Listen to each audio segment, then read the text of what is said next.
Hello. Hello, it's Dark Corgi. Dude, you may be thinking, holy cow, you still haven't set up the light back there? No, to be honest, it's hot. I don't know what to tell you. It's hot in here, brother. It's like, what is it? It's 10 a.m. It's already 100 degrees. I'm going to be frying today. Also, let's add some, first off, we got to refresh the chat on OBS so we can get that going. Let's add some music. Get music. So it's not just me talking. Doesn't it sound weird when it's just me talking? Maybe it's just out of habit. There we go. All right. Chat's there. Hello. Corey's going to cry because San Marino. Yeah, you got it. You got it right away. Congratulations. Yeah, that's the exact reason why. For those that were there last stream, God, it's just suffering. It's just suffering. It's just horrible. It's a horrible, like, it shouldn't be a playable country. Ugh. So we'll spend as much as we want. Okay, here's the plan, though. Let's talk about the plan. Let's talk about the plan for the day. Can you shut up and let me talk? All right. Okay, here's the plan. This is fine. Territorial, yes. What? 10 to 1. Fantastic. 1 to 2. Domination. That's great. Now here's my problem. We spent over an hour, we didn't get San Marino. So we're going to adjust today a little bit, okay? I hate to break it to you, but we're going to do this, boy. There, okay? Number 1, first off, post phone account. Thank you for becoming a member. Hi, hello to you, sir. It's a great message you sent. All right. So we're doing 2 hours of Territorial, 2 hours of Domination. Now you may be thinking, hold the phone a minute. You're cutting us out of an hour of stream. Well, we have a third game to play. X4. Oh, 4 Foundations. It's a space sim game. We love space. I do. I'm going to make you love space too, okay? So we're going to do that. 2, 2, 4. Boom. Super stream. You ready for that? Big news. Big news. Huge news, ladies and gentlemen. Space. Yes, we love space. I've played 200 hours and I don't fully understand the game, but I got enough of a grasp to lead you on down, all right? So it's kind of like, hey, we're going in a cave. Now, granted, I haven't finished my training, but I could definitely get us out of here if need be. So, game changer. Space. Yes, we love space. We love space. Why couldn't you stream X4 sooner? Dude, because I just figured out how to do it. Here's the thing with X4. I'm going to explain it all to you, and you're going to thank me if you ever want to play this game. But here's how I play X4. You ready for this? I play 20 minutes. Google Watch tutorial. Play. Google Watch tutorial. Like, just so many things, but like, what the hell is even happening here? And this is how I type, by the way. Obviously, like a cat meow. When you have San Marino, you'll have fun. God, I'm gonna be so mad if I don't finish that game. Finish that. I've got plans today. I've got plans tomorrow, in and outside of stream. We're going consistent, ladies and gentlemen. That's been something that's been lacking on this channel, and we're going consistent from here on out. We might even start streaming on Sundays. We'll have to wait and see. But anyways, dailies first. Then we'll figure out everything. Craft, 11 months, 1 month from Polar Bear. That was literally my exact thought. Okay, dailies. Shut up, it's dailies time, okay? Dailies. Let's start out with the flaggle. We love flags. Big flag community here. United States. Does this man know flags? He gets it okay. Oh, that's like Slovakia, Slovenia, right? That's one of those two? There we go, I got the right one right away. Dude.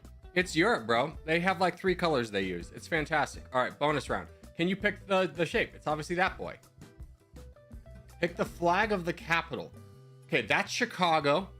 I know this because I worked with a man from Chicago. Only reason. I feel like this is like Kiev. This can't be a real flag, is it? I'm not looking at the answers. I'm gonna say this boy. Nope. Okay. That boy. Nope. Okay. That boy. Okay. Bratislava. What is Rose? Hold on. We gotta Google this. What happened to this people's flag? Was it designed by someone who's colorblind? Is a Caribbean island nation of Dominica, who is apparently colorblind. These colors clash like no other. Holy cow. Okay. Anyways, Wordle. We won't be distracted anymore. Wordle. This is This is a Zam. This is a Zimbabwe. Just like I said, it's a Zambia. Just like I said. Nailed it. First try. Fantastic. Knew it was Africa. Just from Dummynation having invaded this country. I knew it was a Z boy. All right. Bonus rounds. Can you name the 8 neighboring countries of Zambia? Yes, I can. First off, I'm going by the ones I know. That's Mozambique. That's Mozambique. Just like I said, that is Namibia. That is Angola. That is the DRC, which won't let me just type the DRC, Democratic Republic of the Congo. Now we got guesses. One of these is Uganda. I think that's Uganda. Okay, none of those were Uganda. Botswana should be there. No. Yeah, Botswana's there. Yep, that was that boy. Nailed it. Nailed it. Zambia is its neighbor. Excuse me. Zambia is his neighbor. Oh, that country's Zambia. Just like I said, Zimbabwe is its neighbor. Nailed it. That must be Tanzania. That, just like I said, that's Tanzania. So that's Mozambique.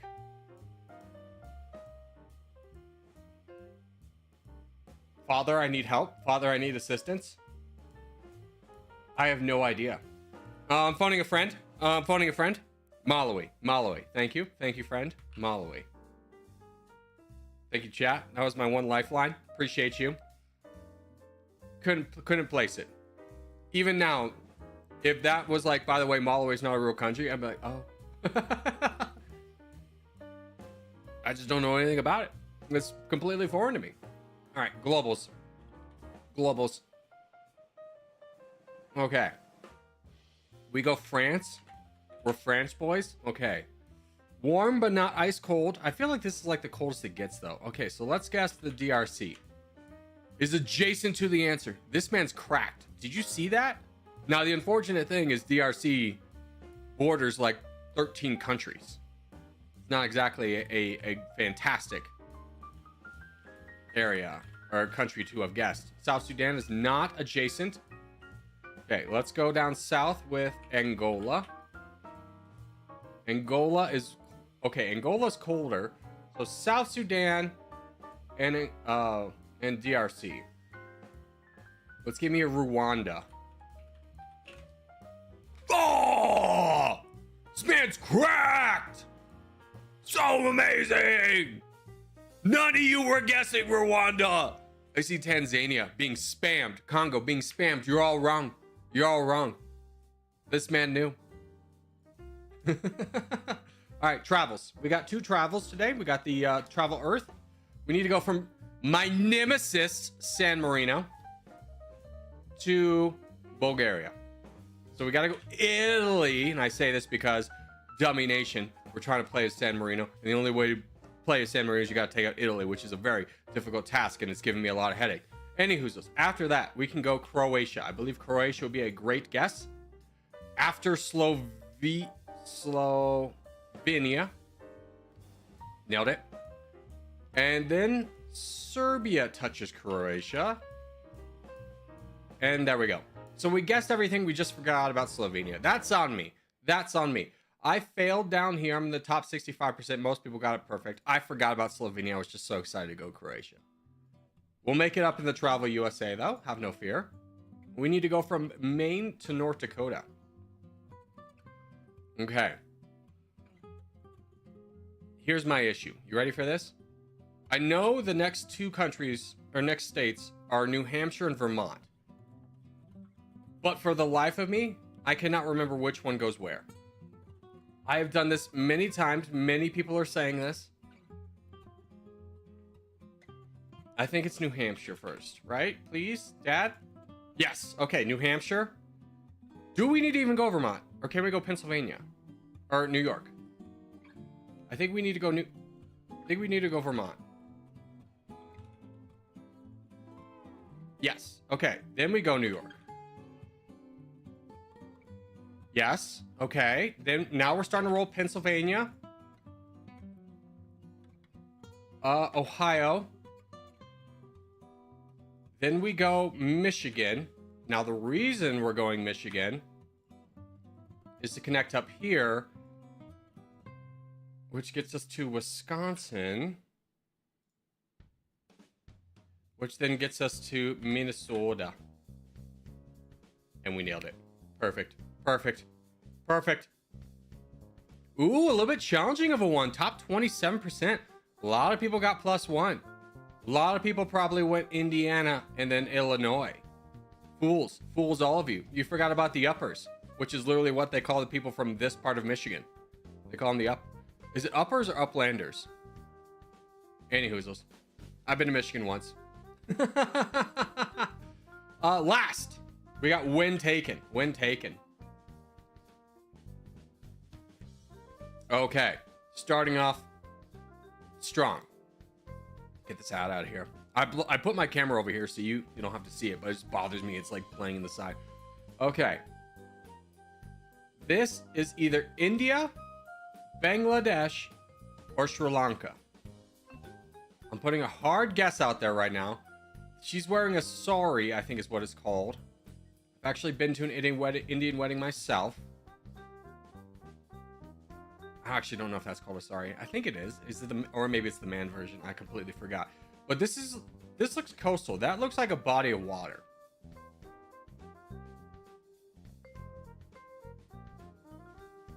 I mean, I'm gonna go ahead and say we're in Kolkata. The reason I'm saying that is because it's also closer to Bangladesh, so I think I'll get more points either way. I have no way of identifying which town in India or Bangladesh this would be. Other than that is an elephant. That is a creepy looking elephant. You see the way it's leering at us? Anyways. Oh, year. Forgot about that. This is like 2007, brother. Okay, 2019, pretty close. And that is actually, is that Nepal? That is Nepal. Where's the body of water I see? That must be that river. Okay. All right, 157, pretty bad, all things considered. I'm gonna be honest, I didn't know people in Nepal wore this kind of attire. We've all learned something today, which was the true gift. All right. First off, love the uniforms. Real bright. Real bright. Love it. Okay. If I knew this, that would be fantastic. I'm going to go and say this is South America.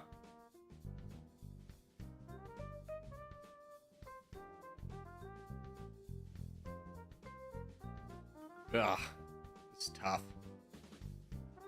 My heart wants to tell me it's Bolivia, Paraguay, or Uruguay. I do not know what any of those flags look like off the top of my head. This could be a rough one for us, boys. We're going to La Plaza. We're going to say this is pretty recent. We're going to say this is 2018. Okay, it was Paraguay. My heart was in the right spot. 5 years off, 155.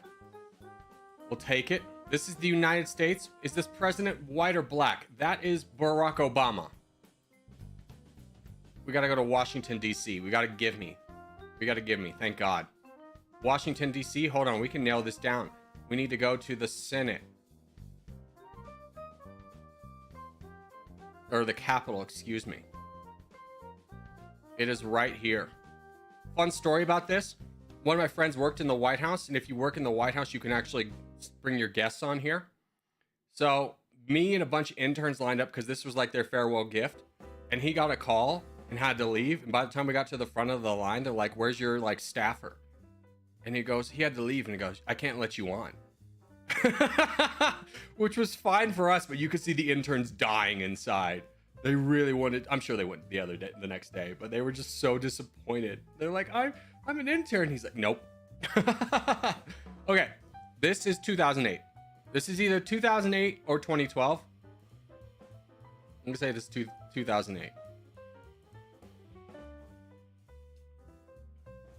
2009. Oh, frick, because he got inaugurated the next year, because 2008 is the election year. Oh, frick, it's also on this side. Oh, frick. Hey, 199 though. Feel pretty good about that. Okay. The hell is even that? That's a horse. Okay, this is a jumping event. We're jumping here. I have never seen this flag before in my life. They went through a lot of trouble to make like 20 of them though. I don't feel like, oh, this is the Olympics. Okay. This is the Olympics. Ladies and gentlemen, we have deduced that this is the Olympics. Now, where were these Olympics?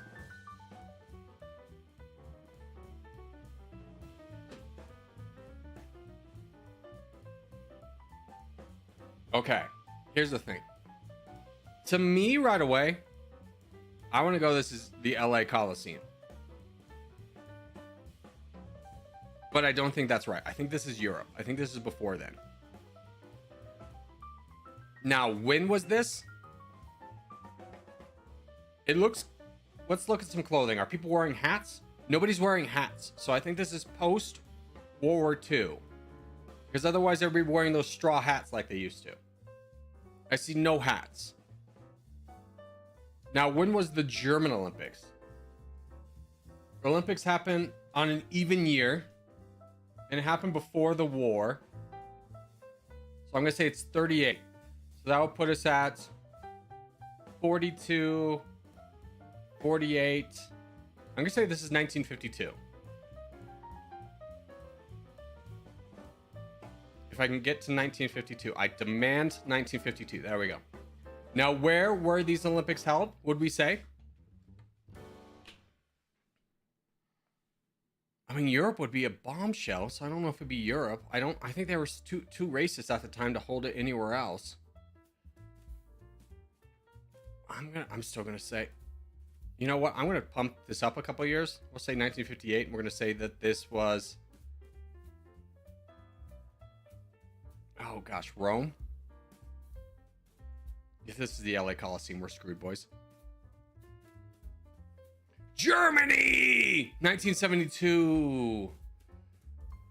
Okay, this is worse than like my Nepal guess in total score, but I felt pretty proud about this, getting even close. We should have guessed a little bit further. People were still wearing hats, probably. All right, this is a post office. This is America. This is the most American thing I've ever seen in my life. Now, where is this? You tell me, brother. I'm gonna say this is Kansas. I'm gonna say this is I'm gonna say this is Omaha. I'm switching up to Nebraska. I'm saying this is Omaha. Now, when is this? 1984. Don't ask, just trust. That's New Zealand, in case you didn't know. New Zealand in 1986. Yeah. 1958's non-Olympic year. Shut up. Hey, that was pretty bad though. Location I got is 0. How did I not know that this was New Zealand with all the great context clues I got? Score is 761. I think that's an all-time low. That starts us off pretty low. That was a rough game. I would love to see what everyone's scores were. But that was rough. All right, but that does it for our dailies. Hope you enjoyed. Personal worst? That was my personal worst. That was the worst one I've ever done. I feel bad about it. Why are you crying after Territorial? Oh, because I have to do San Marino. Hard personal worst. PW. All right, boys. We go. Let's play some Territorial.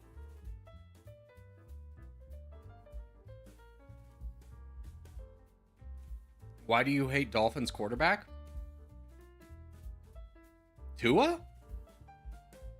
I like Tua. Dude, I'm a fan of the Dolphins. What are you talking about? I'm from Key West, Florida. Fins up. Sure, why not? I don't think any of us actually say that. But the Miami Dolphin fan base is so divided. We haven't had anything to cheer for since Dan Marino.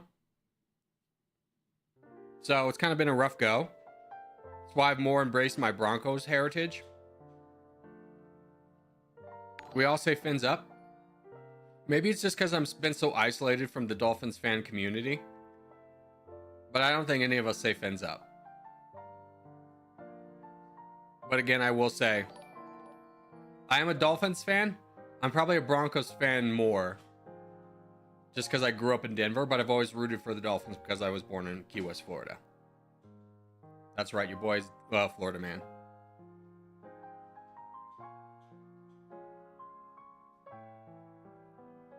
Dan Marino, San Marino, potato. Yeah. Can't wait for San Marino. Let me tell you. Very excited about that. The prospect of playing as San Marino just really gets me going.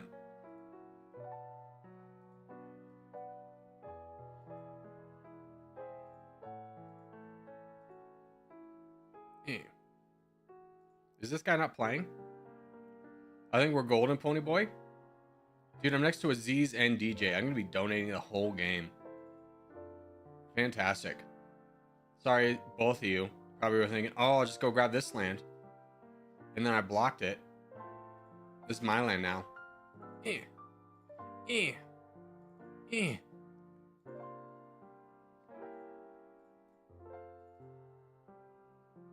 Okay, there we go. And we'll just casually wait. Let Aziz have that land. Not in a rush for it. And how many troops do you have? Yeah, PL. There we go. All right, since I'm on the back lines and I'm pretty confident I'm not going to have to face anybody, I'm just going to start attacking this guy right away. Take some pressure off Soviet, Onion, and Ethan. Don't worry, boys. I'm already on it. Telling me to attack a guy I'm already attacking. Corgi points are reverted. No, they're not. There is a new update, though. I'll show you guys here in a second.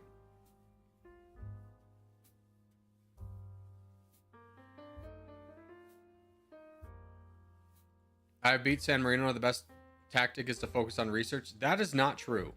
Research is based off your economy. So if you have a bigger economy, you do faster research. So you're focusing on research. That means you're always going to be behind everybody else, no matter what you do. Yeah. Give me this island. You don't get to live, sir. This is my land. I have defeated you. Huzzah. Okay. Are we looking? Pretty good board control in the middle. That's fantastic.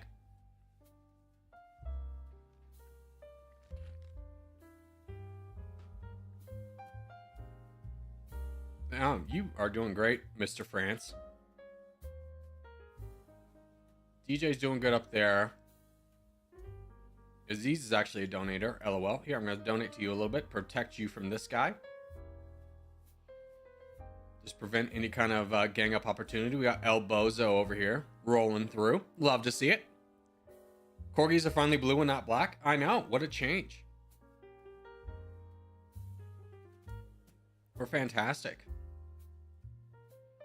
Okay. Waiting for red interest. But game's in our hands. 60% of the board belongs to us. What is up, boys? Bills, you're here early. Hello, hello. Love the French flag? Yeah. When you redid the flags, it doesn't load with Google Chrome for some reason, which seems like a real step backwards because I feel like as the most used search engine / website hosting platform in the world, that you would accommodate for Chrome with your new emojis, but alas, no.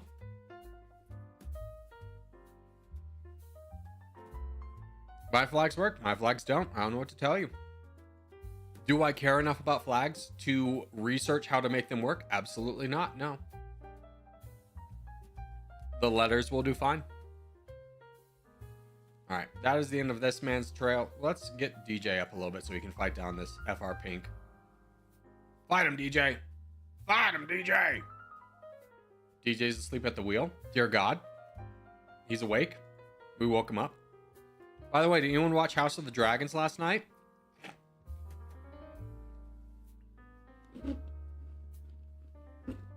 I'm not going to spoil anything. Well, I'm going to spoil one thing. But, like, if you've been keeping up with House of the Dragons at all, you'll know about this. And if you haven't been, either you don't care, or you're saving to watch it all at once, I'm going to break it to you. Dragons fight. There was something about animals in pain that makes me incredibly uncomfortable. Incredibly uncomfortable. I do not like it at all. Last night, dragons were fighting. And literally, I could feel myself sweating and like feeling like I was nauseous. It made me so physically uncomfortable. I thought about just skipping the episode in its entirety. Best episode out of the entire series. Here's what I'll say about that. People will say it's the best episode because dragons fought and there was an actual battle. What made the original Game of Thrones series so good was not the fact that there was big wars. Big wars are expensive. You really can't do them well unless you're really putting a lot of money into them, in which case it takes away from a lot of other things. What made Game of Thrones so good was, like, let's do Scandinavia. The politics. Is this the contest? No, this is the 30-minute contest. Was the politics behind it and the political intrigue and stuff. House of the Dragon Season 2 has none of that. To like the smallest degree. There is no one being outplayed or anything like that. It's just long drawn out scenes that like do not matter. Oh, what's that? Daemon's in Harrenhal and he's being haunted by spooky ghosts. Okay, did we need 30 minutes to set that up? Is that really that important? Like, yeah, it is a big part in the books, but is it like really that interesting?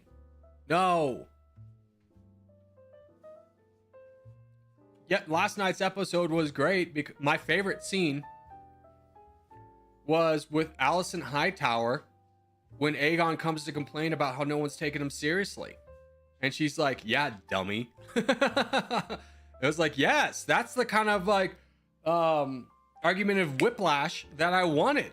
That like argumentative lashing, like, listen here, stupid boy. Of course no one's not. That was a really good scene. Give me more of that. Give me more of like the intellectual debating and fighting. I love that stuff. It was just like House of Cards was fantastic. Because you had like people out playing each other. And this one is just like, it's just people whining. Like so much. Like, oh, we're whining because sad. Whining because angry. Politics bore me. Not when they're, I mean, like real life politics, 100%. Because it's just depressing. You just realize that both, especially in the United States, both parties sold out a long time ago. So you're just ruling for someone who's been bought up by corporations or someone who's been bought up by corporations. But in a movie setting, politics can be a lot of fun. I would argue Game of Thrones went downhill in the later seasons because all they would do would be like, here's big fight scene. Like fight scenes are amazing when they're done in like small doses. Like when in the original Game of Thrones, I forgot the episode, but when Jon Snow's in the north at that like Freeman City and then the zombies attack, the Nightwalkers attack, that was like, that was good. But there was like a lot of setup for that.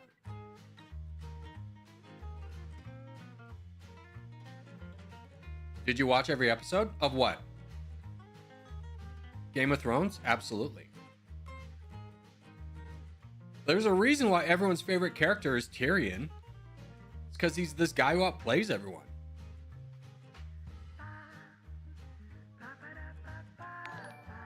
What's up? Retired Northway is back. Shout out Middle. You mean Gene? John? Alright, I should start doing stuff. Many people are saying this. Yeah.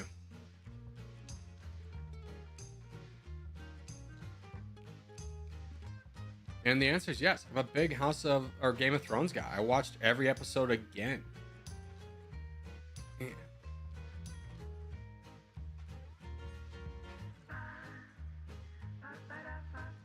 There's just not a lot of like really good seasons or shows on right now. Because you got like The Boys and then you got House of the Dragon. What other show is on right now that anyone cares about?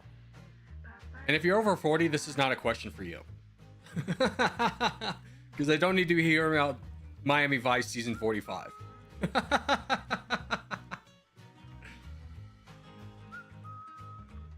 GG's. Stole the crown from me? I did take that, Tom. I'm over 70? Well, this is not a question for you. I'm sorry. You're from old media. I'm talking to my new age media. Hello, fellow youths. New age media kids. What are we talking about today? I can't watch The Boys. It's SA nature in the comics. I don't know what SA means, but it's fine for TV. I haven't seen anything like real controversial happen, other than the fact that he blows up people with his eyes. Let's do Middle East. How old is new age media? Here's the thing. If you're still watching cable, you're old age. You're old age media. If you watch things from cable, I'm like, you enjoy your Miami Vice and NCIS. That's all I got to say to you.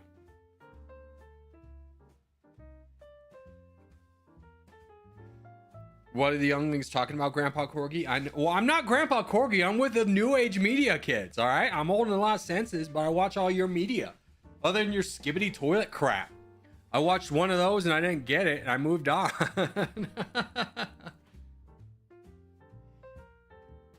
Don't you trash talk old media? I will. I will.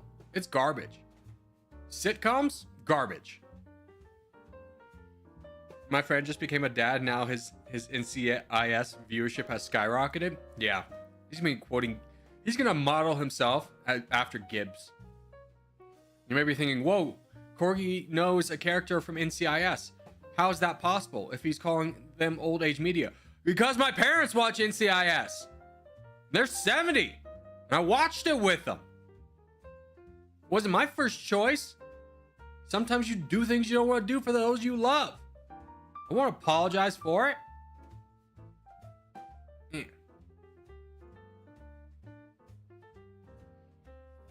Now, you asked me to name another character? I don't know. There's the goth lady in the lab. Gibbs was the only one I really knew. You got the Israeli woman? I think she's... I can't remember if the actress was Israeli or the character's Israeli or both. I feel like it was both. I don't know. Granny Austin's being very yappy today. Well, I'm sorry. I'm a yapper at heart. You know? I'm not like, hey, I'm going to talk to you in the line of the grocery store yappy like a real old person. That one always makes me like really kind of unreasonably annoyed. It's not like that person's like really like affronting me by any means. But like also, I don't want to have a conversation in the grocery store line.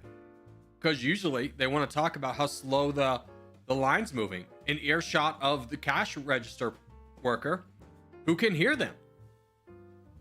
They don't, that's mean. I don't want to do that. I've been that person.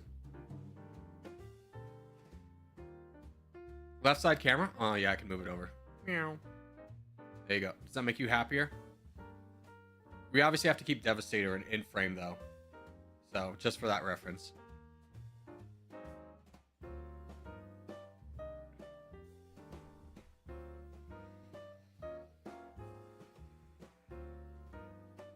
Where's Submit? Go get him, brother.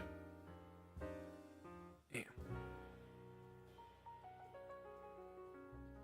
No, I just think it's funny that it's different side on every stream. Here's the thing. I'll set this up. I'm actually adding this to my to-do list to add up a scene. So basically for the geography stuff, it works better over here. For this game, it kind of works better over here. Let me set that up on my to-do list. I made a to-do list. Set up right and left side scene. Done. Okay, we have that taken care of. Was Al's yapping? It'd just be pixels moving, which is boring. I mean, here's the thing. If you just wanted to play the game, you could play the game. How many streamers or content creators in general do well without talking? Almost none. I mean, the only one I can think of that like doesn't talk, but is relatively successful here on YouTube, is Alone in Tokyo. He does Rust content, but then again, he is like the best player in the world. So he's like, yeah, he's got a good editing style. He makes his own music, which is cool. And he's amazing at the game. So I will watch Alone in Tokyo. No, we won't do that. We just did that. Heroes 2 Europe. Alone in Tokyo was so good. Yeah, he's my favorite Rust content creator.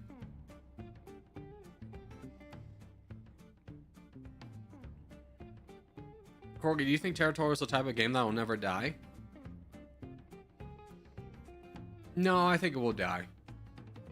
I mean, people used to say that about Angry Birds. Angry Birds will never die. That's me pulling out my old grandpa voice, because that was an old man statement. Half of you probably were 5 when Angry Birds came out.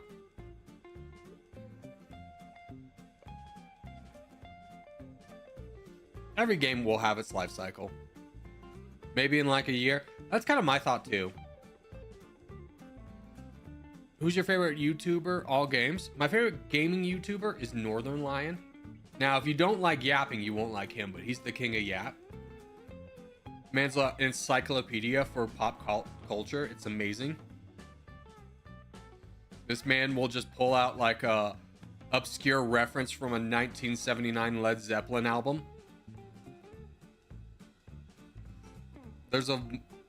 There's a virtual marble racing channel called Minkin that I watch with 1.7 million views.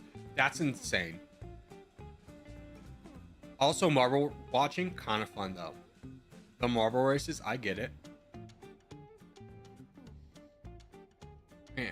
No, Jesus Christ of Nazareth, no. Please, sir. This is what Jesus Christ would do. You're a false Jesus. Or maybe it's Jesus of Naz. We don't know. Jesus Christ. Jesus Cristo. Eh. I am big. I have attacked for way too many troops, but I am big. Give me that free land. Now I will silently die here. What's your favorite game right now? Okay, favorite game right now is X4 Foundations, which is why we're playing it. I'm having a lot of fun playing it. I've sunk many hours into it. There is a lot of frustration in that game because things take forever. Forever. I have left my game running all night so I can accumulate enough money to buy like parts for a ship. But favorite game all time? Probably.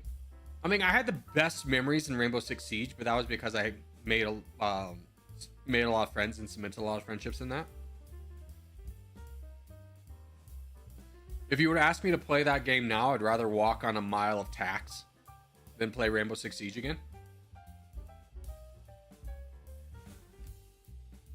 The amount of devotion it takes to become good at that game is insane. But I had a lot of free time because I was fired from my job in 2020. And nobody was hiring for hotel salesmen at the time. So I just played Rainbow Six Siege with my other unemployed friend. Well, he wasn't unemployed, but he was a nurse, so only worked 3 days a week. I go bot. Okay, I can help my friend. Okay, I can help both. I've committed to too many things. I'll take this man off of you. I'm worried about you, bleh. And then I take this. The man's on fire. Look at me go. Look at me do simple tasks with efficiency. Now we fight Byzantine because he's taking out our friend. We have to save our friend. We have to save bleh. Boys, we have 78% of the board. We should be able to save him. Don't forget, we get more points if he stays alive. No! Oh, thank God. Thank God. That was close. Now we just push. We go. We help our other friends. Eh. No, we don't get more points if he stays alive? What are you talking about? It's reverted? Okay, I saw the game was updated, and we'll talk about that after this game.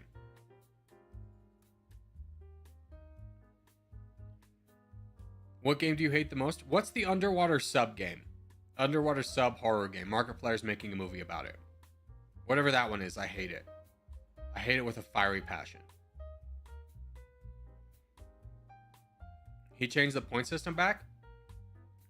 Iron Lung? Yeah, Iron Lung I hate with a fiery passion. Okay. Here's my favorite thing. You ready for this? Game version. Changelog. Clan statistics have been added. Where? So he changed the point system back, but again, and then he updated the changelog, but not to say that the clan points were reverted. This man. Because the only thing that was updated in my opinion, or to my knowledge, was this. Corgi on top, we're the white boys, let's go. NTT News. Brother, I don't want to follow a territorial news site which puts out a bunch of clan drama. Respect, I understand they're putting out for an audience, that is definitely there, but it's not me to hear about the game.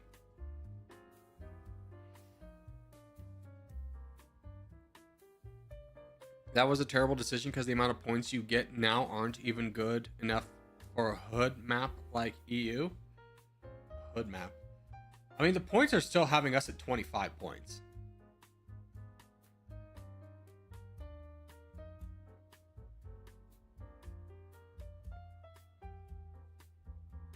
Who was your first subscriber? There was a guy named Mama who subscribed, left a comment, said keep up the great work, and then unsubscribed the next day. And I took that personal. That was my first subscriber. Hey, we got a contest in a minute. We can wait that minute. We got time. I believe us. We went from 30 to 25 so fast. Oh, did we hit 30? Let's go. Very exciting. I wasn't a part of it.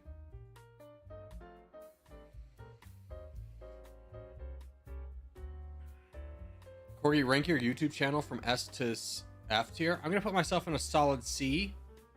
I do well, but my niche is bad, and my format is bad. Like, I feel like I got some good yapping abilities. Ability to talk to chat and stuff without breaking a sweat. But also, the kind of content I put out is knowingly not meta. So therefore, I will dwindle in obscurity. I could be doing things a lot better.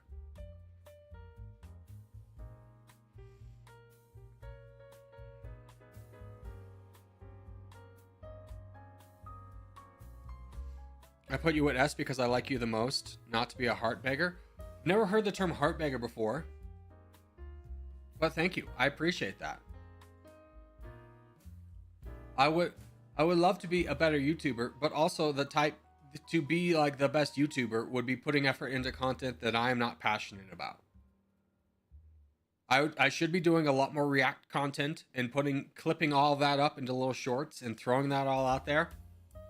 Giving you guys sage life advice and clipping that up and putting it out there. And then doing high edited content like Lemio or Lemino. I would skyrocket. I would go straight to the moon. I know the formula to get there.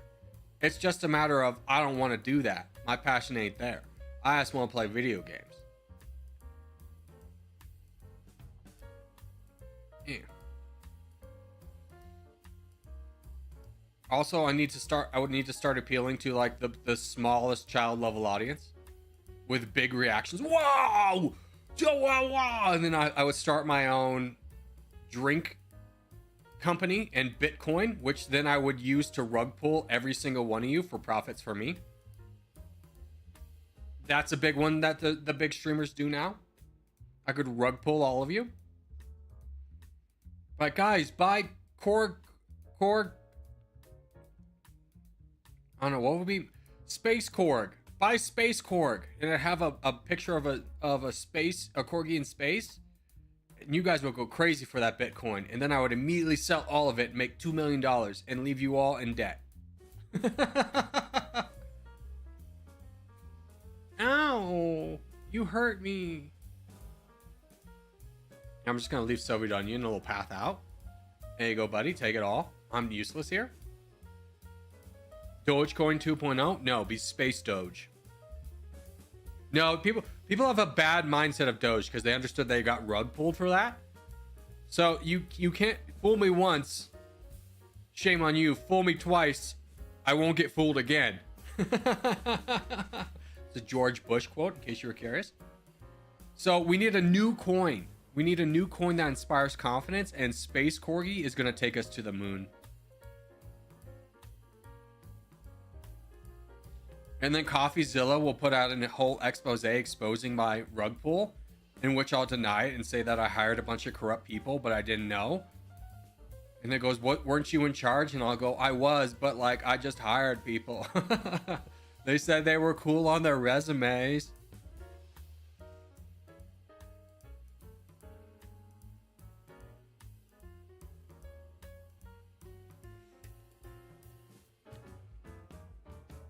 And then I'll have a redemption arc, and then go be Mr. Beast 2.0. This is how I would become #1 YouTube. I would just I would do every Mr. Beast thing. And start my own brand of chocolate. First off, can we talk about this man's borders? How perfectly straight they are? It looks like this is a mouth, and this is his tongue. I don't think that's how that works, Chef. I don't know, man. It feels like it's how it's worked for other people.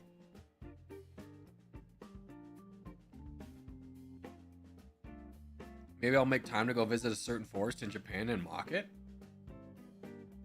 I don't know. I'd fall for your crypto scam. Thank you. Thank you. Space Corgi's going to the moon. As soon as it's out there. You just don't even know. We're gonna have NFTs attached. DJ, no! I got you, buddy. I have like no troops, but I got you.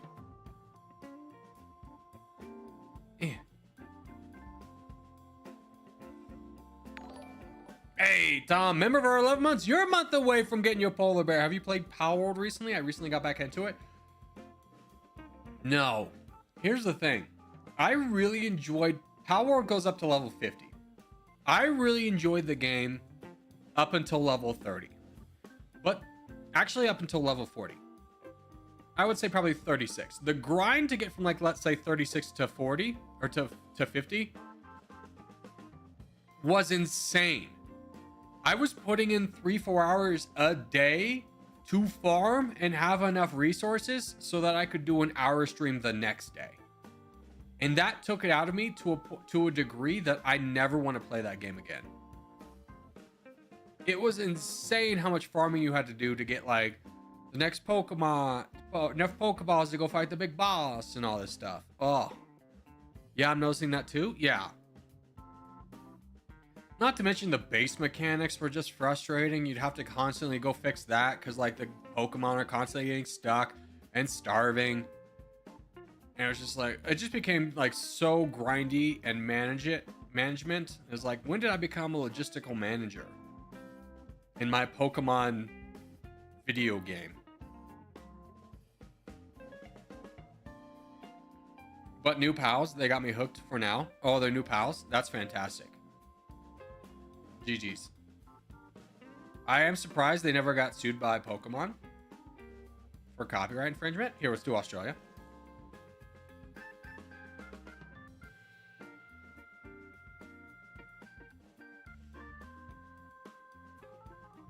I'm out, boys. Adios, Billy and Cute Boy.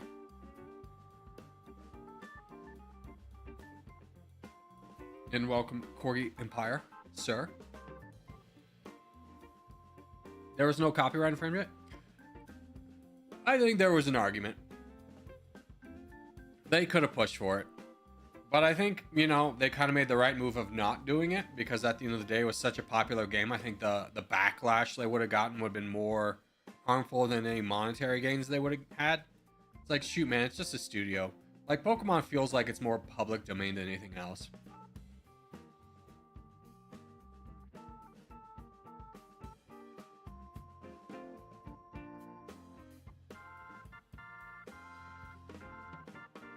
Corgi wins Civil War. We'll do it in about 30 minutes. We have the right color? We do have the right color. This is very exciting news. Ladies and gentlemen, we're back.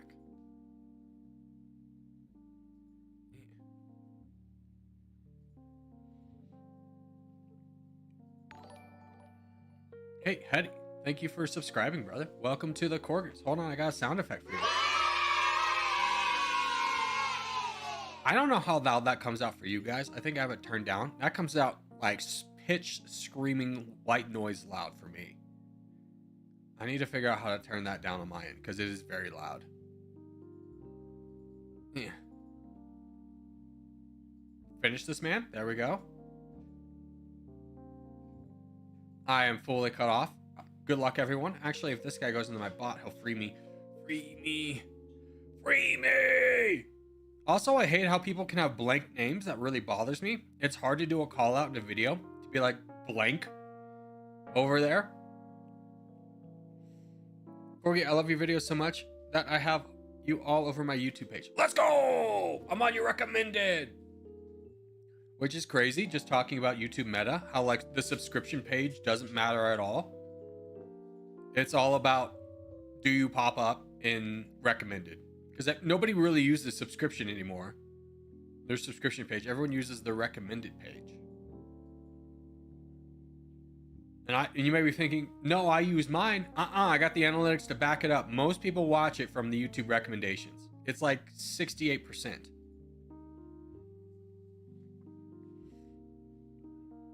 At least you made it on someone's W. So what you're saying is I don't make it on yours. What you're saying is you woke up and you chose violence today. You saw me in a vulnerable place and you went, I can hurt that man even more.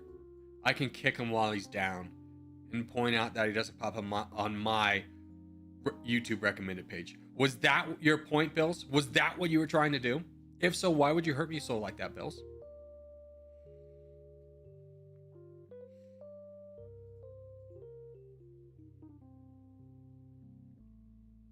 My heart is pain. It's painful, but I will carry on. It's a compliment. You do come up on mine. Thank God. Oh, thank God.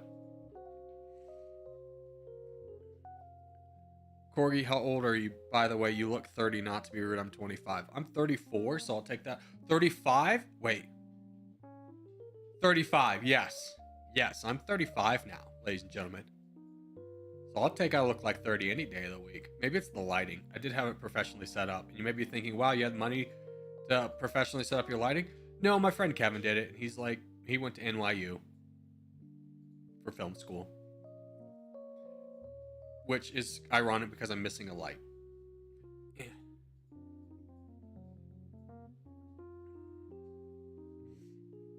Your son Billson will be proud Hillards? What are you talking about? Well, I thought you were younger than me. Nope, I'm an old man, which is why which at every second, while we have some like 12-year-old who calls me grandpa, I'm a millennial boomer. What can I say? I'm an elder millennial. I've used a rotary phone before. I can read an analytical clock.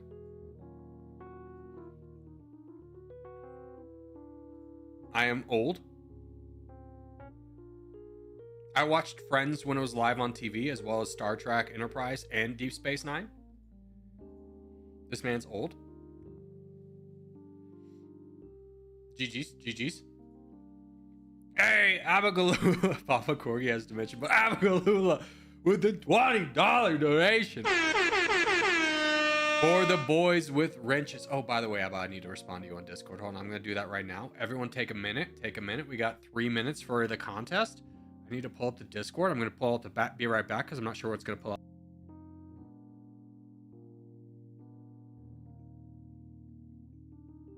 There we go. Let me respond to you, Abba.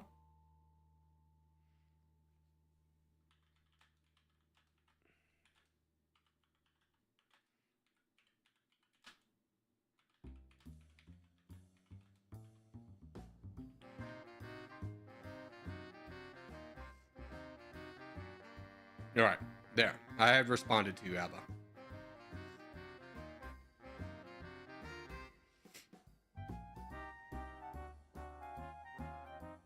I think Abba's paying all your taxes. Not even quite. Not even close. I hate to break it to you, but the way taxes work for a YouTuber is pretty crazy, unless you're like already like rich YouTuber. But I haven't even paid off taxes from last year.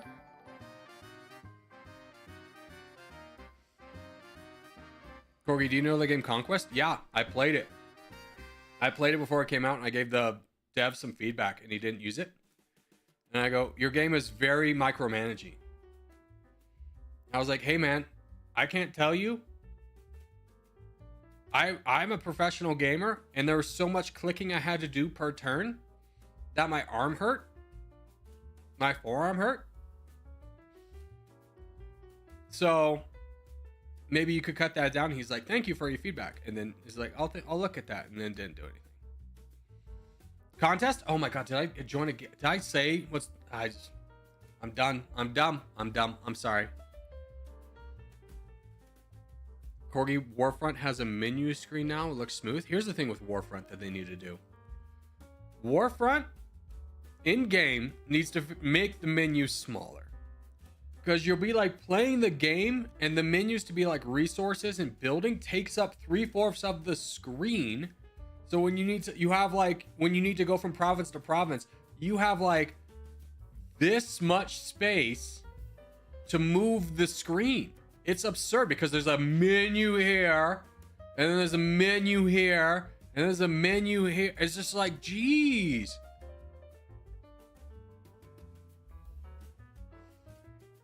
Warfront needs online? No, it doesn't. That is the game I don't think will be amazing online. I think it does have multiplayer.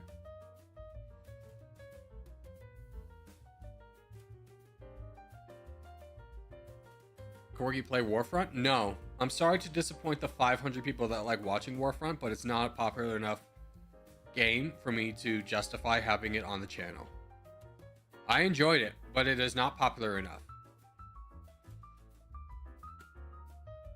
I would not mind doing Warfront every other day, but it is when I have a 30,000 subscriber channel, plus let's say about 30,000 more who get impressions, so about 60,000 people are put out there, and you go, hey, would you like to like Warfront, and 500 of them say yes. I can't justify playing the game.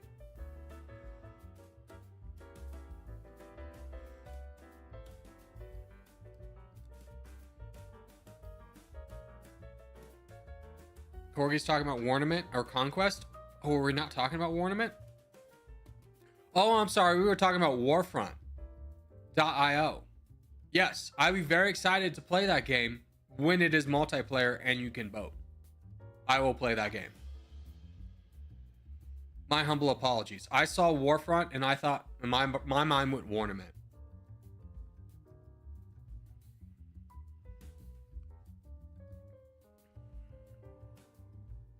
Warfront bots are bad though. They're challenging. They're a lot more challenging than Territorial bots, which personally I think is a mistake. Because I want to look at the game from like a new player who joins in. If you're a new player that joins into a game and you have no background in any Territorial or anything like that, what's nice about Territorial is even when you're not good at the game, you still feel like you're doing well because you take out a lot of bots. And it builds like this level of confidence that you go, oh, okay, I can handle it.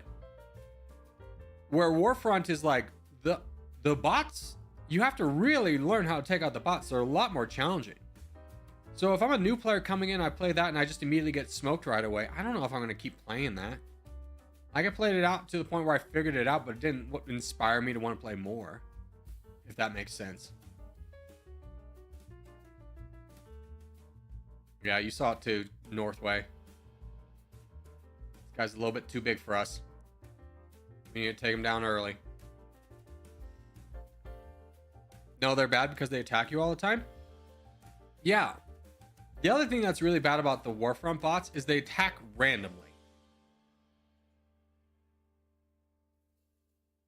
It's kind of like this, which is the same as Territorial, but Territorial has people in it. So the bot phase ends quickly, and then you can kind of predict what people are going to do and play the game. Where Warfront is pure RNG if you win or not. Because some bots will, if some bots just attack you, you lose. Good day, sir. You lose. It's still in progress. Chill. Yeah, 100%. Which is why I'm not like writing it off. I'm still planning on playing it when it's in a done state.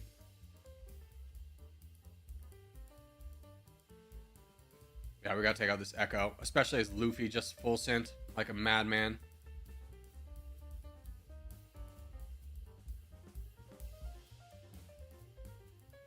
I like this attack from Atheist over here, just to prevent this guy from potentially attacking Myopic. We gotta get some donations over there. Echo's really ruining our game, and Luffy's ruining it more.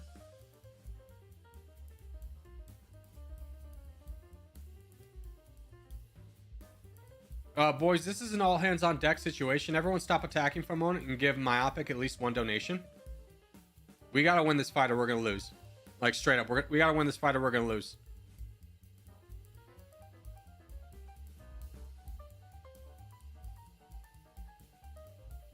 Myopic, you're at max cap. You gotta keep attacking, brother.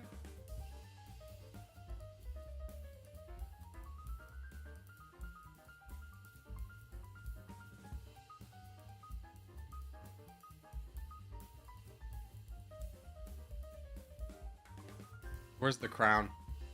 There's our crown. Where's their crown? Okay, he's down there. Yeah, we gotta beat Prime. Man, if we stopped feeding collectively as a team, feeding this man more and more land, we could have been done with this. And I know it's not us, but it is just frustrating to have other people on the team who just are like throwing land away left and right.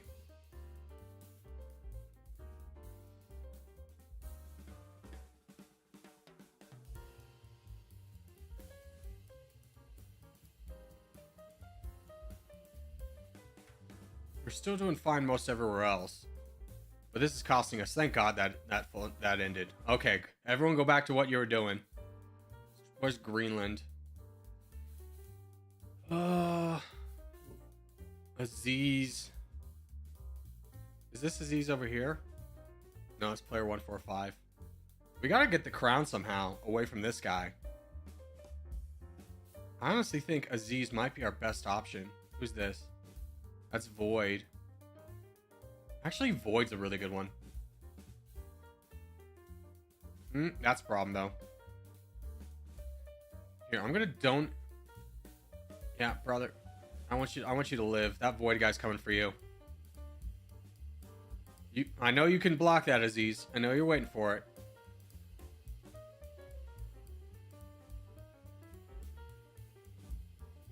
Nice.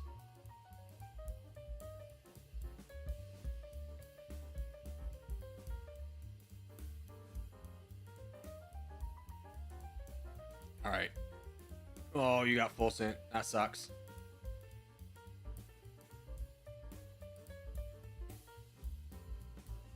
Go, go, go, go, go.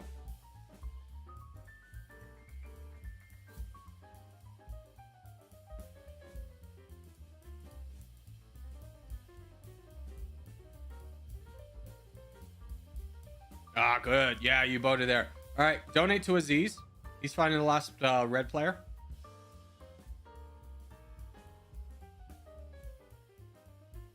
He has a strong chance of getting us the crown. Let's really buff up those numbers, boys.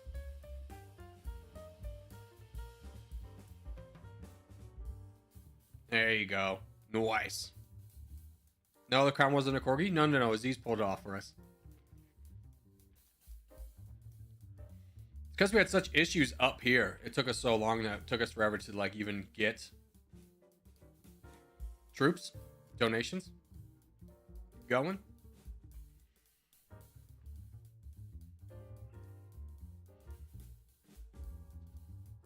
Corgi, check out the menu screen in Warfront. Fine.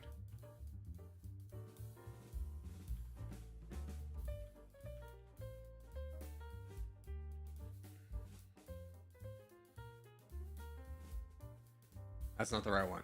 It bugs me to all and that it doesn't even pop up to the right one. There you go.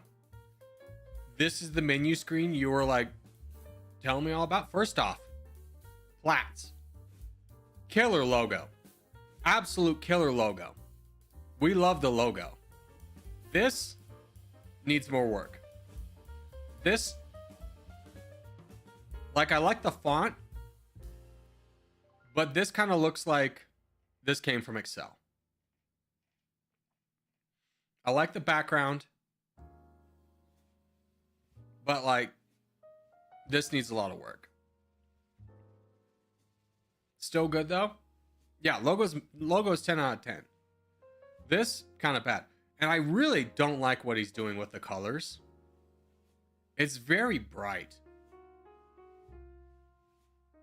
The colors I'm not a fan of. What's it called when like, oh, pastel colors. Yeah, I don't like pastel colors. What's Warfront? Or this game is, if you ever played Better TT, which was the mod for Territorial, which added all the good features that everyone liked. It was made by a guy named Platts. Platts, the creator of Territorial, basically made it so Better TT could no longer run. So Platts, the guy who created that, the Better TT website, is now making his own game called Warfront. So that is what we were hyped about.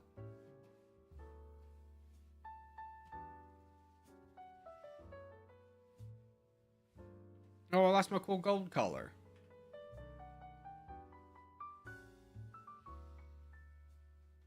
All right, we got 6 minutes. I think we can get Asia done in 6 minutes. Pastel colors are usually my favorite. Don't get me wrong. I like wearing pastel, but an entire screen of pastel, it doesn't work for me. Put your tag on? Don't tell me how to live my life, okay? How about that? Also, thank you, DJ. I got in. Who is Aziz? He is the best player in our clan in terms of clan points. I just joined the stream. You doing San Marino and Domination? I am. That's why I said I'm going to cry. I put it in the title. This is like Territorial, then I cry. Parentheses, Domination San Marino.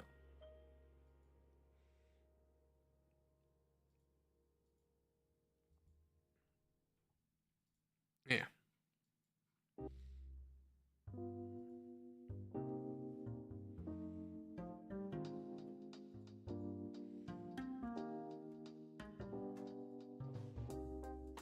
Also, in exciting news, we're becoming a rock channel.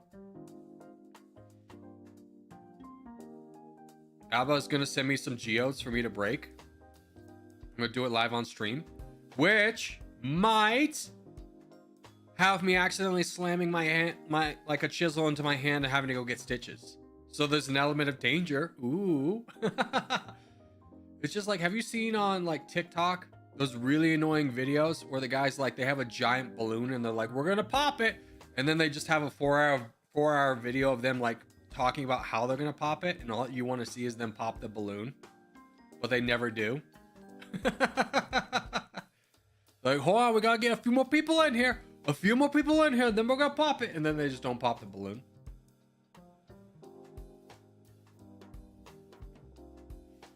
Corgi Geode stream coming soon. I'm gonna be excited. I've never done it. I've always wanted to. I might invite my friend. She was like an archaeologist, which I understand is something slightly different, but I think she would enjoy it too. I don't know. The world's our oyster, boys. We can do anything.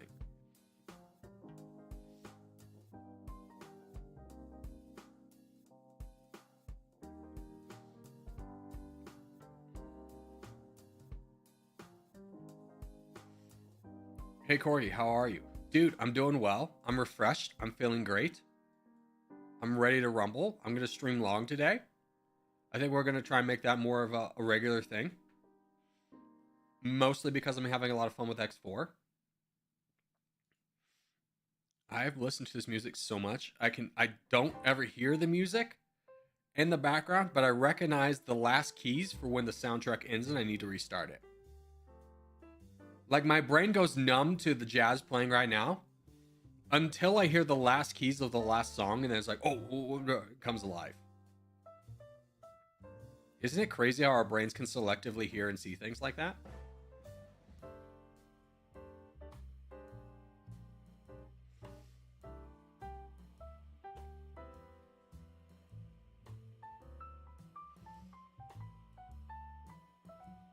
I have a 994 gold. Well, that's very exciting for you. I love how there was just currency added with nothing, no use for it. Other than originally was to change your name, which was so unpopular, he reverted back. I love the game developers like continuously trying to change things up with a game.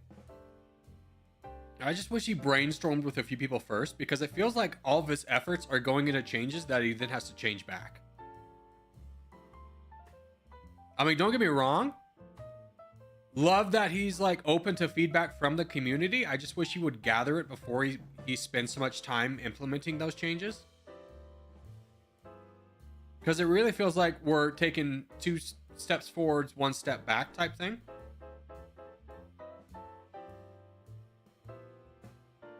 GG's. Oh, do you guys want to see something cool? Hold on. I have a redesign in the works. A new logo and a new top screen. All right, my friend Elise designed these.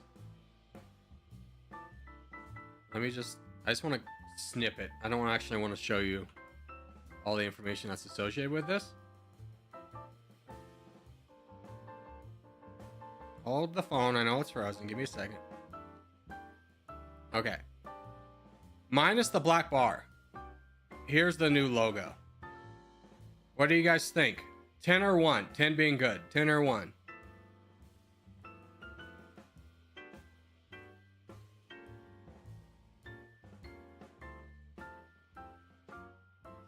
Nine, 5, 10, 10, 7.5. Yeah, we're in contest. Don't worry. It's fire. I like it. I like it. 7. All right. And then I'll show you, once the contest is done, the new banner. The banner is the real 10 out of 10. Like, as much as you might like or not like the new logo, the banner is fire.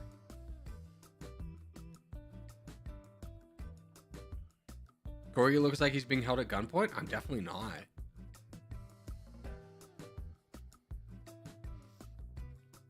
Because I'm going to be honest, the inspiration behind the banner was I need a banner, and I took 2 minutes and I threw something together. I'm not proud of the banner, I'll be honest with you.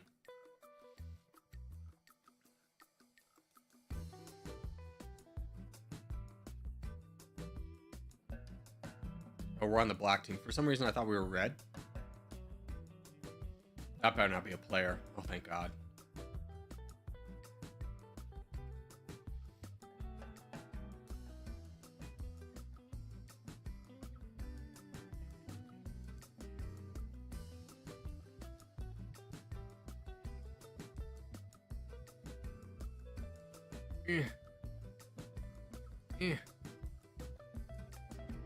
Hold on, brother. We got a long ways to go before we start attacking players. We got a lot of free land to get. You gotta get the free land and the bots out of the way before you ever really attack a player.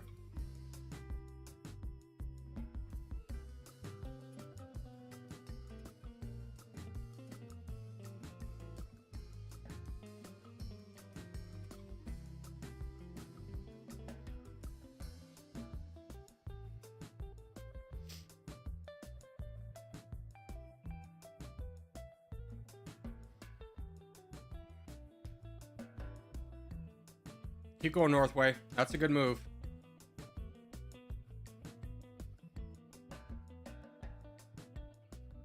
Just don't get borders on this guy.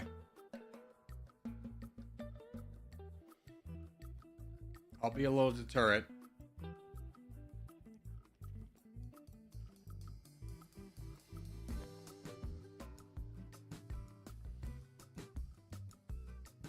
Oh, that's a bad move, brother. Now all these guys can donate. If you were wedged there, you could have stopped everybody from moving for a long time. That is not a good move.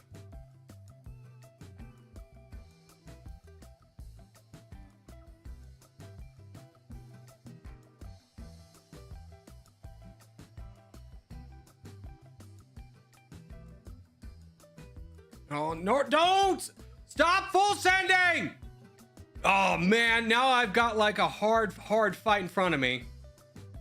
Oh, brother. That both these two over here just giving up does not help. It doesn't help to donate. You are so much more valuable alive. You sold yourself out.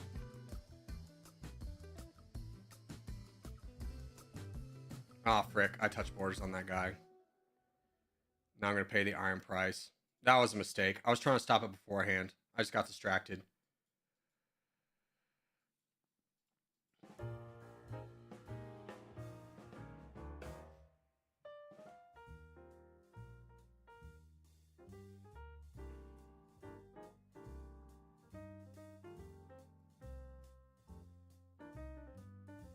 How we looking rest of the board? Pretty ugly. Okay, here's my thinking.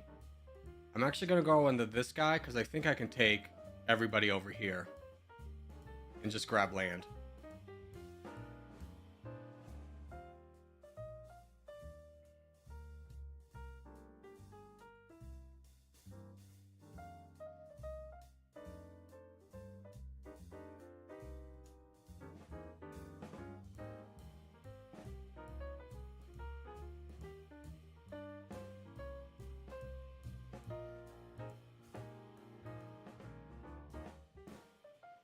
Man, that was a mistake. I screwed us.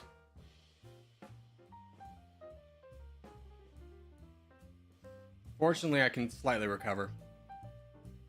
That was a bad play on my hand, but Northway and balls, guys, we could have won this.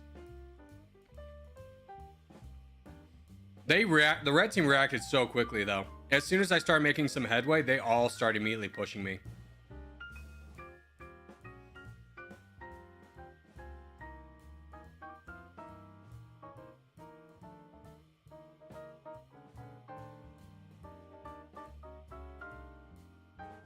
If not one could have stalled. I think if Northway and Balls had held on for as long as they could, I could have won the Africa. I also could have won Africa if I didn't push over here, but my thinking is that I could beat this guy down and then take out this land and have enough land to fight this guy. But the moment I started doing that, hundreds of thousands of donations immediately started coming through. And it really just pointed out what a bad call it was to begin with. That balls was me. I know. And you full sent. You were doing such a good job. Like, you were the keystone to everything, because what you were doing here, even though you only had 300,000, was you were preventing every single person over here from donating because you were a threat that they had to deal with first. So the moment you went away, all these guys started donating forward. That's why you never full send or full donate. Same thing with Northway. It just is like, oh, we could have done some work together. Ball said that wasn't him. Oh, okay. I was in Belarus. Yeah, no worries. And it's not to call out any specific person either. It's just kind of to highlight how damaging full sending or full donating can be.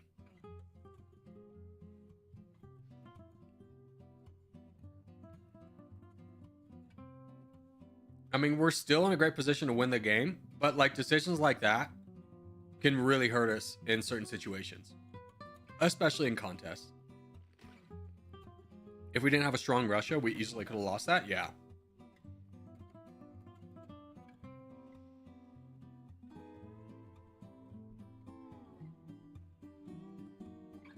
You're doing Vatican City strategy for San Marino. Would the call to arms thing on communists be good?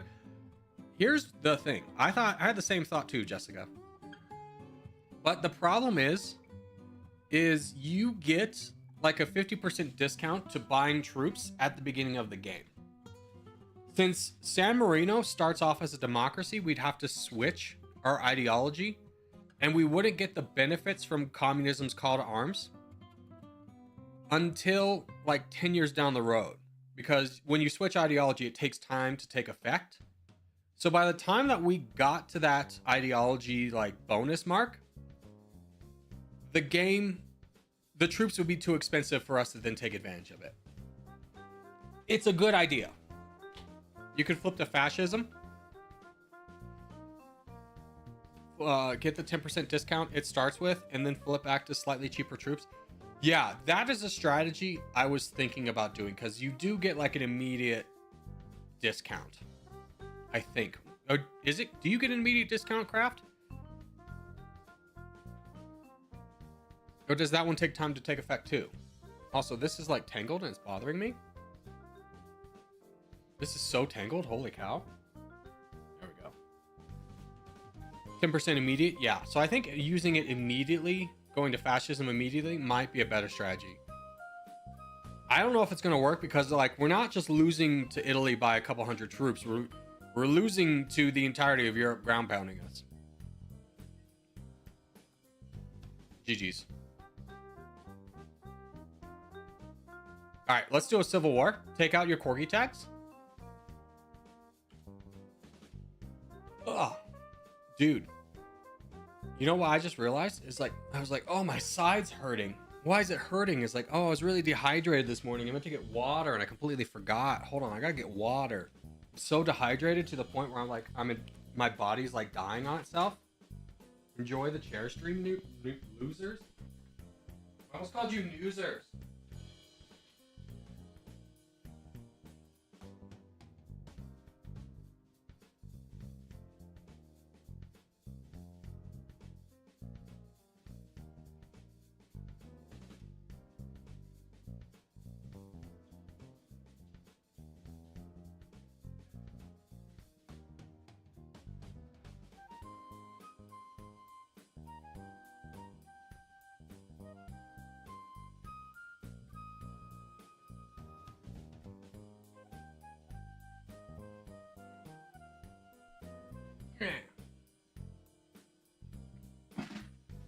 Okay, settings. No. Okay, fine, whatever. Settings, lobby 2, save and close. Multiplayer. Lobby 2 got removed? It did not. Here we are. We have arrived. Corey, quick question. How much do you use at the beginning? Expansion is, I think, what you meant. I use 20 for two cycles, and then I go straight to 40, and that works out pretty well. All right, let's do Europe. Civil War.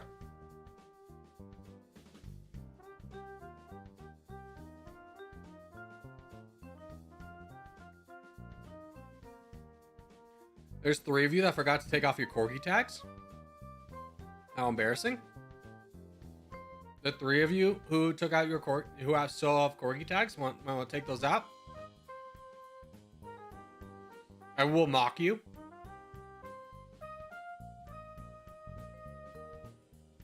It's gonna be DJ. Oh, do you remember that one time DJ was so confident it wasn't him, but it was him? All right, let's mock him. Jojo, 2-year, Corgo. How embarrassing.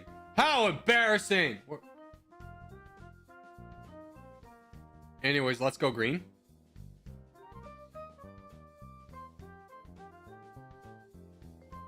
Oh, frick, I didn't get to put down a marker. I was literally about to put down a marker where that green guy went. I was like, I can't go right on top of my teammate.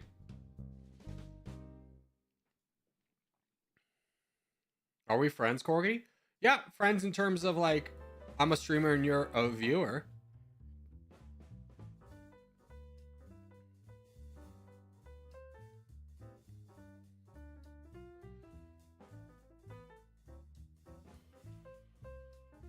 We're just a bunch of lads playing video games.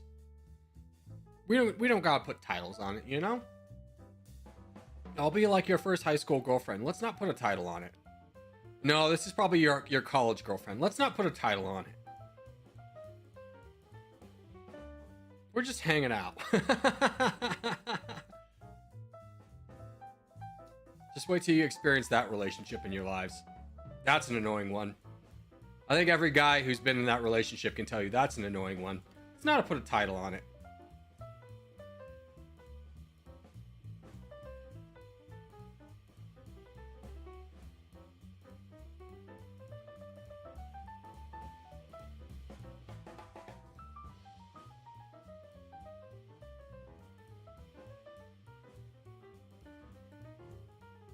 Alright, now we save. We're in 16th place, so didn't exactly crush in the expansion game. But then again, we random spawned.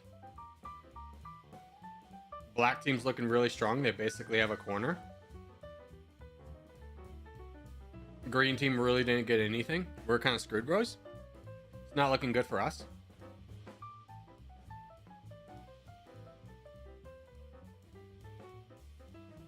You never had this low amount of likes? Likes on stream don't really matter, to be honest with you. Likes on videos, yeah. Engagement. Comments on videos, and likes and dislikes all do a lot for the algorithm. That's right. For every person who dislikes my video thinking they're doing some kind of damage to the video or me, you're actually just helping. Maverick! Are you still in home base? Or are you out in the world today?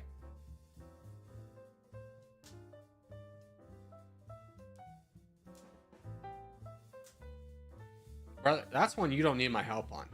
I ain't gonna help you guys because I got Duckburger below who'll punish me if I do. But there's no reason you shouldn't do that. Other than that, you have 0. What do you think?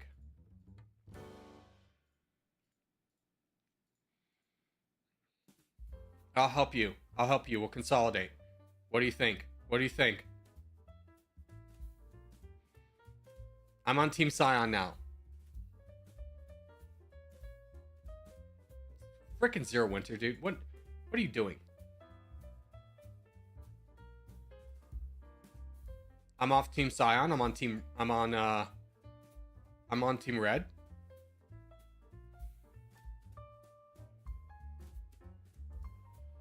Let's go.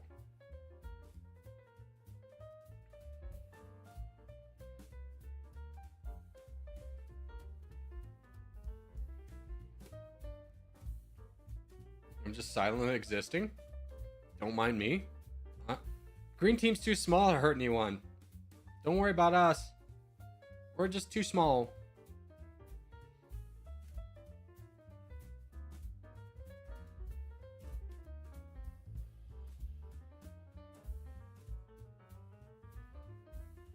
Is this a... No, that's a bot. I can get the bot.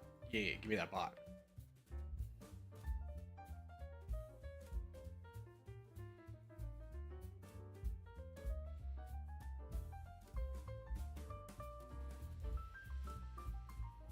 I fly out tonight, going to Chicago to start my next 2-week rotation. Oof. You're gonna get a deep dish while you're there?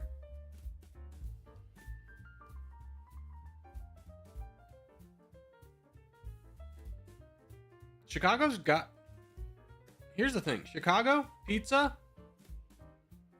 I'm not the biggest fan of.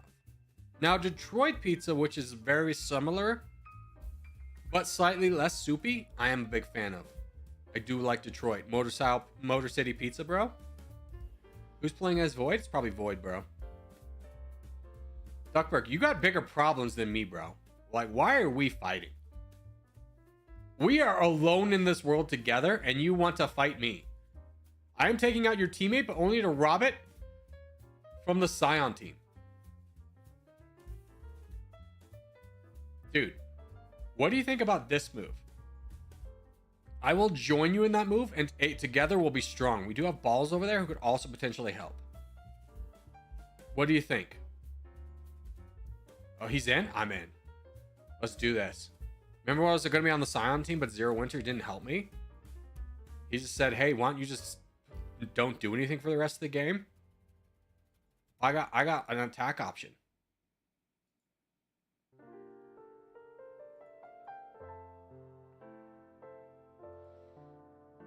The greens will stay relevant for a little bit longer. Yeah, you're gonna want to boom me, army, this way. Just boom me.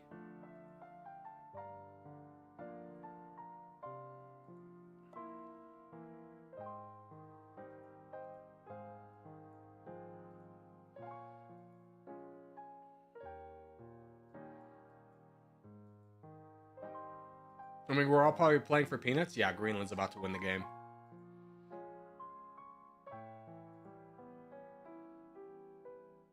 Stupid experienced Corgi players know not to boom, except for when, like, I'm in the scenario.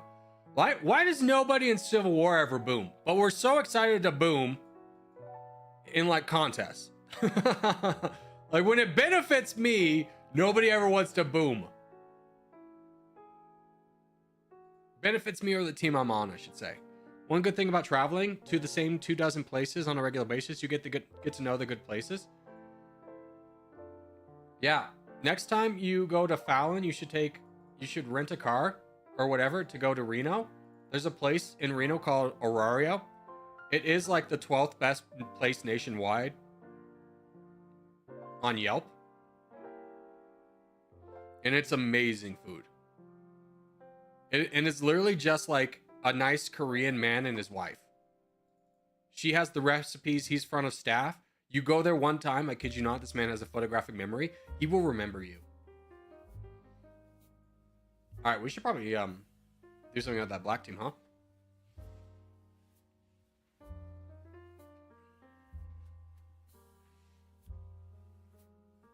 I've been in America for the last 3 weeks. Are you just like visiting? I'm assuming yes. Now I'm back in Europe. What parts of America did you visit? That's the real important question. Because like saying you went to America is very ambiguous. You could have had a vastly different experience if you went to Alabama versus New York City.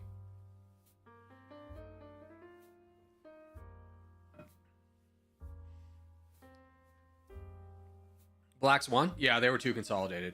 Oh, frick you, Zero Winter. Stupid Zero Winter, stupid. Corgi, quick question. Why don't you put your face cam on the videos? Because the videos I play are very static. Like, I could potentially do it here. I don't know, man. I just don't see, like, a lot of benefits camera ads. You went to California, like San Francisco and the Grand Canyon? Okay, California's not near the Grand Canyon. It is, in fact, a state away, so you did some traveling. And San Francisco is incredibly far away from the Grand Canyon, so you really did some traveling. My friends went to San Francisco this weekend. I was like, hey, did you know there's so much human feces on the ground that there's a map for it? Like, San Francisco seems like it'd be a really cool place to live in the 1980s before all the tech bros bought the housing. GG's. And left everyone homeless.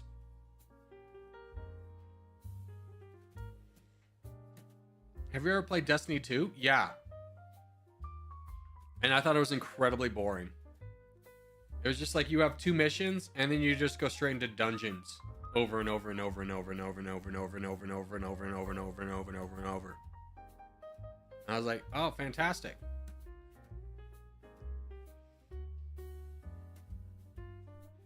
San Francisco is very fun but packed. I like the city of San Francisco, but I'd much rather go to like New York. If we're talking about like big cities. I would go to San Francisco over LA. Oh god, yes.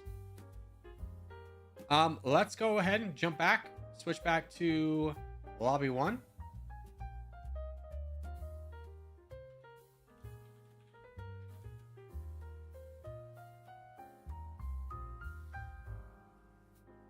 Okay. There's too much traffic in San Francisco. Yeah, it's not a really walkable city. Very high inclines. Let's do South America. Like, our friend just got her driver's license, and I was just like, hey, when you guys get to San Francisco, maybe let him drive, because like, yeah, she needs experience and stuff, but like, why throw her straight into the fire? Like, I really feel like San Francisco is probably one of the more difficult cities to drive in the United States. Just because the elevation grade is so outlandish. Bro, I live in Winnipeg. It's so bad there. I feel like that's laughable. I'm talking about hard to drive in cities like New York or San Francisco, and you bring up Winnipeg. Like, it may be bad for your reference, but I think from a global standpoint, I've never personally been to Winnipeg, but I don't imagine it would be that bad. What is the population of Winnipeg?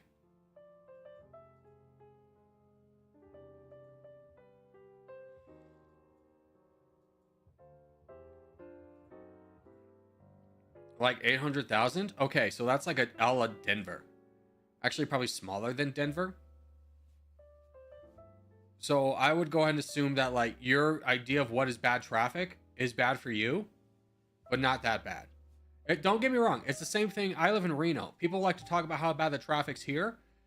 And from my perspective, I lived in Houston, where it took me 2 hours on tollways, which are supposed to be faster, to get to work, to and from. 2 hours one way. So 4 hours in the car every day with incredibly aggressive drivers. So when people talk to me about bad traffic here, I laugh. Go, oh no, what's it going to take me? 20 minutes instead of 18 minutes to get across the city? So awful. So awful. The streets have potholes? Every city, every street has potholes, brother. There's no city that's like doing their job taking care of them. Now, some are worse than others. I'll give you that. Like, freaking Philadelphia, bro, was like, do you even have a maintenance crew? Are the potholes part of the culture? Is that why you don't address them?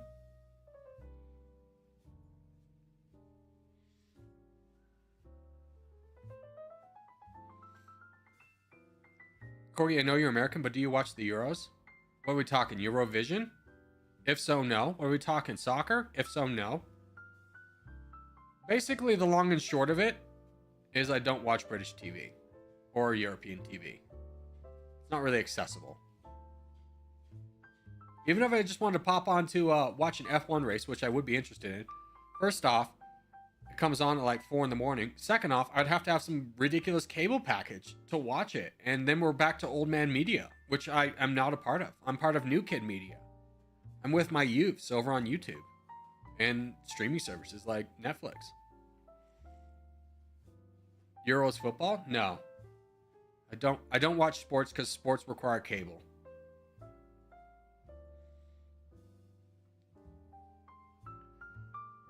Like, the only kind of sports I have access to is Amazon has Thursday Night Football for Prime, but they literally consistently get by far the worst games of the week. Like, the worst teams playing each other. And I just sit there and go, I'm not going to watch the Bears versus the Panthers. Like, those are both horrible teams I have no interest in.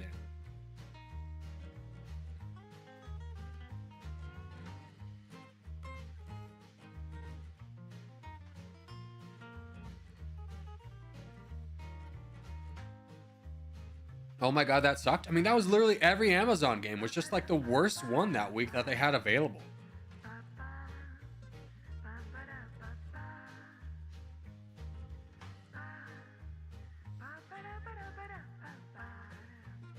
It is so dumb that I can't just buy like a package for the Denver Broncos. It's like, hey, no.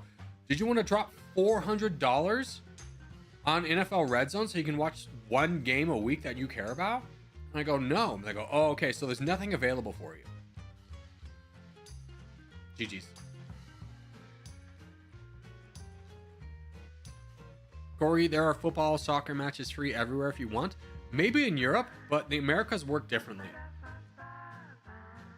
You can't get anything for free over here, brother.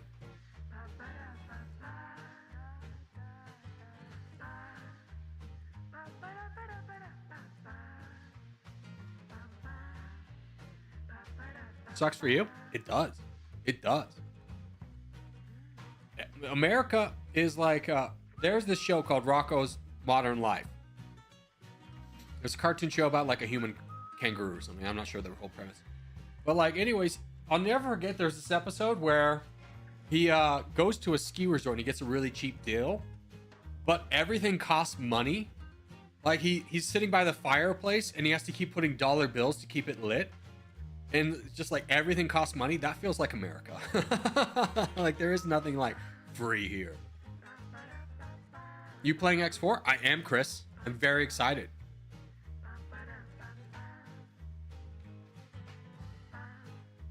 I live in the Middle East and can watch everything for free. Nice.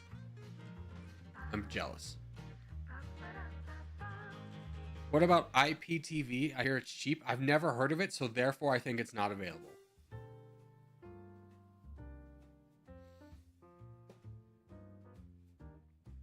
That reminds me of the one plane company, Spirit. Yeah. Who's in the process of being acquired.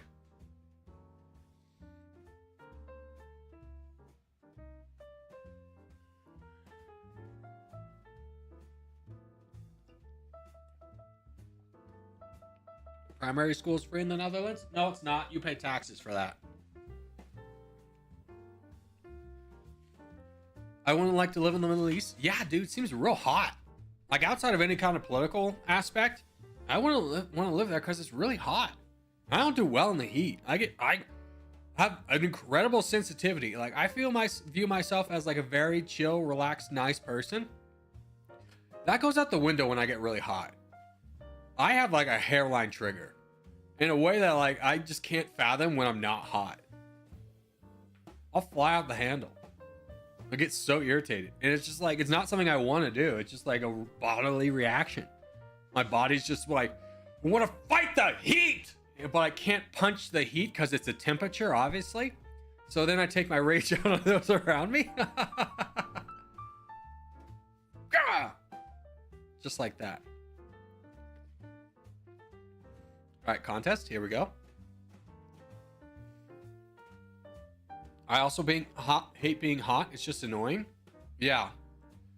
My like hell on earth for me is, ironically, I grew up in the Keys, but every time we go back there and it'd be summer, like August, and first off, it's already like 100 degrees, but then the humidity is like 90% or something.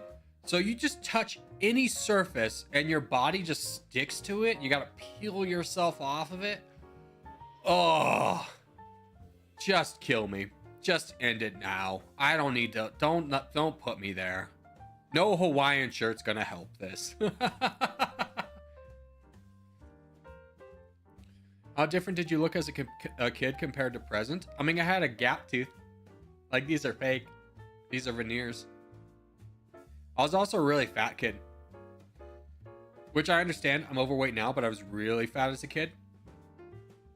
And then I started lifting weights and became very healthy, and then now I'm just old now, and you just gain weight as an old man. It happens. I could, work it out. It's just lost the drive. I don't care anymore. The testosterone's going downhill. It happens to everyone when they hit like 28. You hit your physical peak at like what, 24, 25, something like that. Actually, it might be younger. And then your reaction time peaks when you're like 18, 19. Yeah.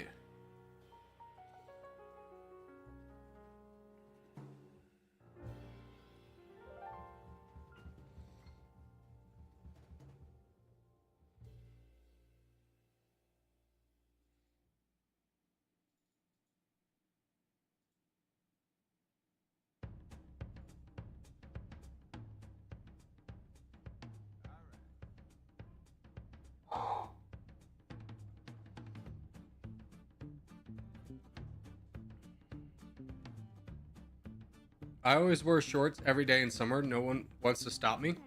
Yeah, I mean, unless you work like a corporate blue or white collar job, then a lot of people will stop you from wearing shorts. I'll never forget one of my coworkers who was like an event planner showed up to work in shorts one day. And the office was aghast that he would be so bold.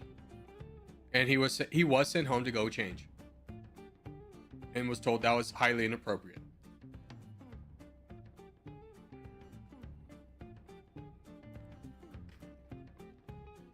You just get some breathable slacks, bro, and you'll be fine.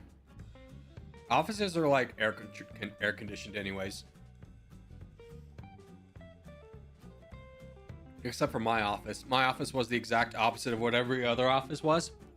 It's just like, hey, is it gonna be cool in the summer? Okay, it's gonna be hot in your office. Oh, is it gonna be hot, warm in all the other offices? Okay, it's gonna be a freezer in your office in the winter.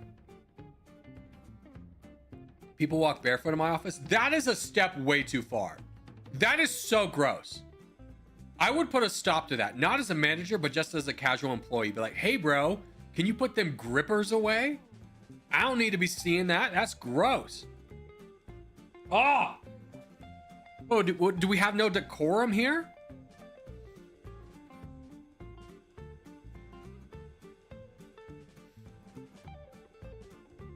That's just one of those things where even if your boss says he's cool with it, he remembers it. Like, I'll never forget when I was interning at HR, there was this one woman who would wear like corporate dress to work. And then after lunch, she'd swap into like pajama bottoms. And it was something that the HR manager mentioned to me was the reason she was getting fired. Like, it wasn't the primary reason, but they had to let somebody go in a department. And she was just like, that woman who wears pajamas every day is going to be the one that is let go. It was kind of a toss-up, and I really hated how she wore pajamas every day. And I go, dang.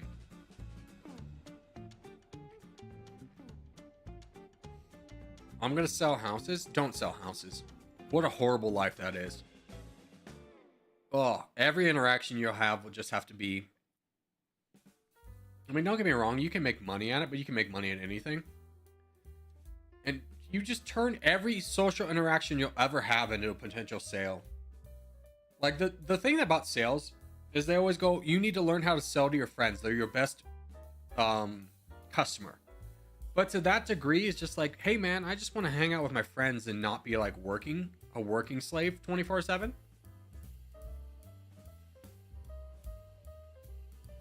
Bro, that's a bad manager if he lets that happen. What? Someone wear pajama bottoms or firing someone because they wore pajama bottoms?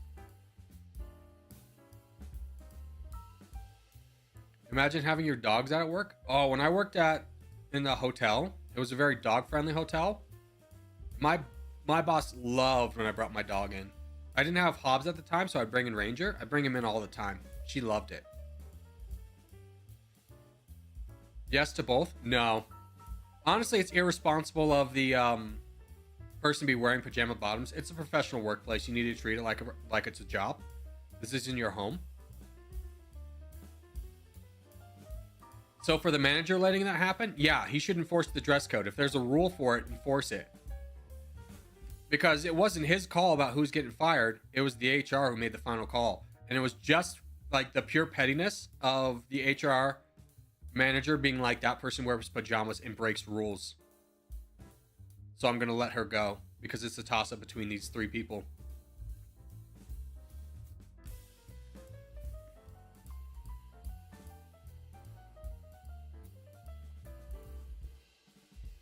My boss would kill me if I bring my dog to work. No, thank you.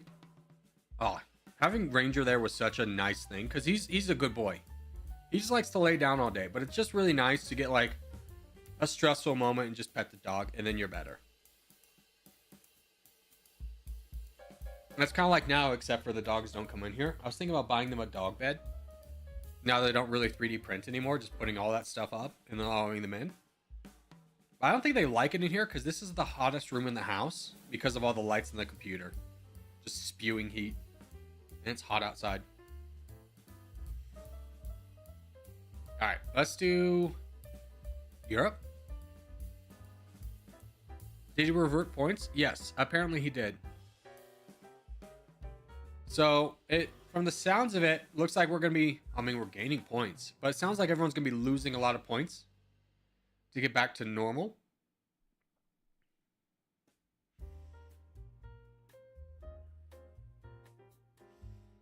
How is North America right now? I mean, we have like an elderly dementia patient versus a convicted felon running for president. So I would say things are Things could be better.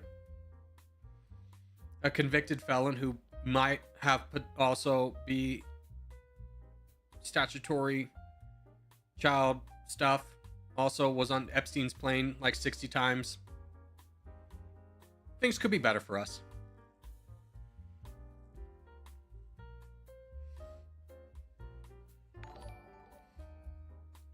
You want to know how things are in North America? Just watch the presidential debate and just go, this is the best we have, huh?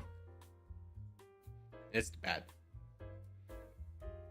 Elderly dementia patient versus elderly dementia patient. Yeah, but one of them has 34 convictions and is running on Project 2025, which is the end of democracy. So there's that.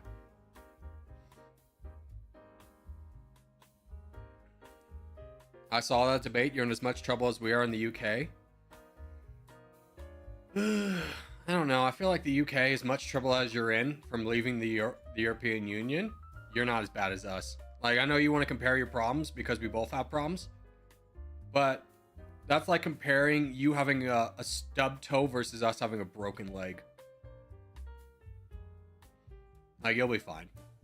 Us? Oof, might be the fall of our empire, brother. Empires only last about 250 years, and we're right around that mark.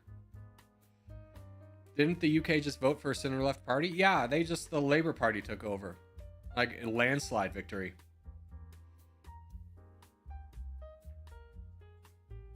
I saw a tweet online where it's just like, hey, Europeans, if you saw the debate, this is personal family stuff, and it'd be great if you didn't involve or mock our family. Like, let us deal with this internally. Please don't look at us in shame. The UK leaves NATO. Could you imagine? Just set it all on fire and leave NATO as well. Just call it a day. Say, hey, we had a good run. We're just going to give up now. We're going to leave NATO.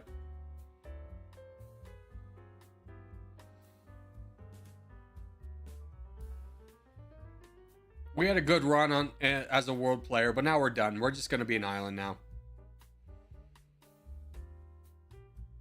We don't have an army anymore, so there's no point in being in it. I mean, here's the thing.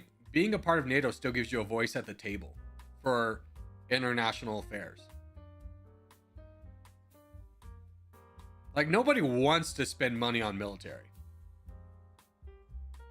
I don't think that's anyone's like, oh, dude, especially as Americans, it's like, hey, we just really love spending 60% of our government budget on missiles. Oh, it's so great. So fantastic. Oh, this guy got donated too heavily. He was right at the mark I was. And he got like 1 million troops.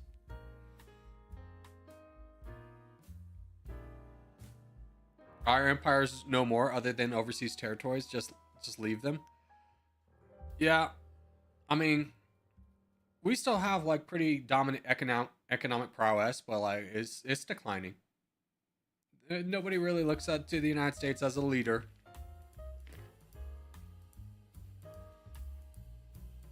Yeah. Wub Ninja!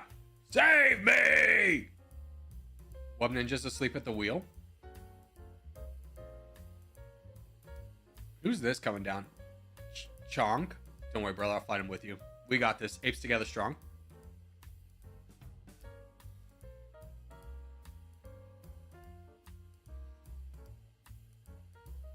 Corgi help Jojo? Who can I help?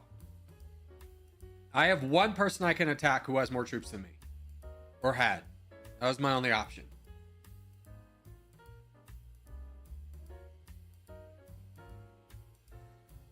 Do you think North America will join as a union in the future? More realistically, we'll dissolve in the water wars when places start running out of water.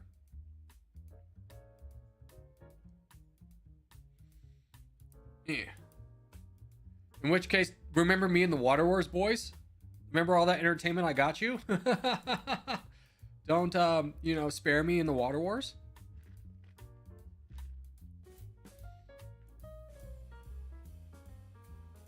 The real reason I became a YouTuber?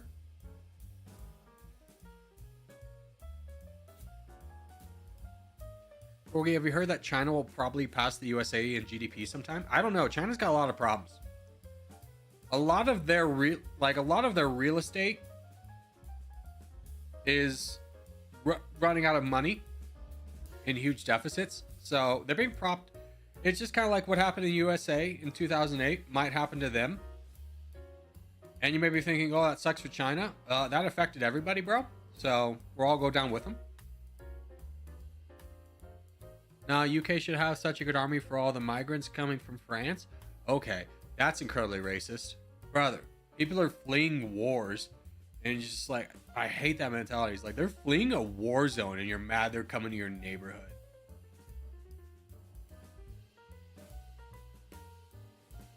I'm going to be honest. It's really brave of you to admit you have so few problems in your life that you can look at someone who's fleeing a war and hate them. So brave of you to admit that you have your life is going so well that you can look at someone who's fleeing a war and hate them.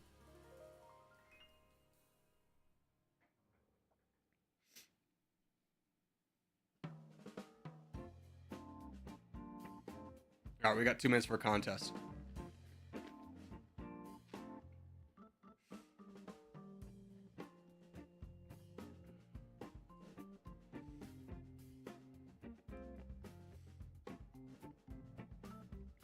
Just a small fact, the whole France soccer team is not from France. Yeah. You won't believe this, but immigrants are always good for a country.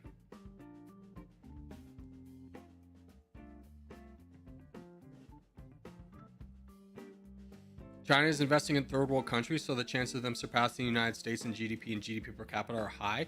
Here's the problem with the what is it called?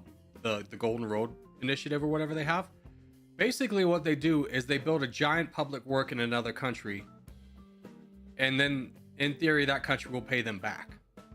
But the problem is it's so predatory that no country can ever pay them back. So they just kind of like economically own a country, which is nice, but at the same time it just kind of like destroys that country. So kind of think of it more like a slumlord. China's more of a slumlord to third world countries.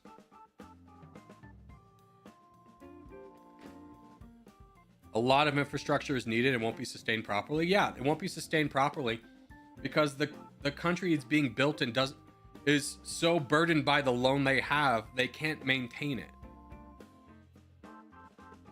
But they own a country? Yeah, but to what degree?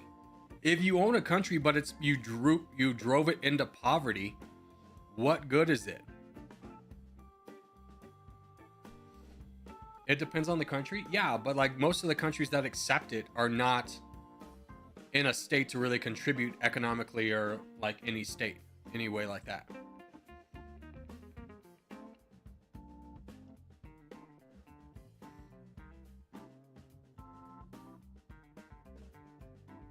Is this the last contest? Yes, it is.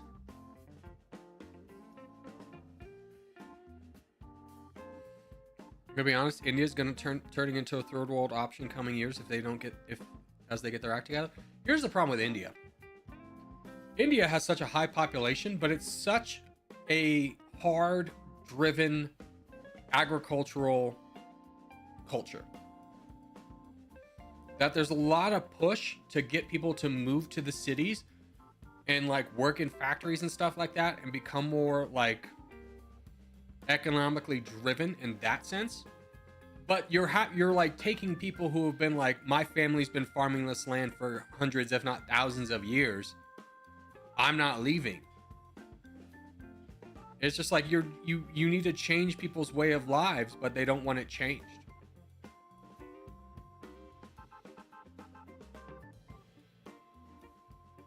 That's India's real big economic problem.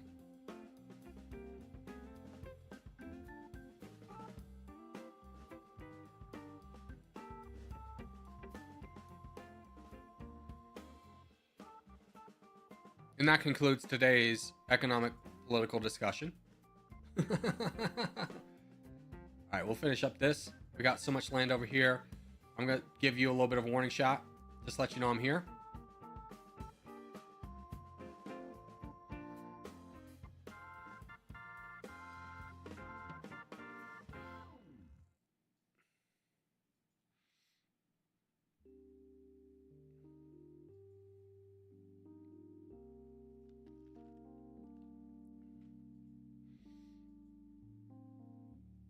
Ow.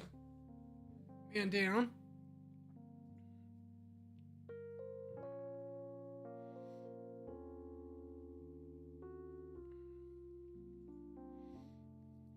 Ow. Yeah. Okay. Submit. I believe in you. How does this man get a different font? He's got a cool font. What did everyone have for dinner today? First off, Bills, you live in America. What do you mean dinner? It's noon. You already had dinner? What kind of schedule are you on? You work in the night shift? The brave shift? The mess with your mental capacity shift?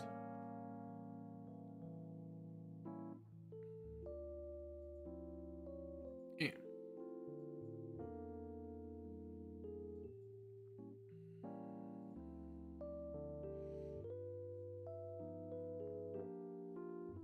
Secondly, Corgs must be sleepy. Me sleepy? Why would you say that?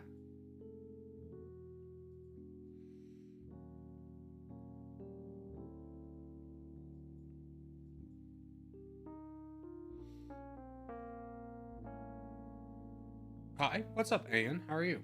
Ann? Ann? You said Chris is Bill's?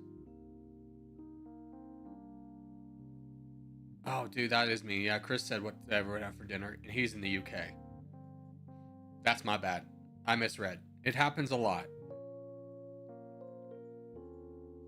I am not sleepy. I just misread. It happens sometimes. It's 11 p.m. here. Must be nice.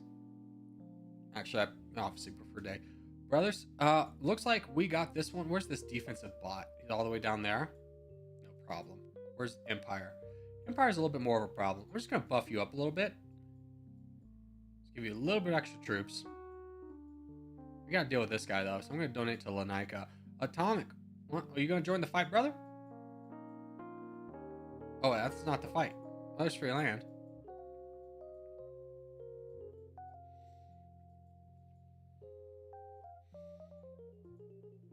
Yeah.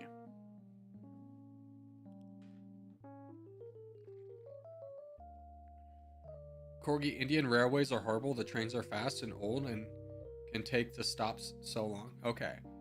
I'll have to take your word on it. I've never been to India. I don't know how common those pictures are. You know, everyone knows what I'm talking about, where there's like 100 people on the roof riding the train. That seems incredibly scary. You could not convince me. I would just wait for the next train.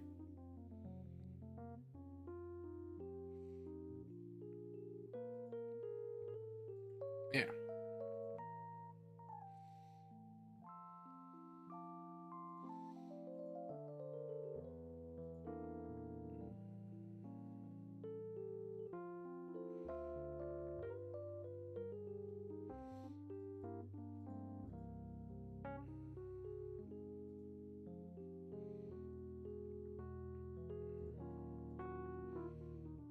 Hey, at least those guys have trains that go fast.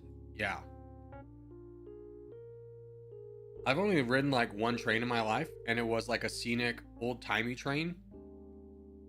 To be like, whoa, the Wild West. How crazy was that?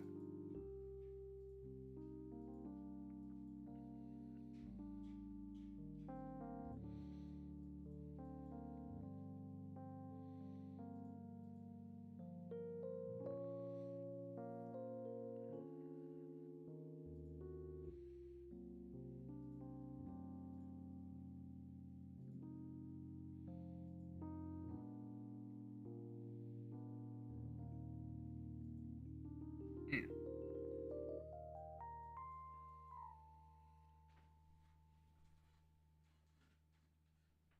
Who's this?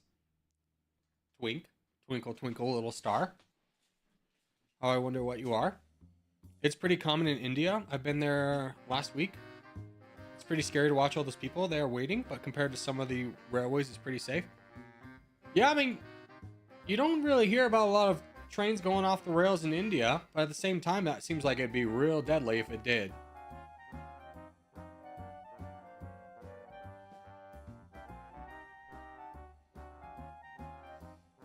I was watching this documentary. this like YouTube documentary about this train crash in Japan because this guy was going way too fast around a corner, and he was going really fast around a corner because he was like a minute and 30 seconds late. And I was like, oh wow, that's crazy. Ban Zero Winter just because it hasn't happened in a while. I got you, Zero Winter. I'll see you in 2 minutes. Also, thank you for the donation, Chris. Zero Winter, where did you go? Did you hide? There you go. See you in a minute, Zero. And then I'll see everybody in a minute. I'm just going to go to the bathroom real quick, and then we're going to flip over to Domination.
Okay, we are back, ladies and gentlemen. Go ahead and close out on all this.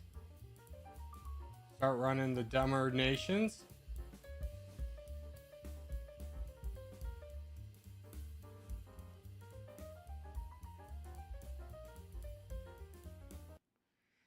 You should hit the record button.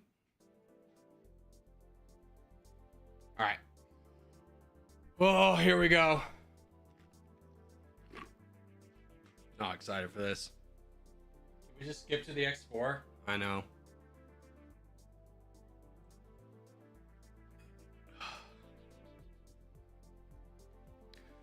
Brothers, welcome back to Domination. Today we're going to be playing second day attempt of a nation that sucks because it's very RNG based, but we're going to do because it was upvoted. Hooray. Which is San Marino. San Marino, as we all know, very difficult start. Same as the Vatican City in terms of it being encapsulated by Italy.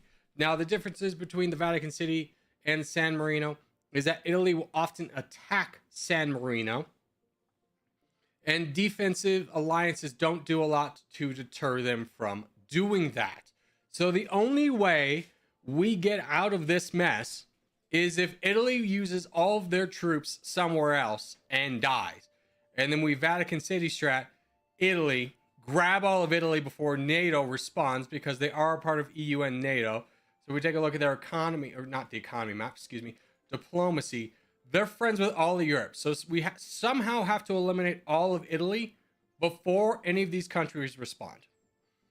So how are we going to do that? Well, first things first, we're going to flip to fascism. Now, the reason we're going to flip to fascism right away is we do get a 10% bonus to exploitation and blitzkrieg. Mostly exploitation is going to be the big thing that we need.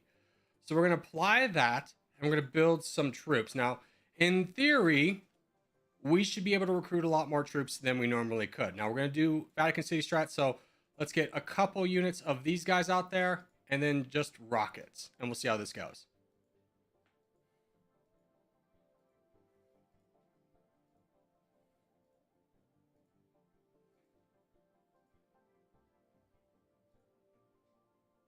All right, so we have a bunch of troops on the way. Now we're going to flip back. We're going to flip to an autocracy. And this is going to be the government type we actually use. The reason we're going to flip to an autocracy is martial law. We need to do the Vatican City strat more effectively, as few rebels as we possibly can get. So we're going to crank this up to get to at least a percentage right there. Hit apply there. Now we're going to take our research. We're going to bump up combat training. And why don't we just use reactive armor just for the fun of it? Now from here, we need to bring down our social spending, bring up military, and we'll bring up R&D as well. Our economy's not going to matter much because if Italy doesn't do anything, we're screwed. Now we do have 400k in the bank, 490k. So we can go alliance hunting. Russia's expensive. India's cheaper. India's a better person just because they have a stronger military than Russia does. Russia has 39. You have 35. Actually, Russia would have been better. Oh, well. We'll accept that loss and we'll advance time. This is our opening strategy. We'll see how many runs it will take because it is dependent on Italy going quote unquote Mussolini mode, fighting down somebody else, losing their military for us to be able to take it.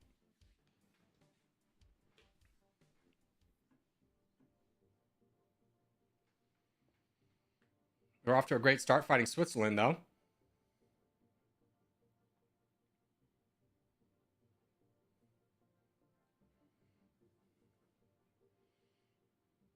Is X4 also going to be a video? Because I don't think I'm going to be able to watch during that part. Yeah, I am thinking about making it a video.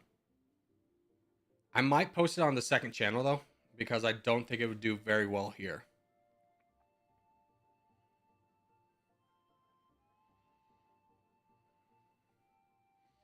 Oh, and while I have no face cam, I'm going to turn off the lights in here. I was just thinking about how hot it is.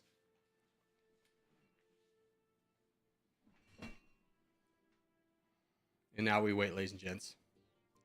And now we wait.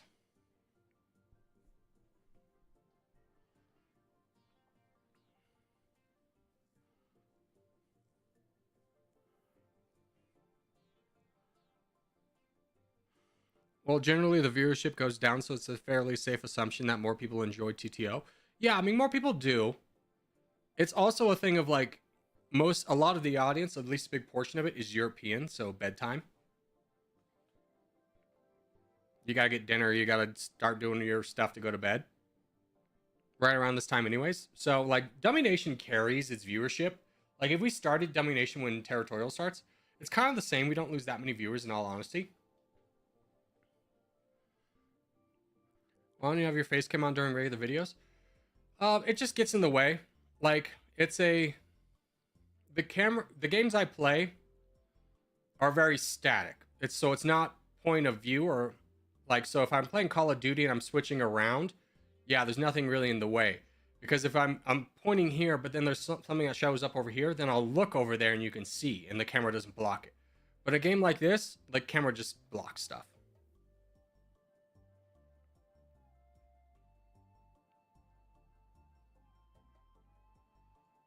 Let's just carry this through. Italy got aggressive and attacked Switzerland, so I'm hopeful that they'll attack somewhere else.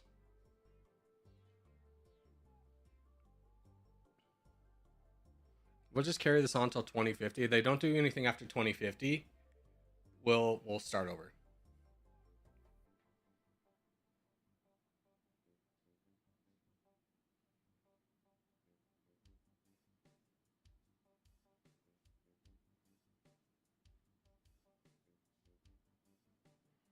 San Marino? Yeah, we're San Marino. Is this how the last run went? Yeah, I mean, Italy gets really aggro. A big part of the problem in this run is Italy just constantly attacks us. All right, start over. Nothing's happening. We gotta start over. Try it again. Same start as before, so we'll just keep cutting until we get a start we can work with.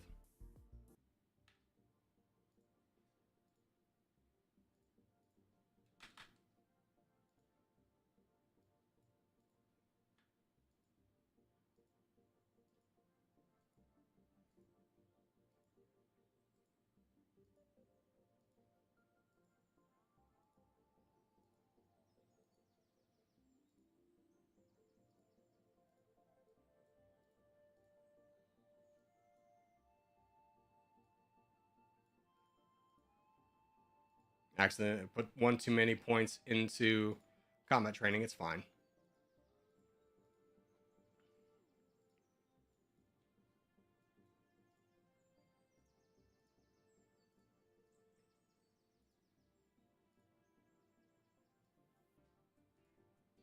And here we go again. The title was an exaggeration. Yeah, I might cry. Who knows? It might not be. I could just be a sad boy today. You don't know me.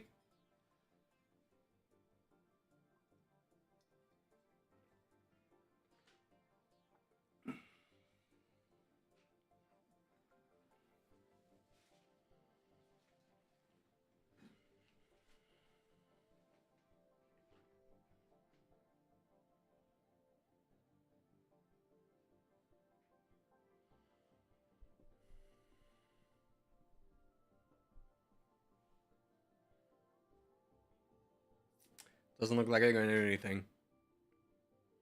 Kai will start after the 5th attempt. We'll wait. Yeah, you know.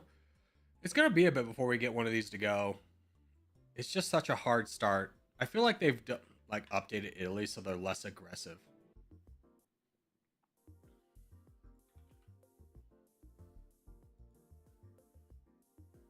Third attempt.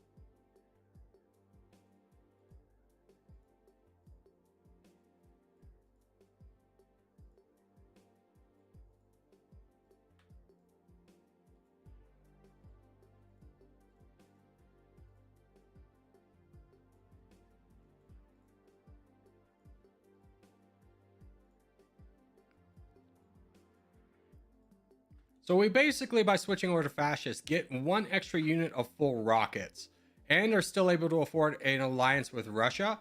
So I do think switching to fascism is the way. Someone had let me know that switching to fascism right away gets you a 10% bonus to exploitation right away. If that is true.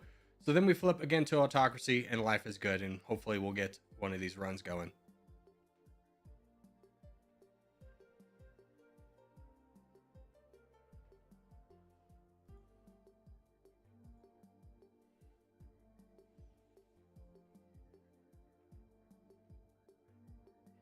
Italy's even stronger than it was last game.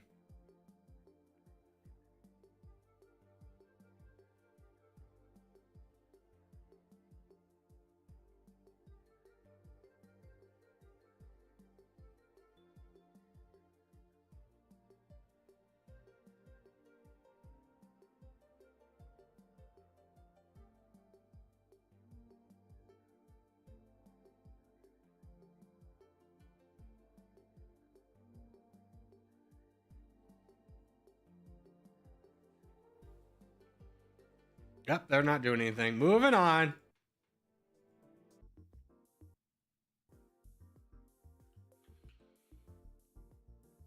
Maybe after Italy, go for Syria? Brother. We spent 2 hours last stream just trying to get out of Italy. Like, let's get that done before we worry about what's our next move. You know, it's a great suggestion, but like... You're like, hey, once we build a moon colony or a colony on Mars, we should name it this. And go, brother, we haven't even gotten to the moon yet. We haven't even built a colony on the moon yet. We're not building a colony on Mars.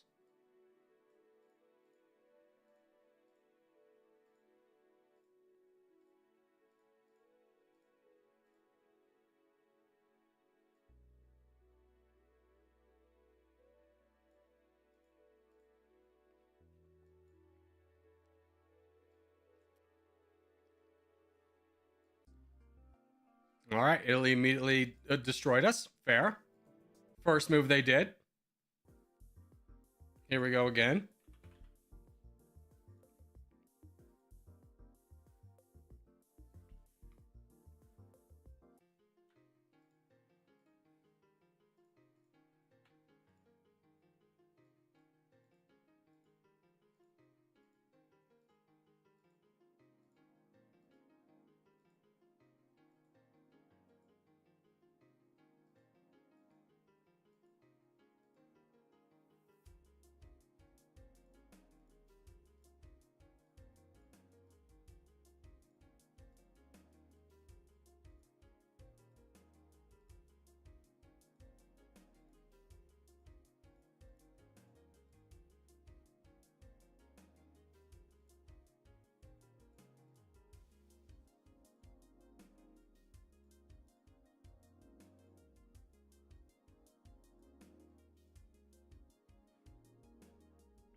Italy's being a little aggro.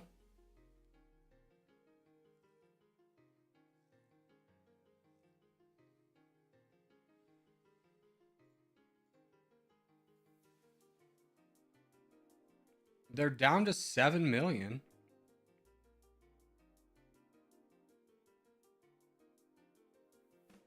Even Flanders was easier than this? Yeah, Flanders, you just got to repel France for a second.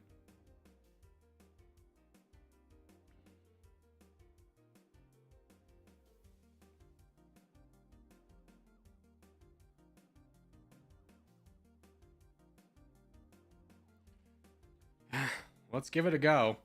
All right. So if you don't, we're going to give this a go. We'll see if this goes well. They have 7.38 million. We're just going to try it. If you don't know the Vatican City strat, it's 5 to split your army in half, F2 to attack. Oh, wait, hold on. Excuse me. Everybody. Home. Cancel that. Oh, frick. We declared war on them. Okay, now we try it again, though. F5 to attack, F5 to split, F2 to attack. Go all over the country, all at once. And basically what this does is it blitzkriegs down the enemy so fast that they don't really have an opportunity to attack backwards. And you can potentially take over the entire country before any of their allies respond. So full speed, spacebar to unpause. Nope, they were able to defend. Okay, cancel that. Try again.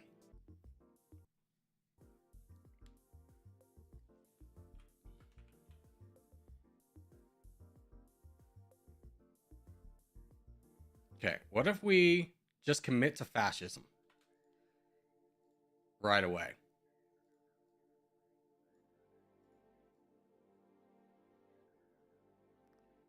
What if we say 2734 apply? We'll keep this through all the way.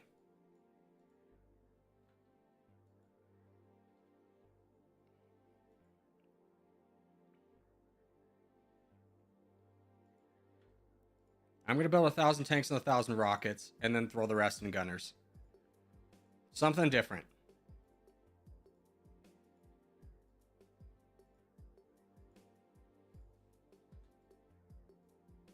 Keep the same level of research.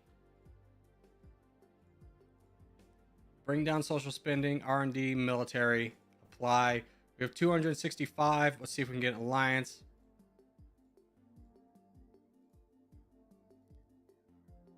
Yeah, we should be able to get one both India and Russia, which then puts our defensive power at 68 without any troops. No, Italy invaded right away. Let's try it one more time. Don't do military spending high if you don't have an army, I think. Brother, here's the thing. It doesn't matter. It doesn't matter about our budget. Because here's the thing. The army we're building is not sustainable for our economy. So either we beat Italy or we don't. And if we beat Italy, then we can bring down the military budget. So the budget doesn't really matter that much.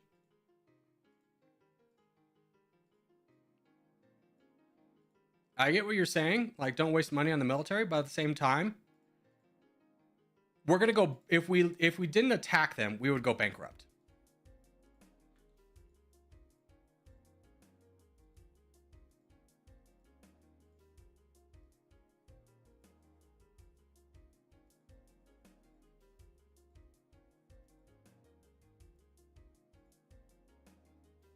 Oh, I forgot to get an alliance. Oh, well. Is 60k days with Greece good? I don't know. There's a leaderboard. I couldn't tell you, though.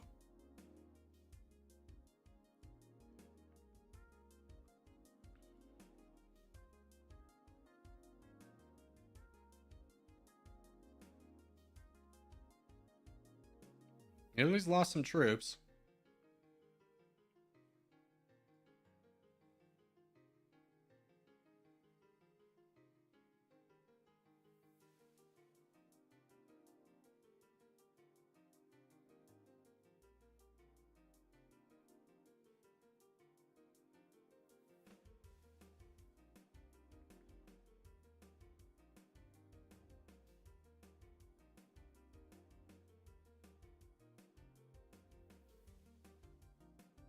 Okay, here's our army.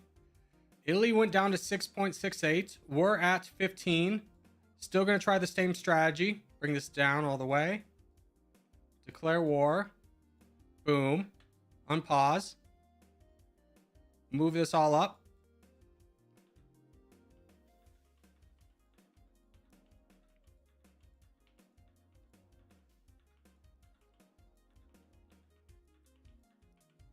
Move everybody around. If we could just capture the north, I'd be incredibly happy. All right, go. No, we lost. Cool.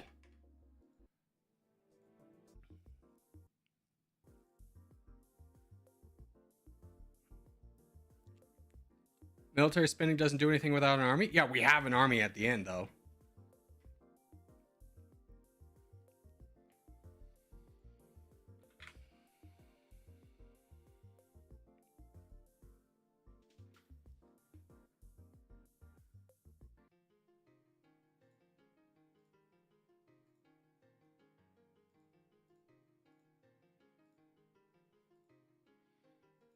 Does communist give an immediate call effect, Craft? Will you immediately get called to arms? No? Frick.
If you didn't do military research after you make the army, will be weaker. Yeah, that's the entire reason we're doing military research, is we need our infantry to be as strong as possible. Now, I know we don't have any reactive armor, but that's something where any tank you build is so expensive, you never want to lose it. Now, we could throw that into social effect, but since we're trying out fascism right now, it doesn't matter. Okay, I don't think the fascism experiment's working.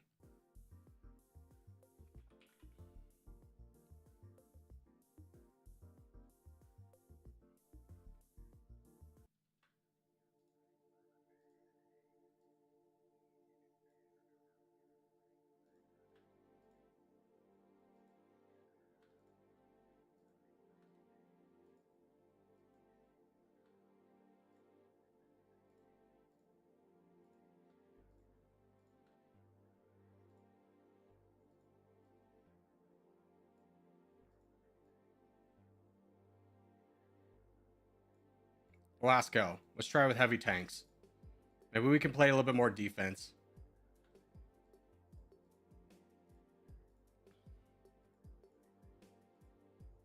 It's kind of the whole point of playing as one of these small countries, though, is you puzzle it out. Try different things. See what works.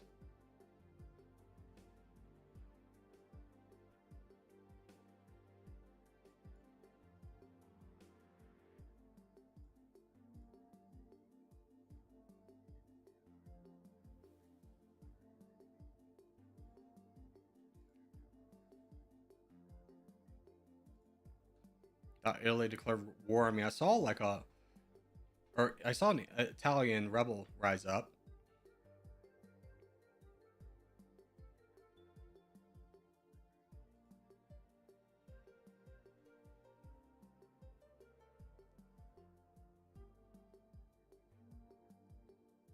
All research is instant. Yes, that is true. Kraft would know. He's the second best player in the world.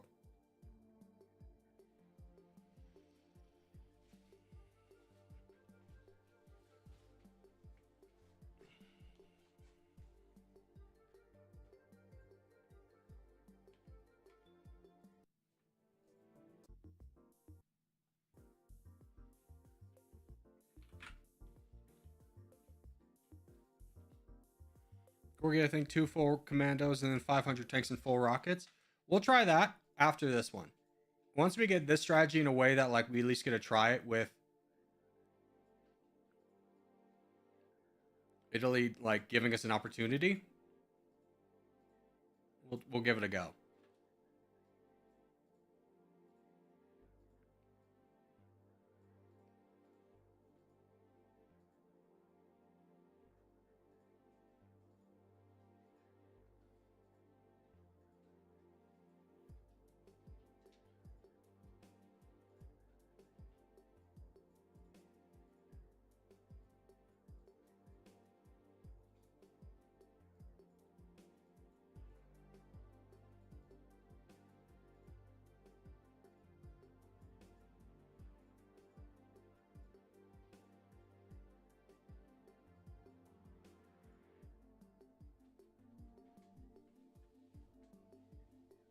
Wow, this one's tough. Yeah, this is by far much harder than Vatican City.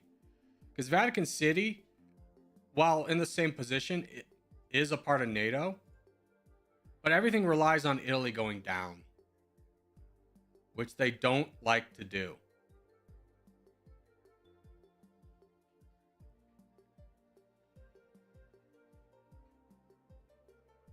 Okay, let's try this. I saw Sonic who does this in multiplayer games.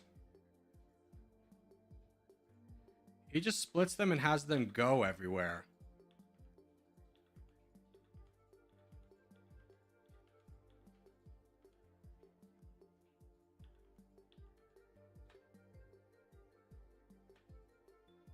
Okay, I did mess that up.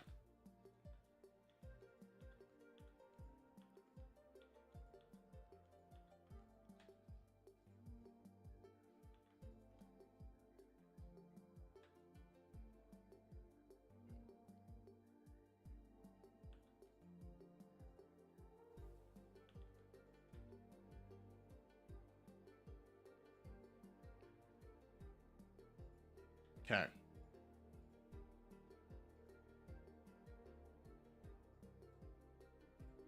Execute. It worked. We're alive.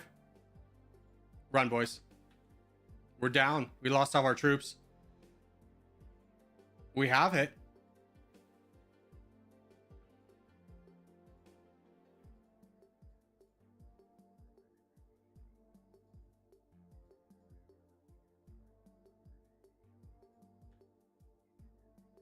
Give me some rockets to try and hold it. We're making 647. There's a slight chance. Do we solve our alliance with Russia, though? We do.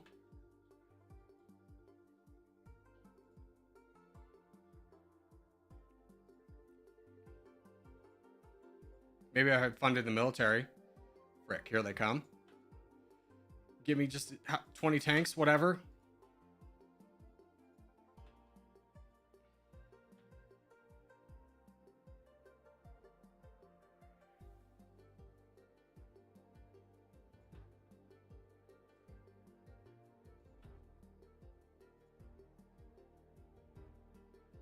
We have a defensive advantage here. We're holding.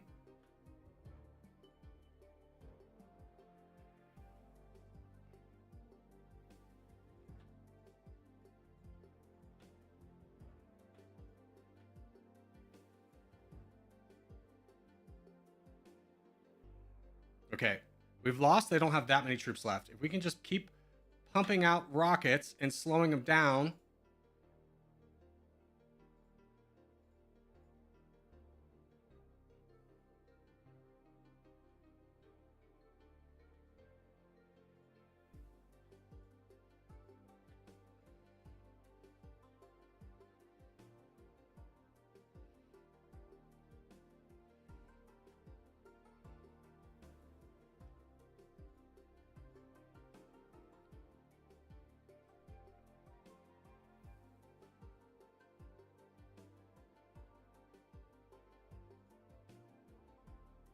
And just beat them with this war of attrition that we have. Just pumping out 10 tanks anytime we have a moment.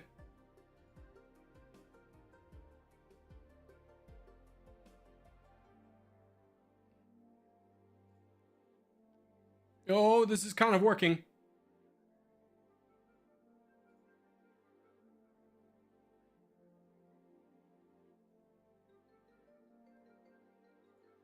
Keep going. We've almost got them completely out of our army. Frick.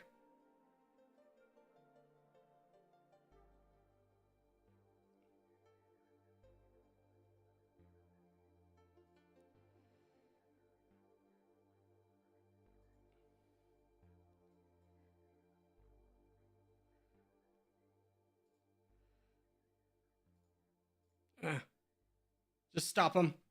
Stop them.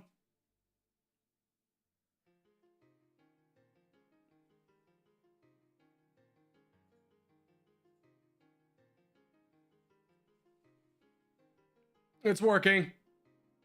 It's working.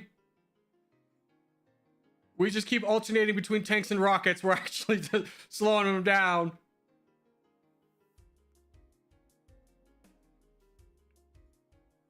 Come on. Oh my god, we actually defeated them. Can we hold this? Italy's starting to run out? Yeah, I mean, joke's on us. Same. Okay, if only we had 521 million, we could get a peace treaty.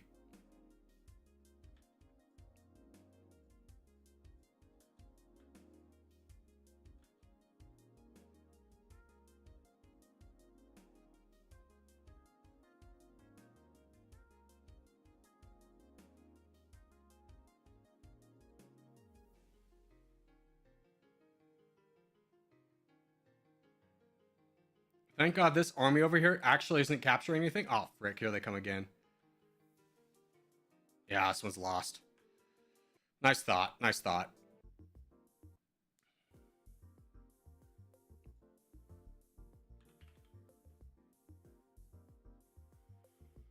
Why is France and Germany not attacking you? Because at that point I was defending my land. I wasn't taking Italy. The computer will only attack you if you're attacking another country. But once that's over, they're fine with it.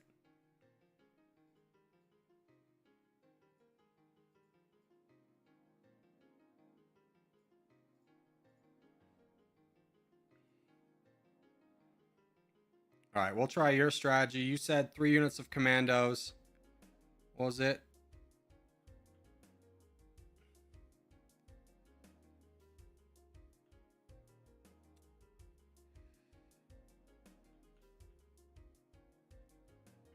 Someone had a strategy. Oh, 2 units of commandos, 500 tanks, and full rockets. Okay, we'll try that.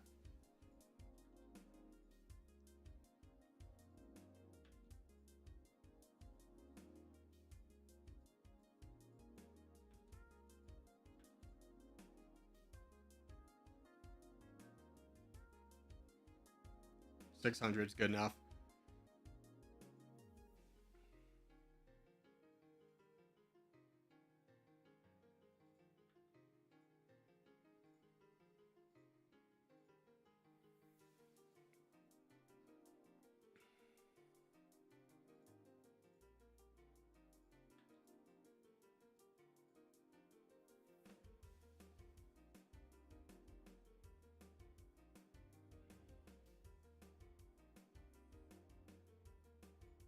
Sorry. Yeah. All of NATO starts with a lot of tanks. Yeah, that's kind of the hope, is that we can blast down their tanks and maybe hold some land.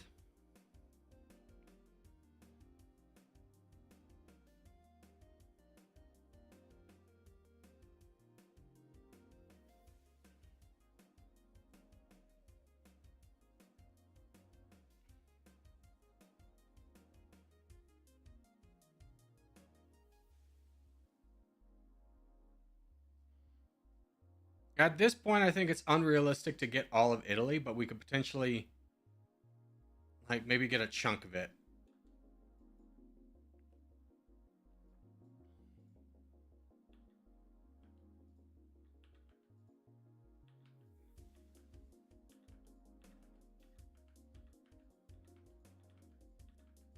You know, hold on.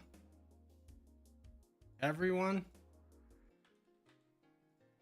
go home. Let's try and capture the south, because the reason I want to get the south instead of the north, well, we have to, never mind, we have to attack up here. I was thinking about getting the south because it would take Europe longer to react, but the problem with that is we don't have sea access, so we can't do that. Ah, everyone go home. I screwed it up again.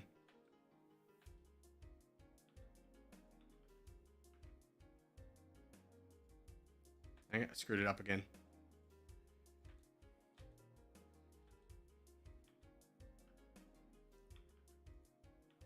I pressed the keys out of order.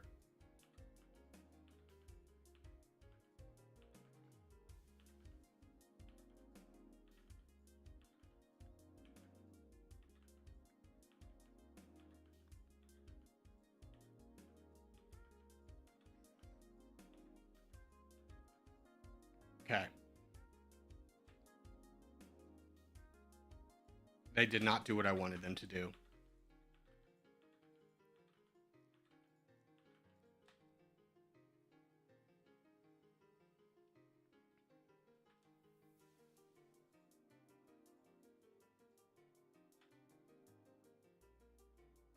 Nope, forgot to full speed it. No, that didn't work. Okay. I don't think that one's going to work anyways.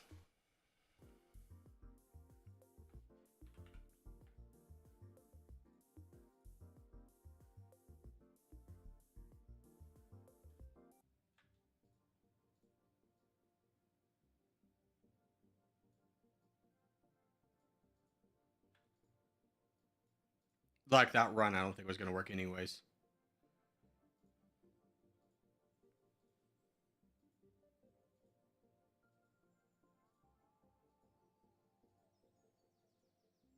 Are you crying yet? I'm going to be honest. If we haven't gotten a start in the next 25 minutes, I'm switching countries. Like, I have to get a video out. And I don't think I'd come back to San Marino. Like, period. I'm getting real frustrated with it. Oh, I forgot to do this first. Frick. Okay.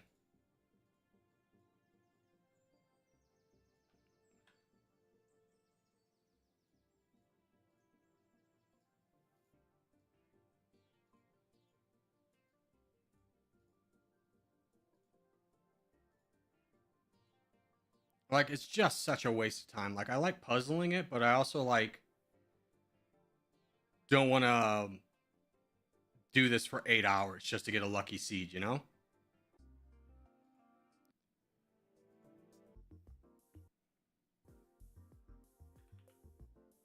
And if I don't do San Marino, I'm not doing Paolo either. I'll just do a country I want to do. Both skill and luck have to go perfectly. I mean, this run is 90% luck. Like, I have the skill to get it done. It's just a matter of I cannot get it done if I don't get lucky.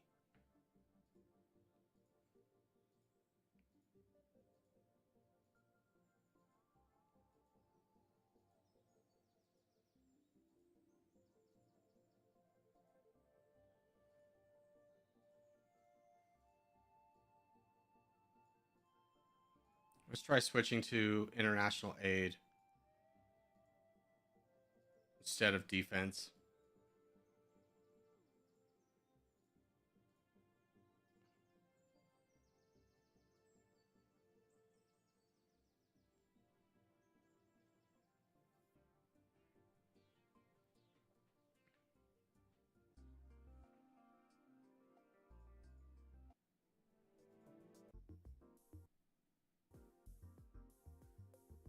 I thought you were going to play at every country at some point. Yeah, I'd come back to this as like the last country.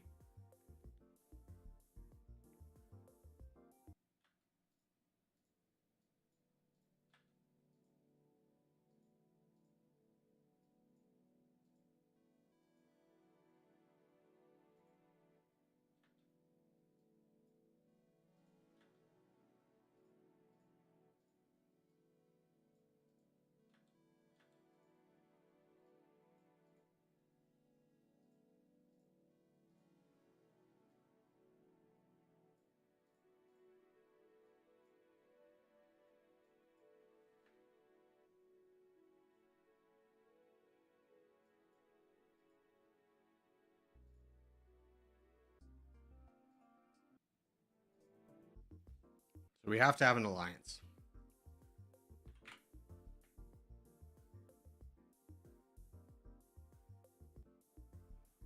Corgi, I just sent you in Discord what Chris sent me. Could you just tell me? Like, don't give me don't give me homework. Unless it's like inappropriate for stream, just tell me.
Okay, Italy attacked me, and we held.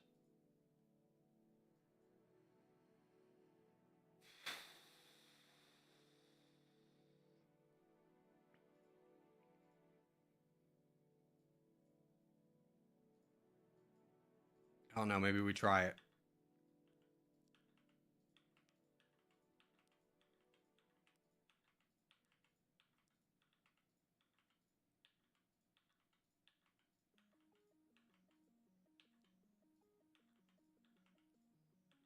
Okay, Vatican City Strat, all up north, go. Didn't work. We defeated them.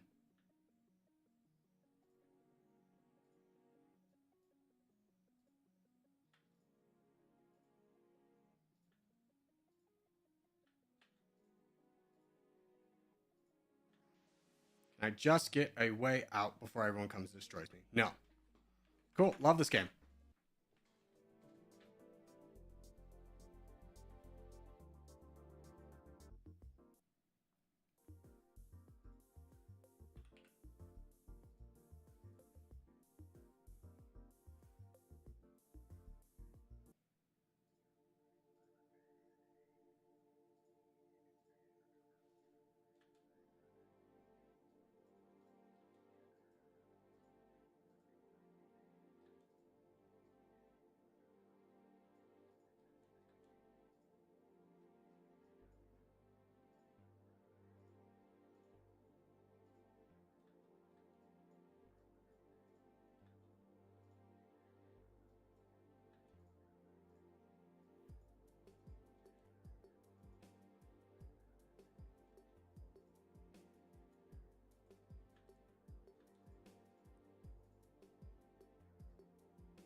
All right, let's try this. We're into 1,000 rocket or 1,000 tanks, like 5,000 rockets. Hopefully, should be enough.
And Spain's not active in this run. Or Italy's not active in this run. Cool. All right, I'll be right back. I'm going to the bathroom. We'll come back. Try it again.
All right, back at it again.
All right, let's try the new strategy of 2 full units of rockets, 1k tanks, 2 units of commandos, and 2 units of gunners.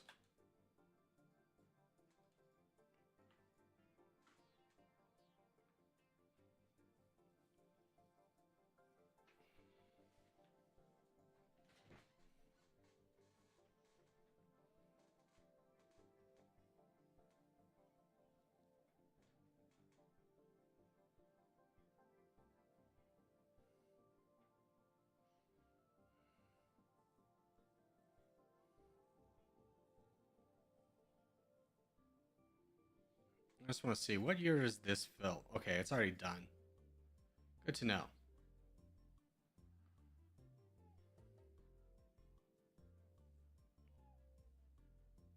I'd say San Marino's the hardest. Yeah. I mean, I imagine Andorra is even in a worse spot. Spain doesn't get too active, and neither does France. At least not in a way where they like lose all their troops. So I don't know how you get out. Italy is being a real stubborn girl as San Marino. It just refuses to attack anybody. I mean, in my Tunisia run is like every other run they were attacking me. But here they're like, oh, there we go. They did something. No, they just split. Now they're doing stuff though. Keep going down. Keep fighting people. You're doing great. Okay. Hold on. Here's my strategy. You ready for this? We attack Italy. Now we go home.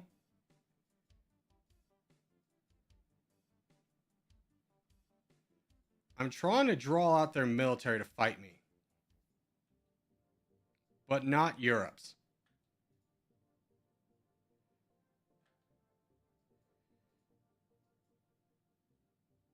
There we go. Now we're whittling them down in our home territory, so nobody else in Europe is coming over. And we have a stronger military than they do, so hopefully we should be able to defeat them.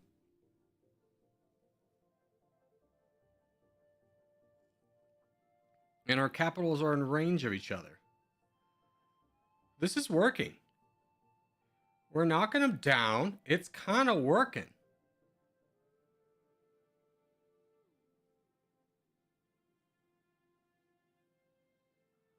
Okay, their army's defeated. Oh, frick. No, we're going home. We're not attacking anyone. Go home, go home, go home. Oh, frick. Okay, hold on. We gotta run. We have got to run. Get me to the sea and get me out of here. Oh, no. Oh, no. No. No.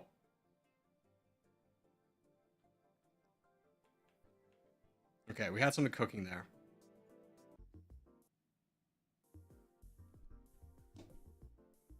I think if we ran to the other side, we'd be fine.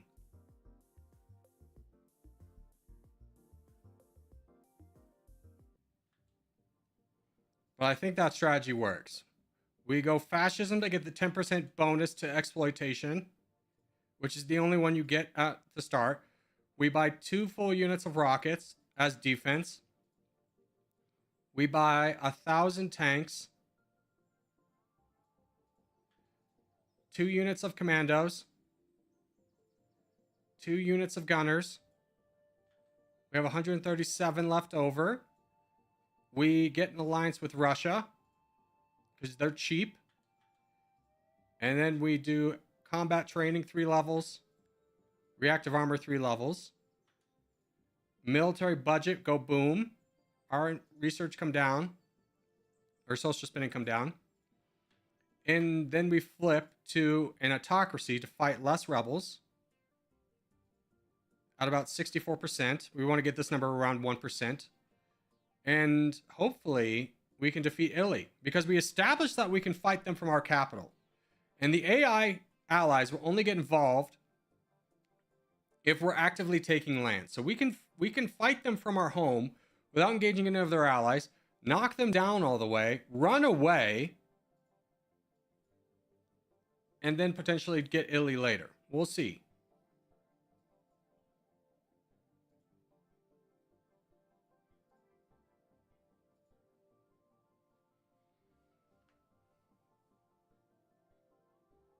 Are you just trying to get Italy? Yeah, the problem with San Marino is it's landlocked within Italy.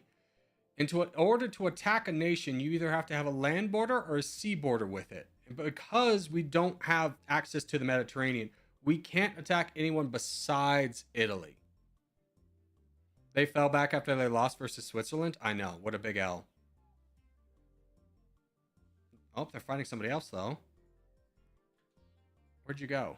You split your army. Ukraine went massive. I'm glad we got an alliance with Russia. That was very worthwhile.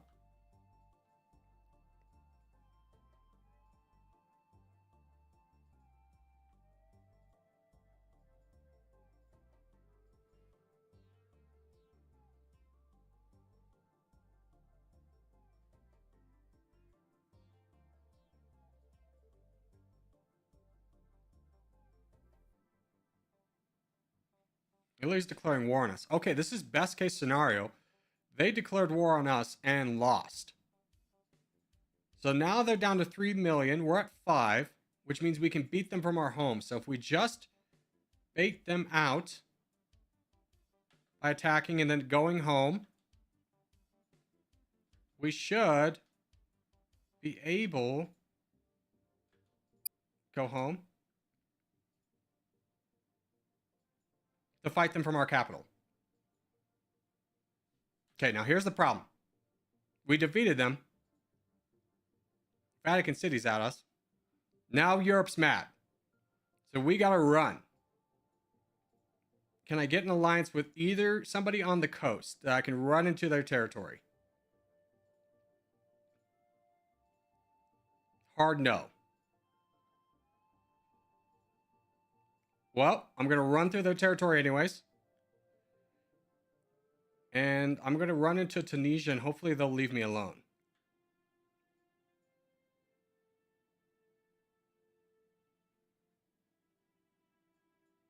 I can't make it out.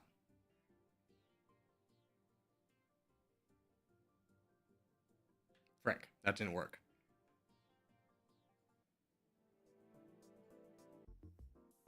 So I can't run out either way. And I can't go home because I still take territory. Can't you get to the Adriatic? I can't get anywhere. I've gotten attacked both ways I've tried to run.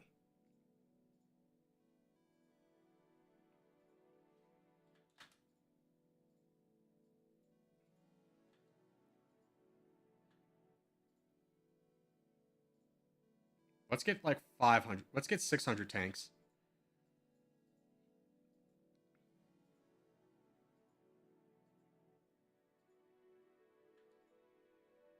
Cheap alliance with Russia. Dang it. Too expensive.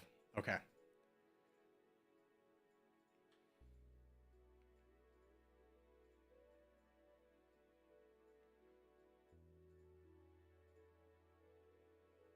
Oh, we got a flip.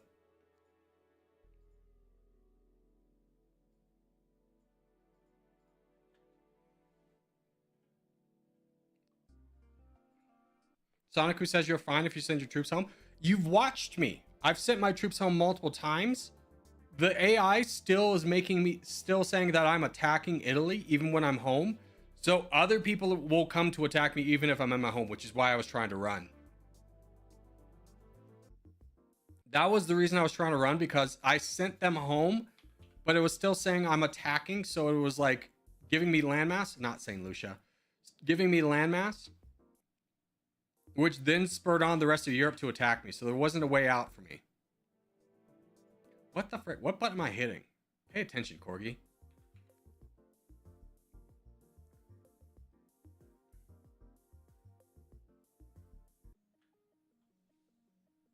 Send your troops home, you'll be fine. No, I literally just explained why that's not working for me. It might have just been that run, but I did send them home.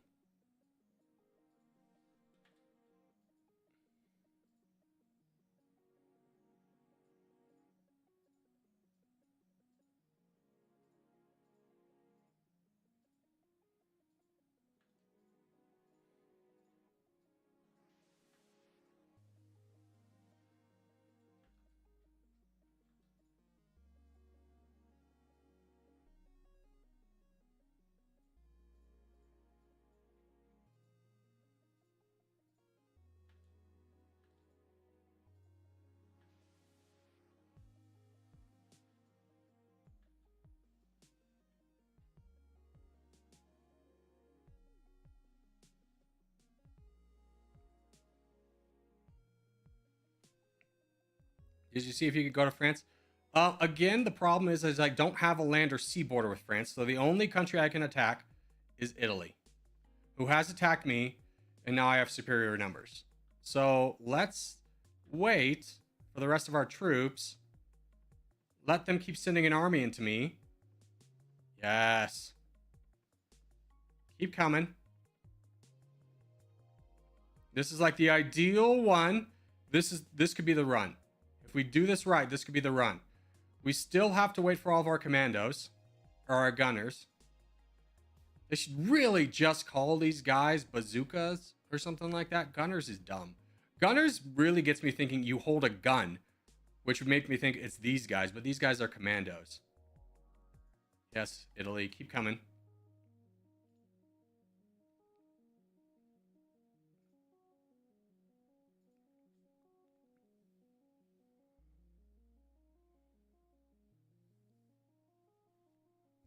France would also declare war, so that wouldn't help. Yeah, there's no benefit to attacking. We can attack France, and it wouldn't be a good move. All right, we have all of our troops. We have just 5 million. Italy has not. Italy's got some troops. They're fighting somebody else. Okay, they're fighting Serbia. They're gone. All right, here we go. Vatican City strat. We might be able to get all of Italy. We only have 5 million, but it could be possible. So we split our armies. Go everywhere. The ideal scenario is we take all of Italy in one fell swoop.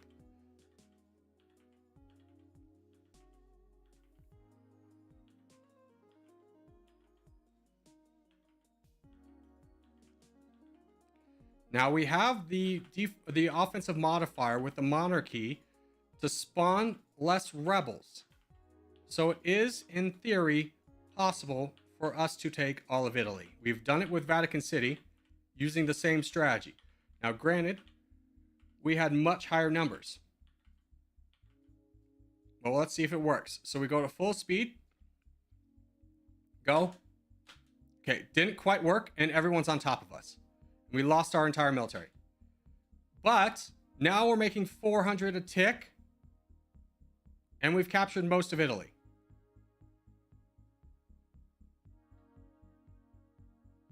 Hold. Give me tanks. And now we try and use the economy we grabbed to build an army, even though the rest of the world really hates us. If we take a look at the diplomacy map, Europe hates us. Russia, you're weak. You are also weak. We can't afford an alliance with you, and we can't afford an alliance with you. Okay. Bad news bears, Cyprus is coming over. Cyprus, is there any way I can buy you off?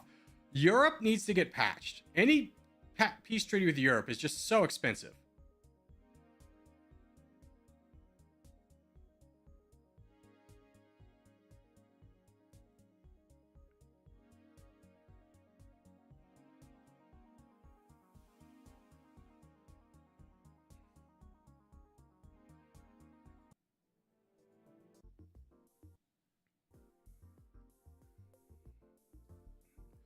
I think if we take a much smaller chunk of land in Italy, using that same strategy, using that same strategy,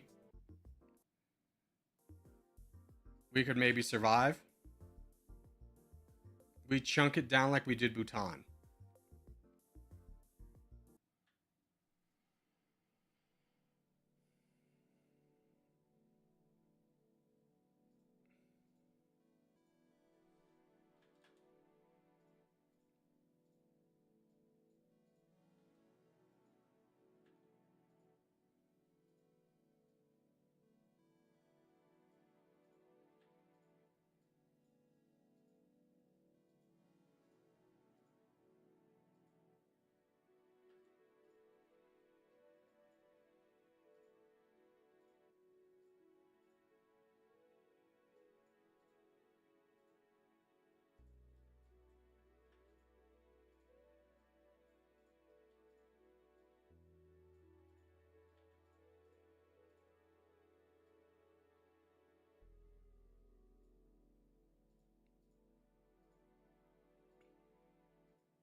Okay, Italy attacks Switzerland. That's good. Is that all their army? Oh my gosh, they're so weak. Keep going, baby. Keep fighting people. You know you want to.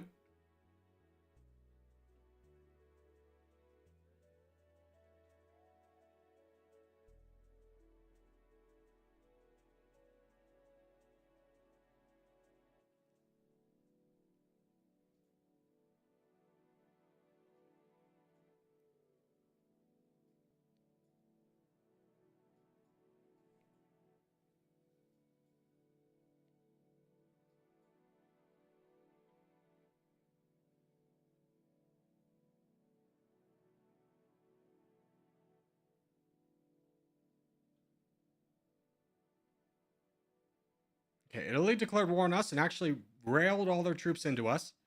They have less than 1 million left. We've got 3 million, so it was a costly one for us. Let's go ahead and see if we can do our strategy to fight them from the capital. So we attack their territory. Now we head home. We got them down to half. No. Bring your military to me. We can work this so we can fight them from our capital without bringing over the rest of the computer AI. Oh, Algeria's fighting them. Yes. Go, Algeria. Do all my lifting.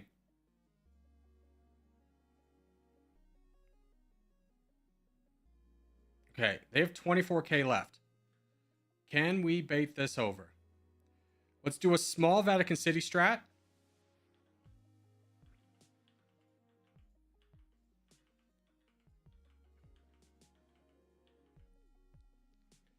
And just focus in on capturing this middle section. Okay. Nope, we lost. But we have some troops. We have land. We're making 126. Oh, I don't think it's going to be good enough.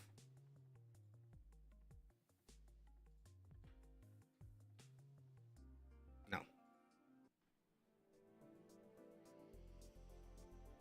All right, we're switching. New country. I'm doing Kazakhstan. San Marino's not going to happen today. All right. Kazakhstan starts off as the 51st best GDP, 66 population, 71 GDP per capita, nice and high. Military power is 57. What is our diplomacy like at the beginning of the game? Some people like us. We don't have any allies. We could potentially get an alliance with China or India. That is great. We are martial lawed up. Fantastic. Let's go ahead and bring down paramilitary all the way. Apply. Actually, let's use our new trick we learned from trying San Marino, which is we go fascist. And if you apply fascist, even if you don't put anything in, you get an immediate 10% bonus to exploitation. So we can use that to get some extra troops. Now, speaking of troops, we don't have a lot. Let's try and fix that. Let's get a full unit. Oh, we don't have a lot of money. Let's get a couple units of commandos. Let's get 3. A unit of gunners. We're going to want 1,000 tanks at the very least. In fact, let's go 1.5. And then throw the rest into rockets. Fantastic. Then flip to autocracy to get martial law. Now, martial law takes down the chances of spawning rebels when you attack a country. We're going to put 3 points into combat training and 3 points into reactive armor. Then for our budget, we're going to bring down social spending, bring up military just the tiniest bit, R&D up, and liquidity up. Now that will bring us down to 1.93 economic growth, but we're not too concerned with that for right now. We'll just speed things up and go through. Oh, can we get an alliance with China? 45. Yes, there we go. Alliance with China will protect us from everybody else. And we are a little bit landlocked, but we do have options to the south once we get the full might of our military. So we'll just speed things up until we get that option.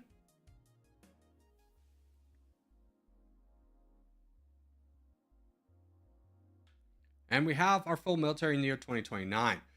Now, Russia is going into Afghanistan. We don't have that option.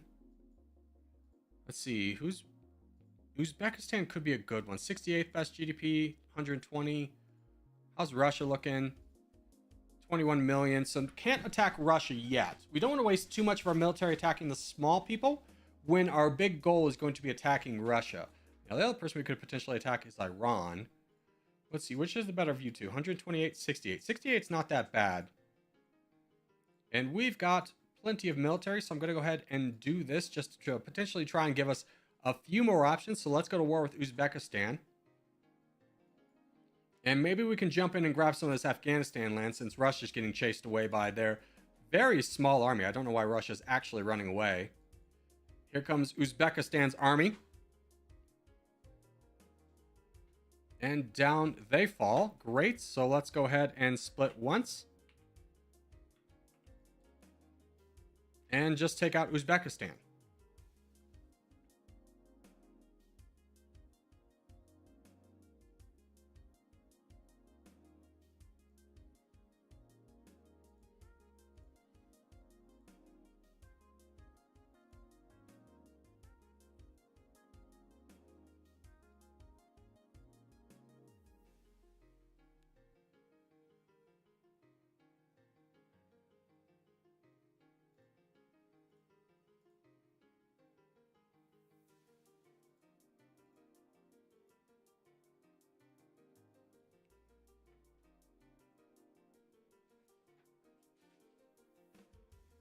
Now, a great opportunity has arisen. Pakistan fought a war with India and lost other troops. And Afghanistan doesn't have any troops. So if we can push through Afghanistan, we can get Pakistan. And Pakistan is the 39th best GDP. That would really bring us up from 45. And then we could potentially attack India as well, who's also out of troops. The options are abound once we finish up Afghanistan.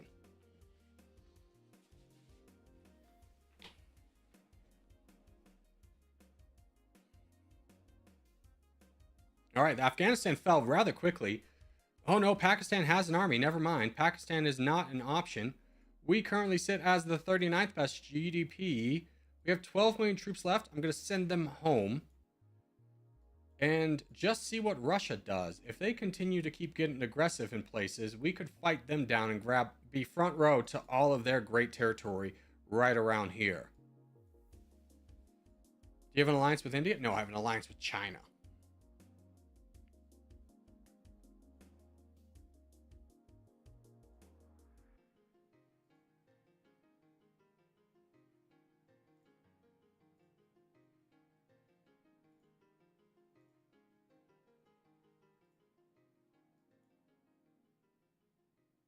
Ooh, and Germany's fighting Russia. This is actually really good for us. I'm going to go ahead and position my troops in a way where we can take advantage of it, because where we're going to want to push is right here. So we're going to have half our army standing right here, the other half right here, and hopefully Russia will fall. Now, a problem with Germany attacking Russia is once they get in their blood that they want this land, they will continue pushing no matter who holds it. So if we hold it, they're going to push against us. But the chances of us holding it are high if we can get the good economic zones.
Nope, Japan's coming over. This could be it.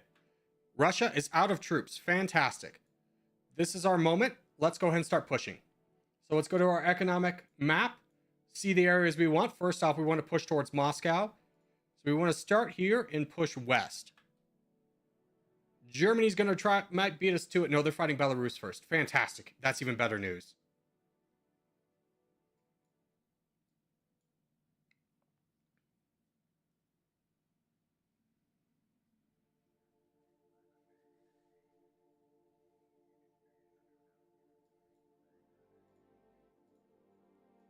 Germany invading Russia. Who's seen that before? True, true. This is true.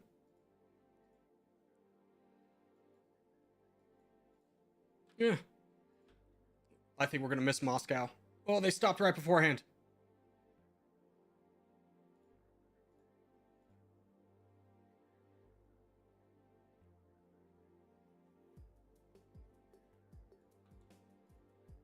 Give me that.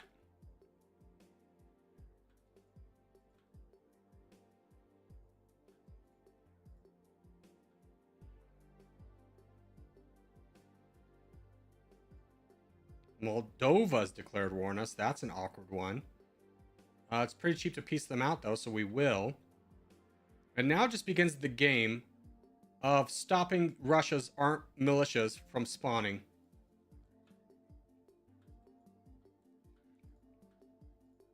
Really becomes a game of whack-a-mole.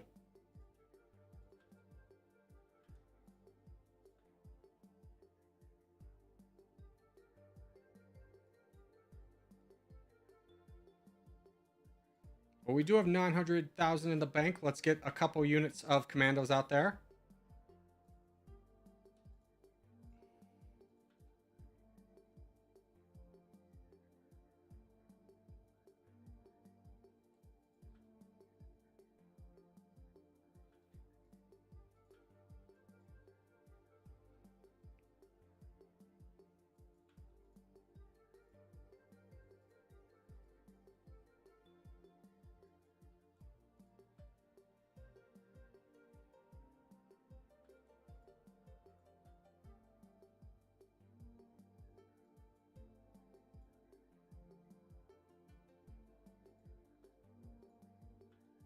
And we're going to use the economy map as a guide.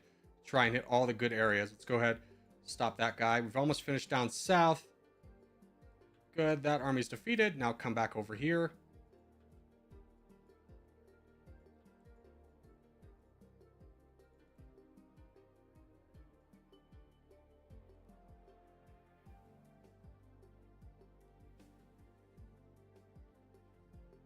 Pakistan is low now. Are you checking? They're not that low. They got 9 million. Wow, how would you know that? Like, you would have to have access to my map.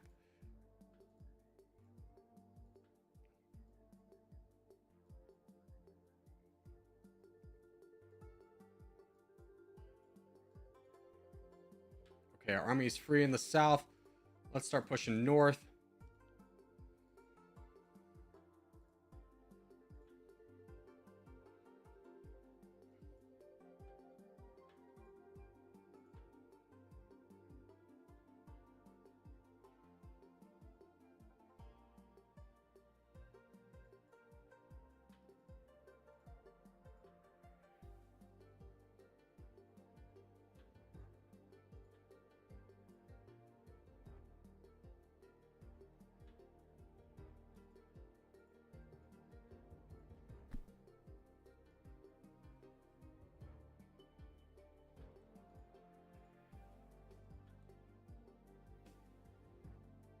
And now we have sea access. Huzzah! Kazakhstan getting big real fast. Who came over here? Norway. Oh, Germany took over Norway. I don't like the certain path this is going down. Poland, I'd be really concerned if I was you. Same with you, Czechoslovakia or Czech Republic.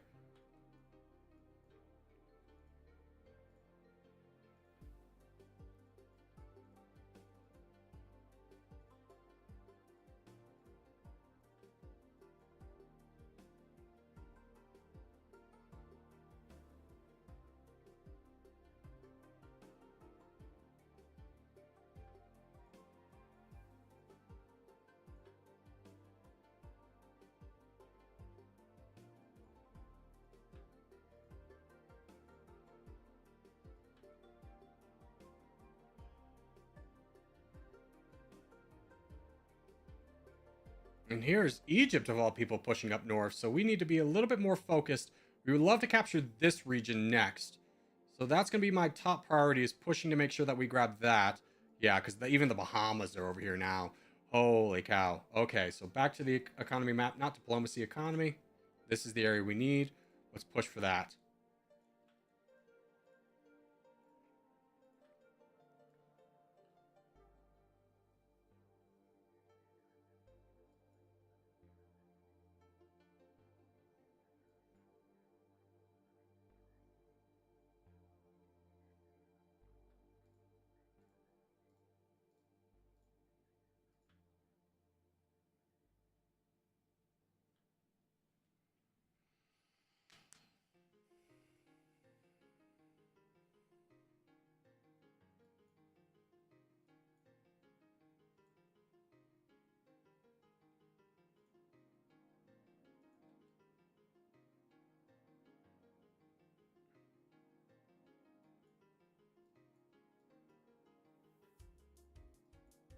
Okay, things are mostly under control here, so I'm going to bring you and you together, and we're going to fight down these rebels over here and here that have spawned.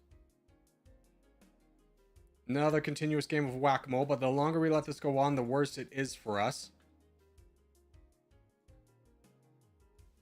As we have mostly control over the areas we want over here. No, not multiple. Forgot to click off of it. It really should not be a tab on, tab off. Just like a one-time thing. And we do have 10 points, so we can throw 10 points into economic research, cheapen that up.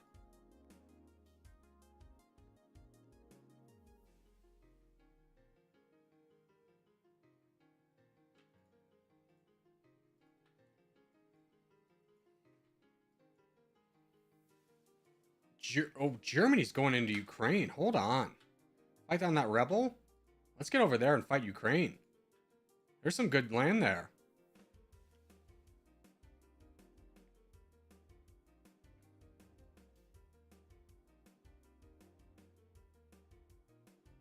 Oh, Poland. I didn't realize you were allied to them. I should have checked that. I'll fight this army down. Oh, Lithuania's here. Can we buy off Lithuania? No. Freaking Europeans. Go home. Just run away. Not worth losing our military for. Let's just go stand there and try and guard.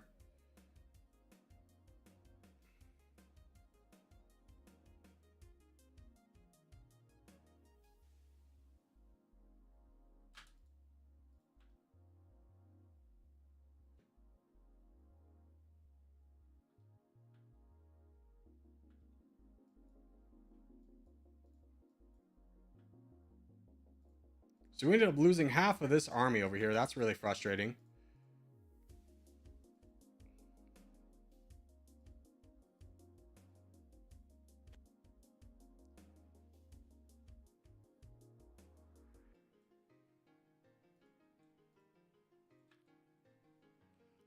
Was San Marino too hard? It wasn't that a fact that it was hard. It's just like we got no RNG luck. Italy never got like weak enough to the point where we could push them. Like in the Vatican City run, they would like constantly, they would run out of troops, and they never did. And we've put, at this point, like 5 hours into it. Over 2 days. No, probably 6. So it's just like, I gotta get a video out. I don't got all day for this.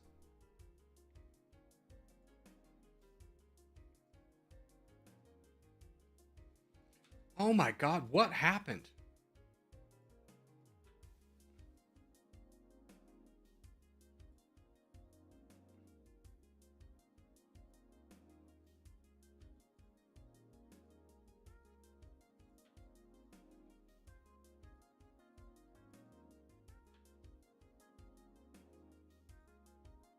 Then push Iran. Here's the thing. In this game, it is a hard weakness to say, I'm going to attack this country. You should never play with the mindset of attacking a specific country. You should always be, where is the opportunity to attack a weak country? Like playing with a mindset of, I'm going to attack Iran. Actually, Iran is a really good country to attack right now. Hold the phone. We've captured basically everywhere we want in Russia. Iran has fallen. They are the 44th best GDP. This is the 39th. The chances of us grabbing any more of this land to really justify it are low. And Turkey is attacking. I'm going to go ahead and split this army and tell it to attack Iran. Now, Iran, before we mess up, do we have any friends we got to worry about? Palestine and Qatar. I think we could buy off those two.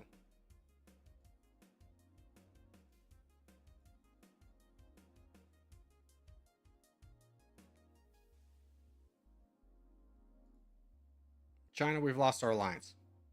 Let's get that back. You keep saying you don't want to be friends with me, but I know in your heart of hearts you do.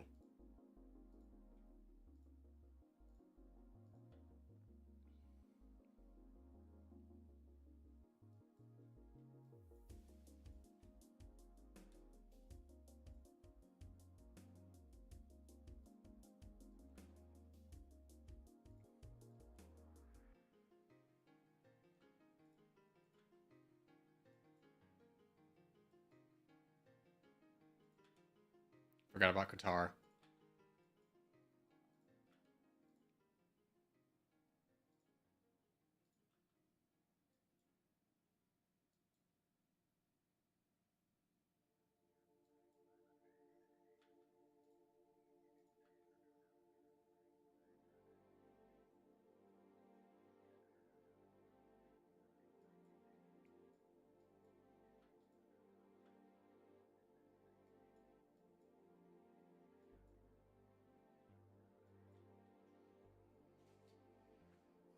Get an alliance with Turkey? No. They've got 4.7 million, and any alliance with any European power is incredibly overpriced. Like, to the point where I think the game dev should honestly look at that, because it's like, how much is Japan? 2 million. How much is Turkey?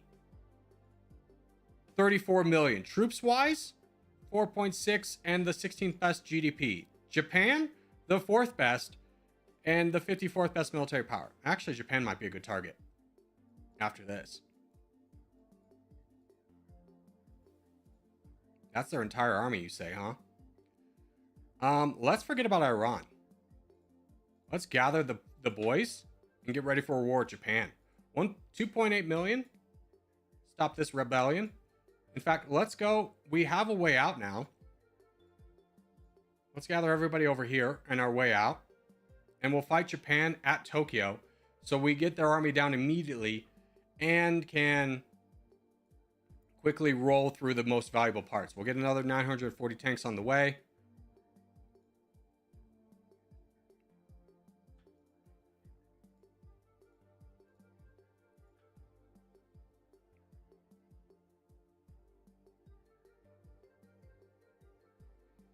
Japan, who are your allies? Thailand, South Korea might fight us. They would be a concern. I'm still going to risk it.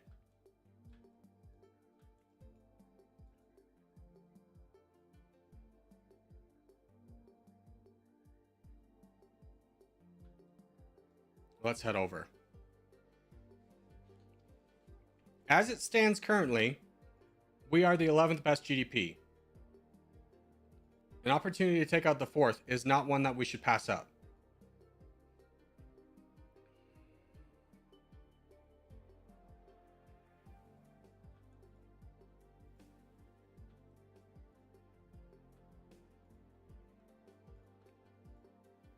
Let's fight Japan. Once we start taking land, yep, there's South Korea. They want 6 million. Thailand, 3. We can buy off Mongolia. Hey, that's at least 1. Okay, so we're going to have to fight down South Korea as well, so we'll keep this unit together. Here comes Japan's army. Knock them down. Here comes South Korea's army again. We are down to 3 million. And there goes Thailand to wipe us out. Frick.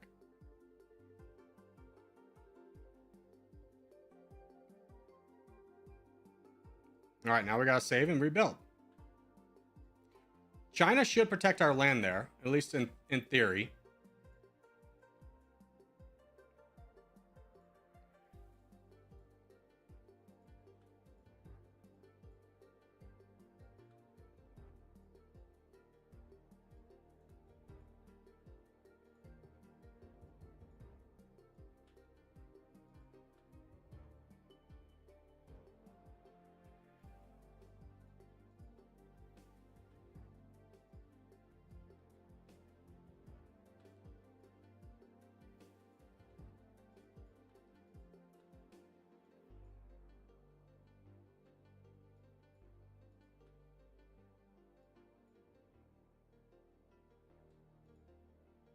We do have 8 points in research. So let's start getting some levels of smart taxation.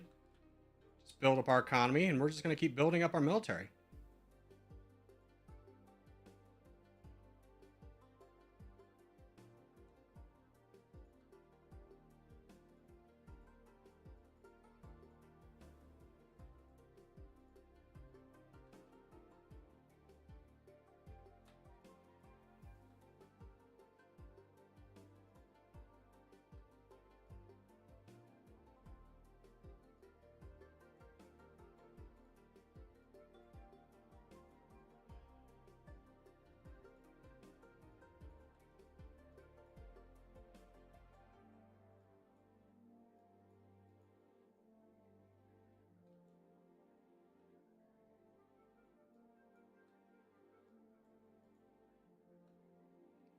All right, now we got 29.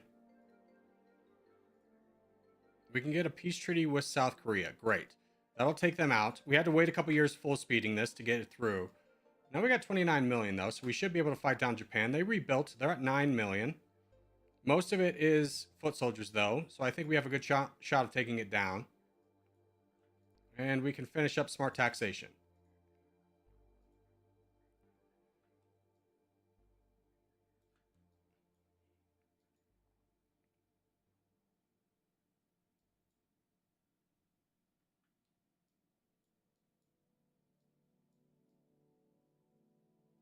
Is Bangladesh strong? I don't know. It's definitely not worth fighting at right now. They're probably not. But Japan's a better target. 4th best GDP. That's where we got to target. China. Friend.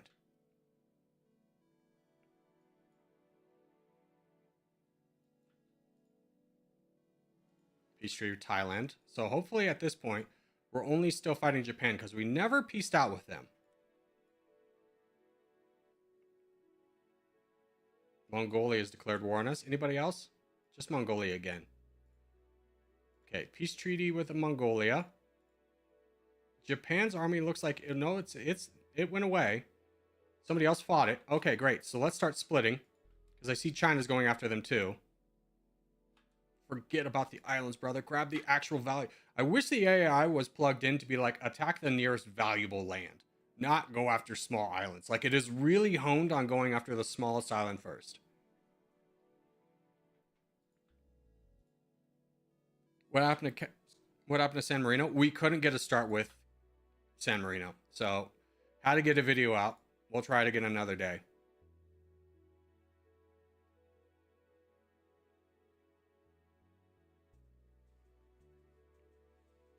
Run looks like it's going well. I mean, yeah, we're making 4,000 at this point. So things are going as good as they possibly can.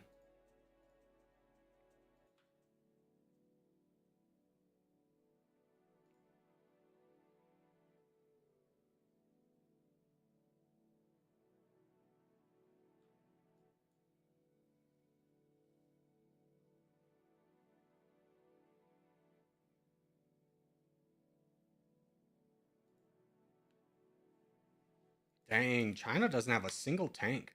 I mean, this is kind of good for us that they're also fighting Japan because South Korea and Thailand, we're fighting them. Who are you fighting now? The Philippines? Yeah, I mean, we could potentially take on China if they keep going down like this. But for right now, let's just focus on the free land, which is Japan.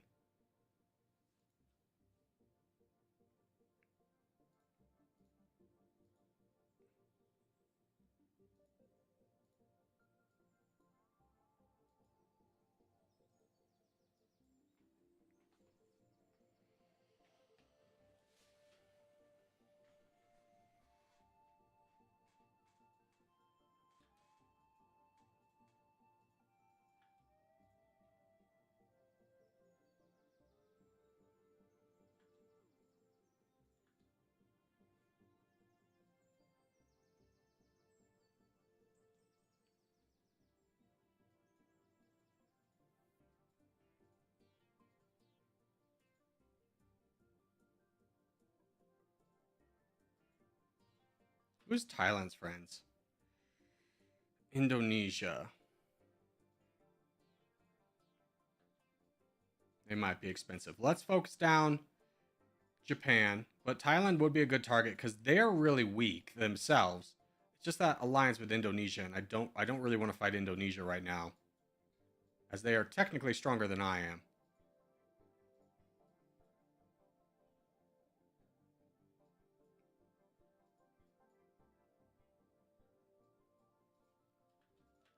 But we can't snipe a little bit of land from Vietnam, so let's go ahead and do that with one army. Just go right here, just through the sea.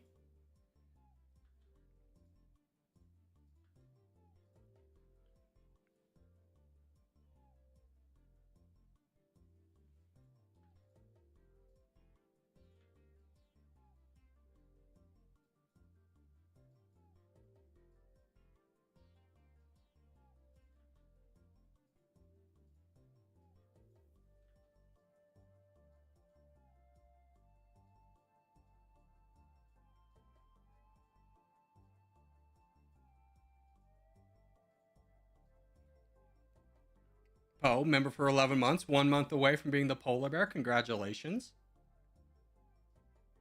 Exciting moment. We have 6. We need, what is this? 8? 8.2. Okay, Vietnam's done. Oh, almost. They've still got some land. Ooh, they got some land in India, too. This is a real good get for us. I'm glad we started attacking them. The Japan territories are going well enough. We're building another army over here. Things are progressing rather well. We are now the 3rd best GDP, far behind the United States and China. But as we've established, China is a little bit on the weak side right now. I mean, if we just really buff up, if we get another unit of rockets, and then buff up our commandos, I think we could take China.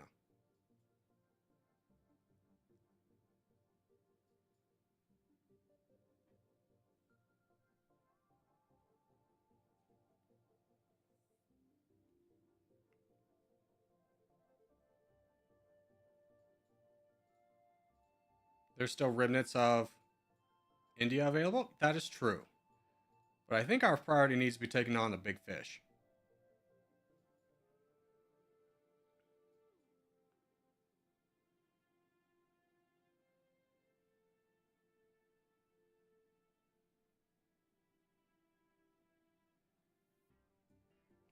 Okay, let's big dog this and prepare to fight China.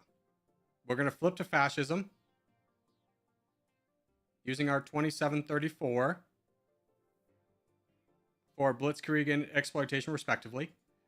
We're going to save up until this gets all the way up, recruit a big F-all army, and by the time all this is done, China should hopefully still be weak. In fact, they are growing in strength. But I think it's a good time for us making 5.7 to really start hampering on our military, because our military is lacking behind. We're the 5th best military. So we'll just keep grabbing the free land away from Vietnam and Japan while we save up with exploitation. We do have 8.2, so we can get our first level of self-sufficient economy to bolster that. And get ready for a potential war with China. Mongolia has declared war on us. Could you not? That's so rude. There we go.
All right, I think we missed our mark with China. That's okay. We'll still stay fascist.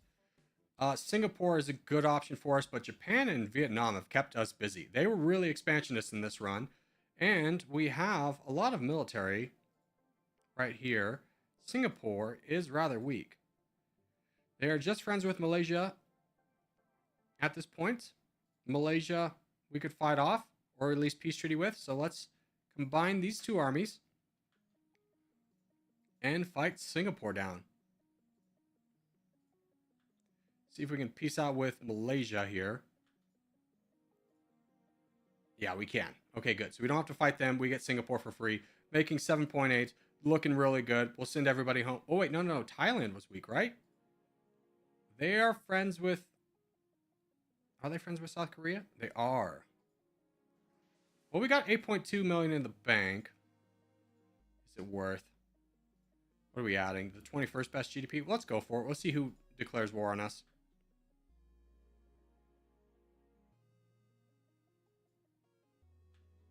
Indonesia. We definitely want to buy you off. You were cheap. Anybody else? Bolivia.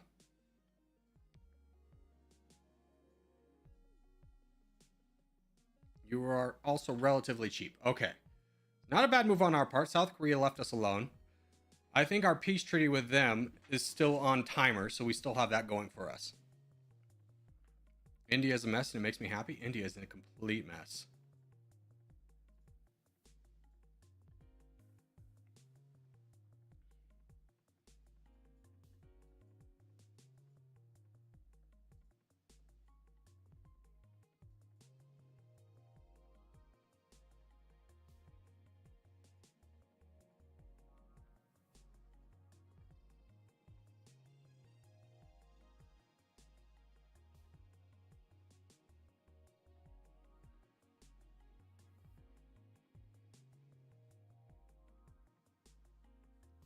Okay.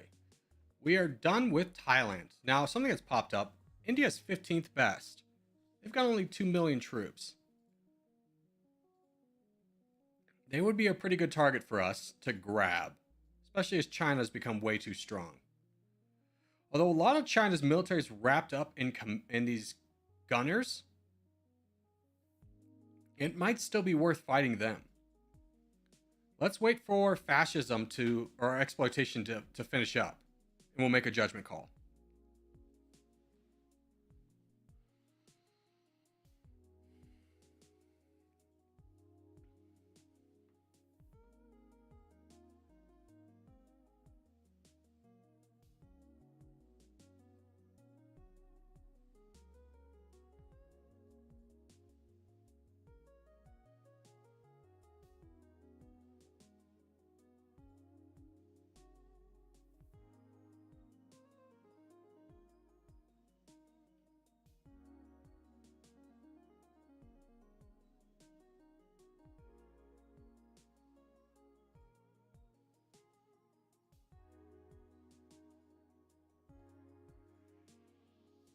Okay, we have finished up exploitation.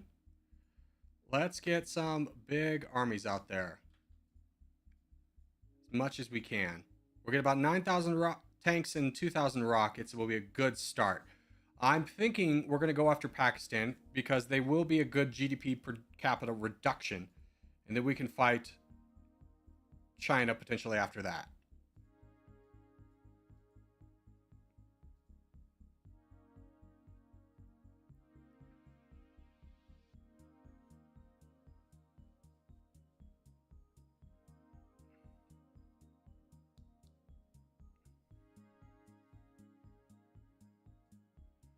What if we made pepperoni pizza flavored? Brother, have you never had pizza before? Are you an alien trying to convince us you're a human too? They just put more stuff on it. That makes the pepperoni pizza flavored.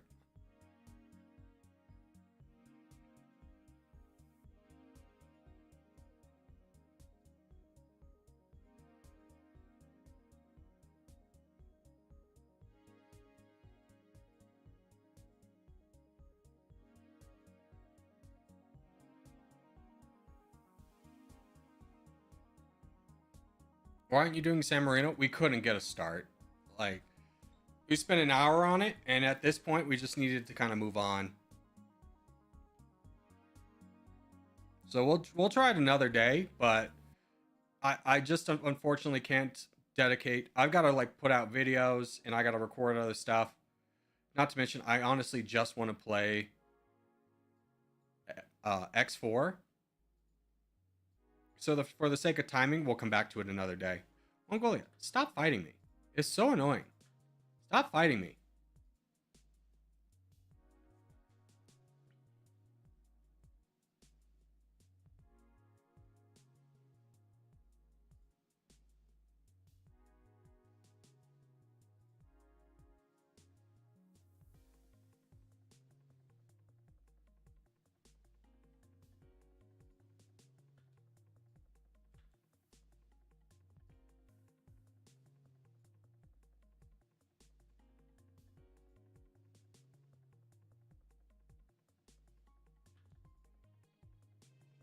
Finish up smart taxation. Boom.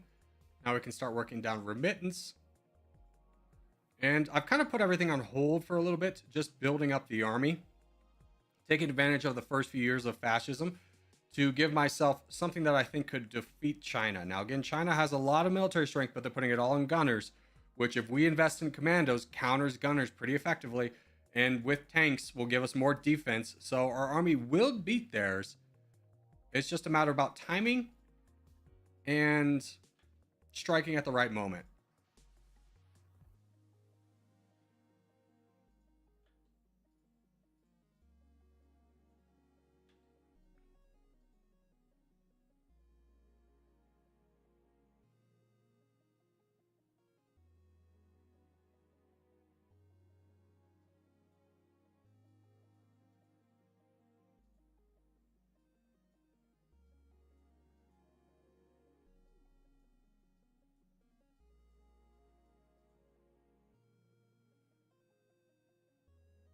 Was the third icon on the army mean?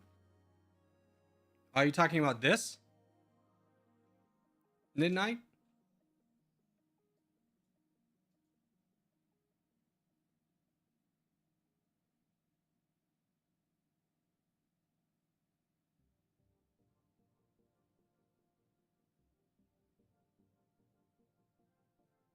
Are you talking about this? The 52 million. This guy. Oh, okay. So what this means is this is firepower, how well they'll do in a fight. This is defense. This is piercing ability. So basically the ability to take land fast.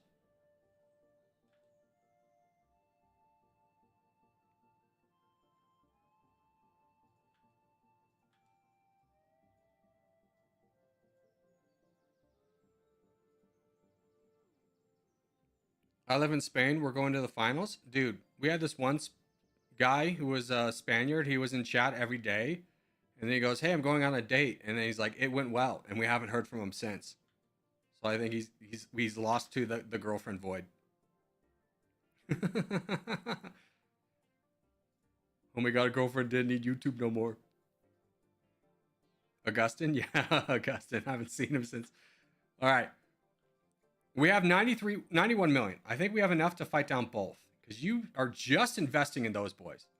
So I'm going to keep investing in commandos to counter, but let's go ahead and fight Pakistan down first. Now, Pakistan's allies are Iraq, Tajikistan, Kyrgyzstan, Ethiopia. So we're going to need some money to buy them off. So let's go ahead and fight down Pakistan because they hold a lot of valuable land in India that we're going to want. So we're going to fight them down, and then we'll look into invading China.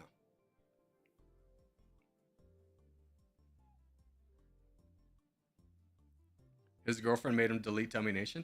Homeboy just got a girlfriend, and you know, especially when you first get a girlfriend, you are like gonzos to the world. All right, Iraq, peace. Ethiopia, peace. Tajikistan, peace.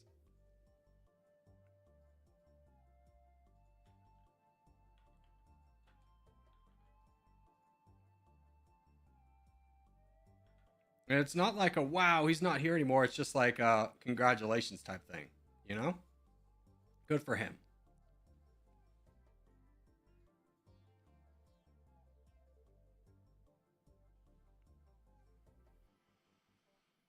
I wouldn't know. I haven't gotten a girlfriend. Just a matter of time, brother.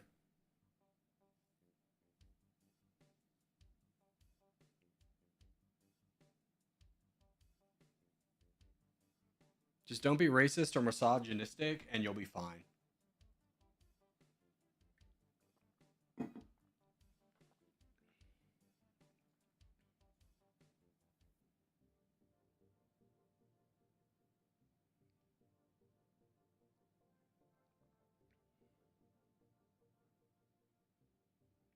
Can't think of a better way to go. The girlfriend void is a fun place to visit. Yeah, good on him, brother. Congratulations.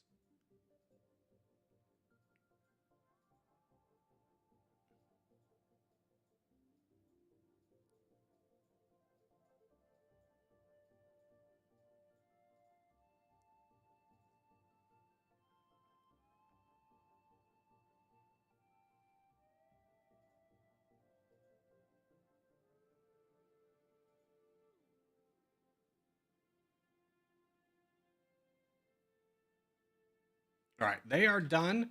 Fantastic. Let's go ahead and start fighting down India because they still have some land left. They don't have any troops.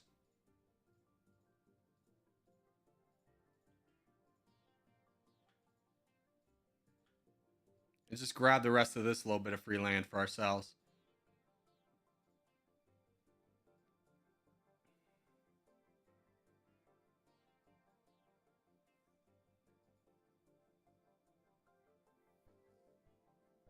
Okay, they are done. Is there any good targets that are like weakened before we jump into China?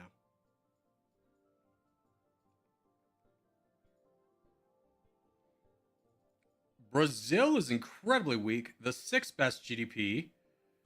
They've got some friends. No one we haven't bought off before. Let's go fight Brazil. The reason I'm kind of holding off on fighting China is we could defeat them.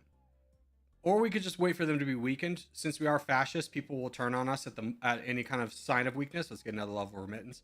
So I'm a little bit cautious about doing that.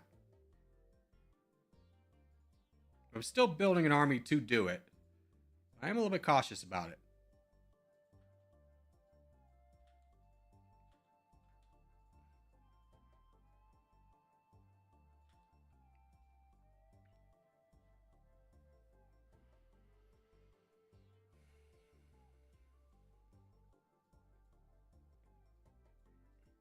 OP as in crazy strong from the start. China's OP as in unexpectedly good. Singapore or UAE can lower their GDP per capita and spend their massive amount of starting money for tons of troops. Yeah.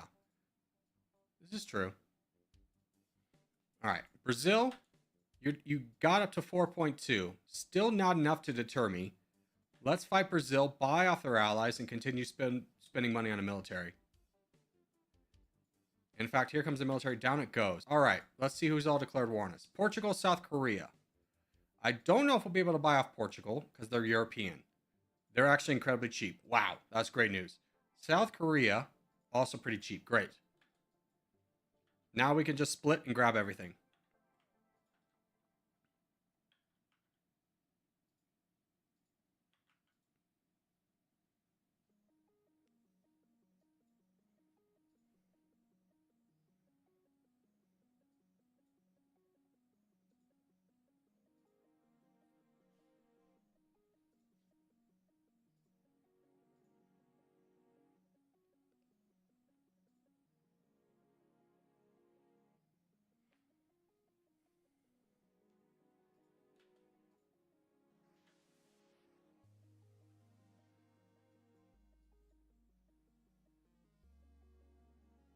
Who's that? I didn't get to see him in time. Was that Belgium? Oh, that was too expensive. I shouldn't have done it.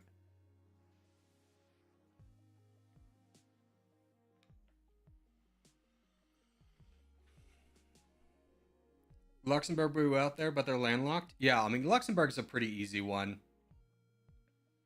Like, you can go into Germany, but honestly, Luxembourg's best thing is just taking out Belgium really quickly.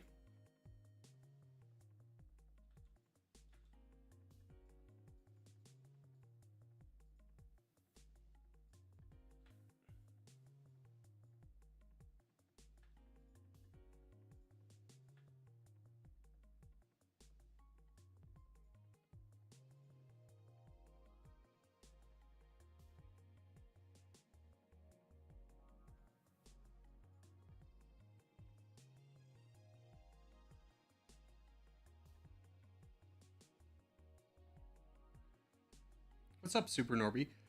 Me never winning as India? India's not the worst start. I mean, honestly, if you watch my tutorial, you should be able to do anything but a legendary country pretty easily.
Oh, United States is invading us. Don't like that. Can we peace out with you? We can. Let's do that. No need for us to fight, brother. At least not right now.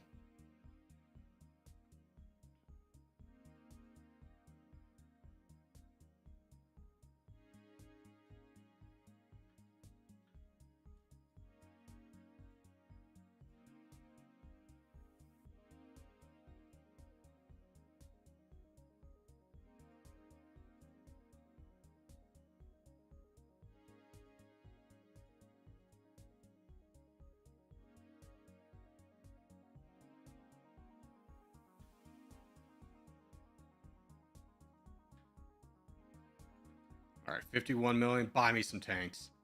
Boom, big number. Buy me some rockets. Boom, big number. That's really going to bolster our ability to fight somebody. China's now investing in rockets, though, which is really annoying. That's going to slow things down a lot.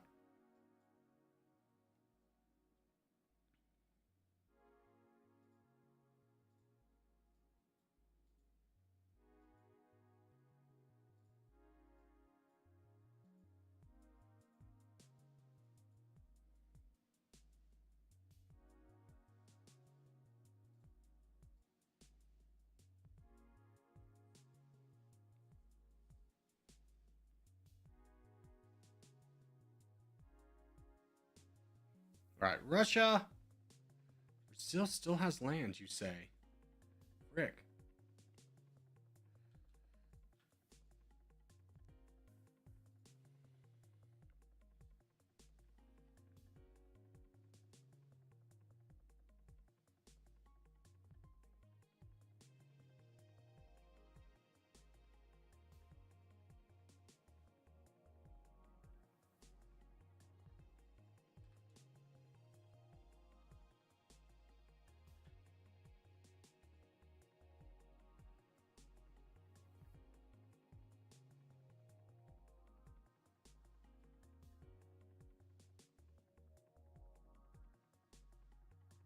All right, that's Brazil defeated. Let's send everybody home. We have 117 million before we get our last unit.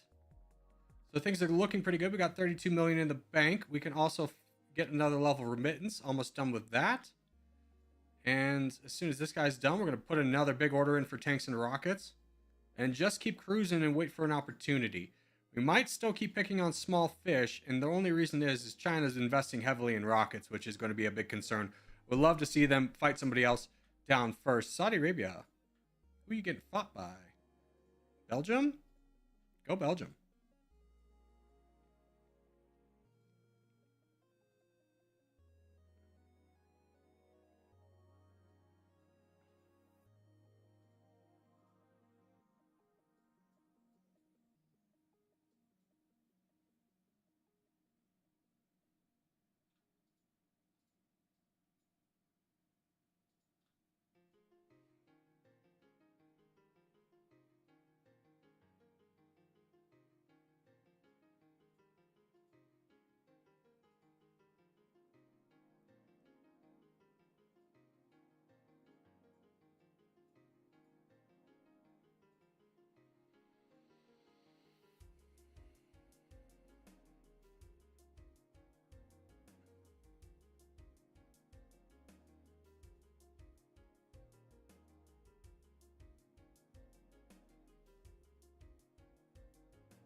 What's our GDP per capita? It's 50. We could definitely get that higher. I think we want to start invading some of the Middle East a little bit. So let's get another unit of tanks and rockets. And then I think we invade Saudi Arabia, Oman, Yemen, Ethiopia, Sudan, and maybe even Egypt. I think that's our play, is to go more centralized. I want to wait for China to do something on their own. So while they take some time to wake up, we're just going to keep investing in the military and expanding, because we definitely could beat them. But it is a moment of at what cost, because we would, with 20k rockets, we would lose basically all of our tanks. And that would be disastrous. So let's just fight Saudi Arabia, who's much weaker target.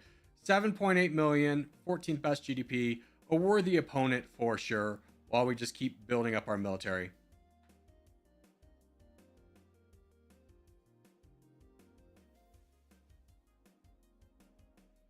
And I'm not going to peace out with any of their allies. I'm going to bring them all over so they'll all be piecemealed. So we could fight down like Bangladesh. Libya's also declared war on us. Just those two, huh? That's a little bit unexpected. But more territory for us to potentially grab.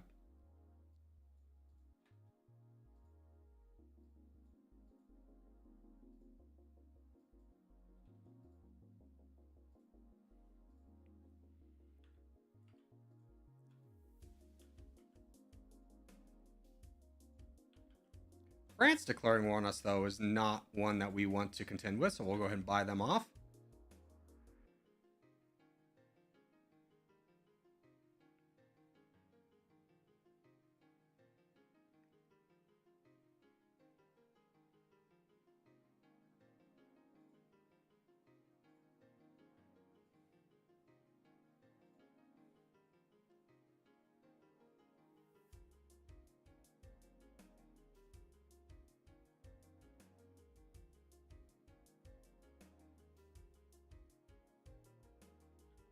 And we have enough to finish up remittance, and then we can start working down welfare state as well. 34 million buys us 5,000 tanks. World's getting a little expensive here.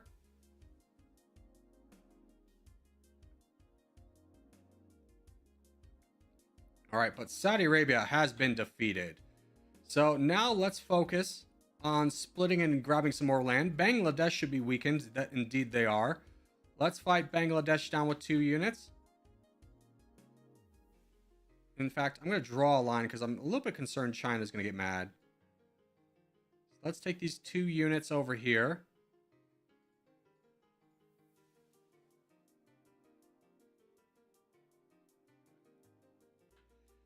And with these other 2 units, we're going to fight Iraq.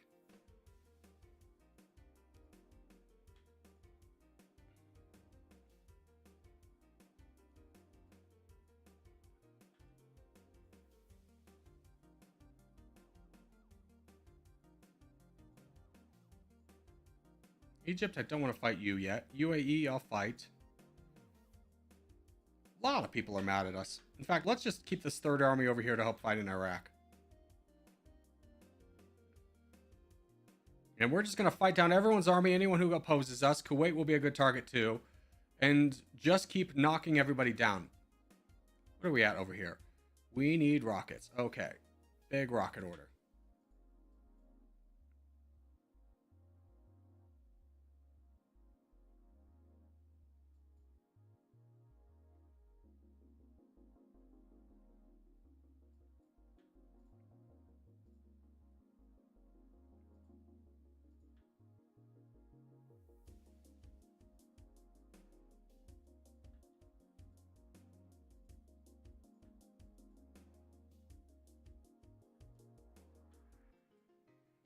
Okay, Iraq is done.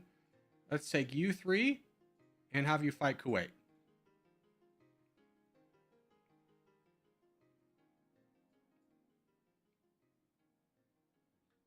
Great, Kuwait is done.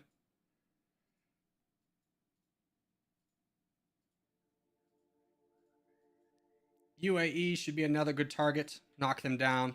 And we're just going to continue this pattern for a little bit. Of just fighting everybody, letting them send their allies' troops over, then fighting their allies.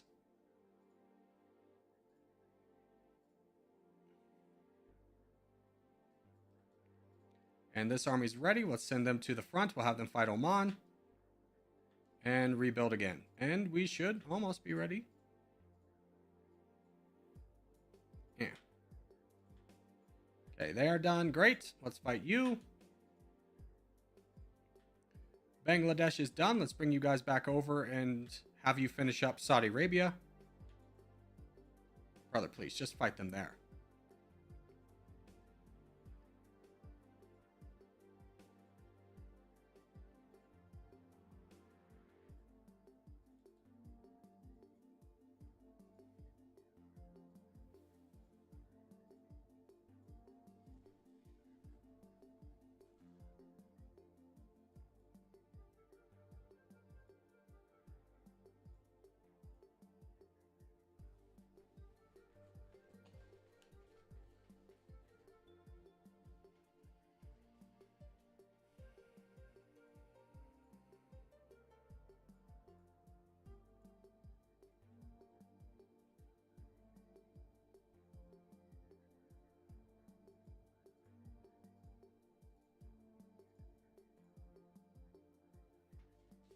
Get Palestine and Israel. Israel's way too strong. No, we'll fight we're gonna fight just about everybody over here, but those two, Israel, I don't think we're gonna jump into.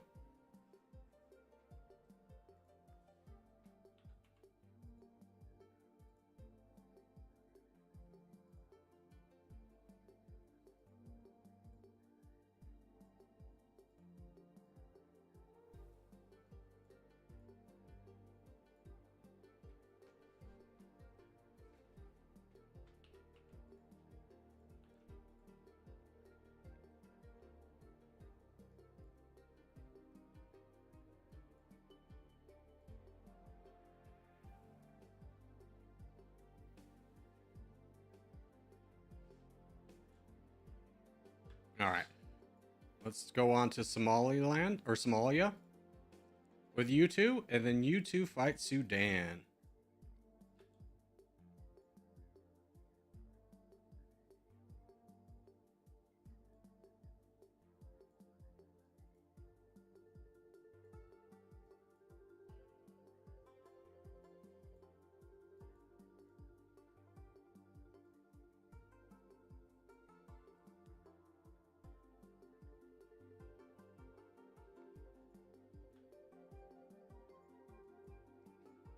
And get you two to fight Djibouti.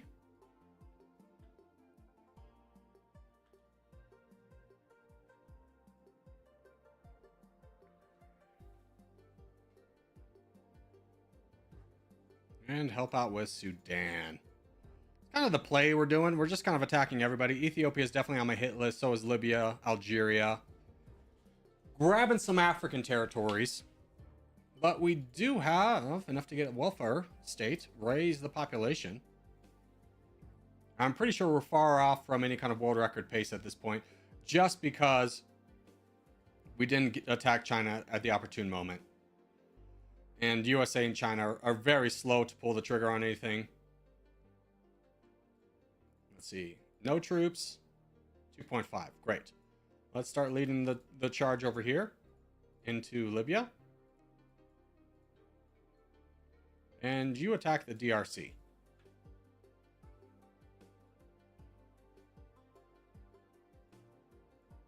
And you just put Chad out of their misery.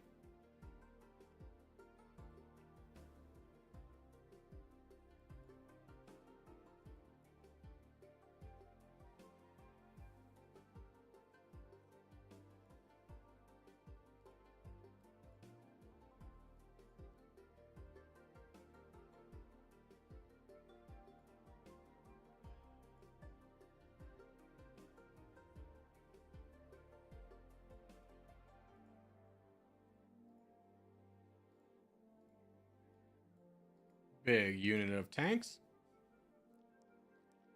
World record is 2102. Yeah, we've missed that. That's okay.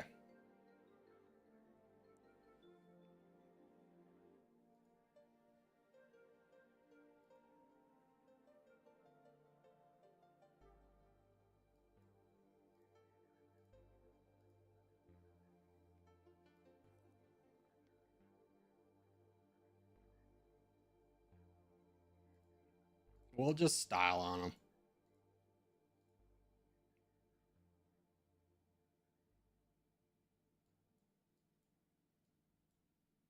All right. You guys start fighting Algeria.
Okay, they are done. Great. Let's send 1 unit to fight down Morocco. 2 units to fight down Mauritania. DRC is almost done, and then we'll start gearing up to fight down Ethiopia.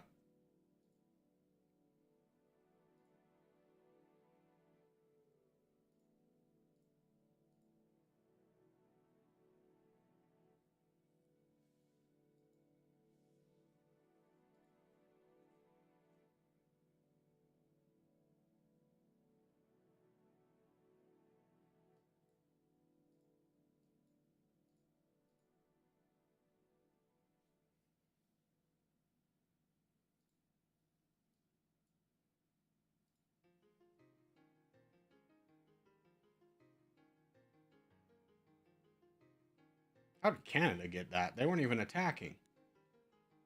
Land robbers. All right. Let's gather everybody. Get ready for a war with Ethiopia.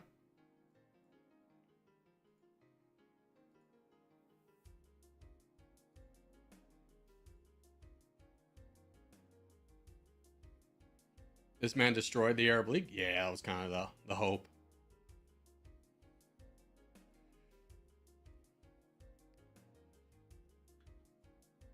Alright. Let's fight down Ethiopia.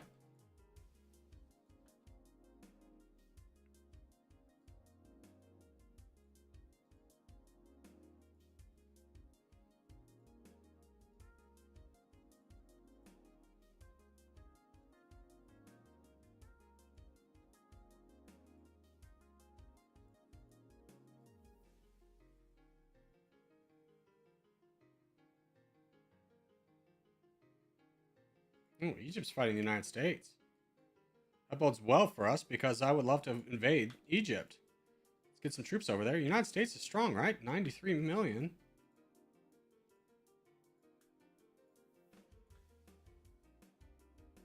We'll let the United States take out their army, but I don't mind.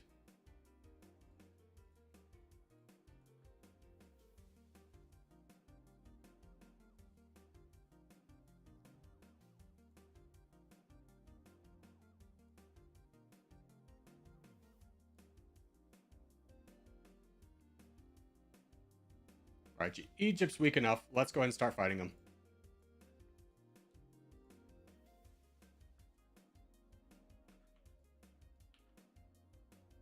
China's declared war on us. Yeah. Israel, actually, I'm going to peace out with... Ooh, wait, did you just lose all your troops? You did. How much did you cost us? A little. Well, peace out with you. It's a little bit costly to fight them down. China coming over, though. 60 million. 60 million in all foot soldiers. Hold on.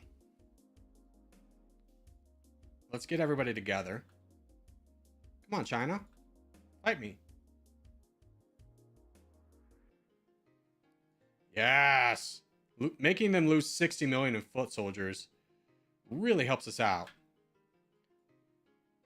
Who else are you allied to? Let's grab everybody. There's still some Egyptian land that we can grab. So let's keep baiting China. Because if we can get them down, we'll be in a pretty good spot.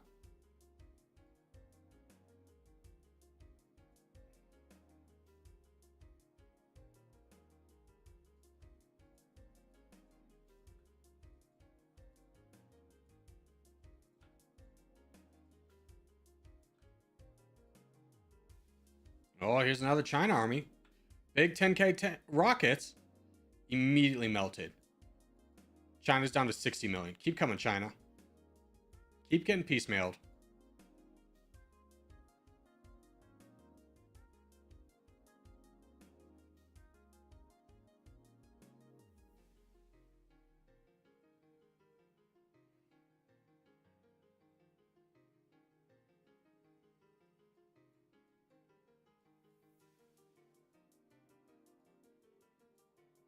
In fact, let's just grab everybody. Forget about Egypt. Let's get ready for a war with China.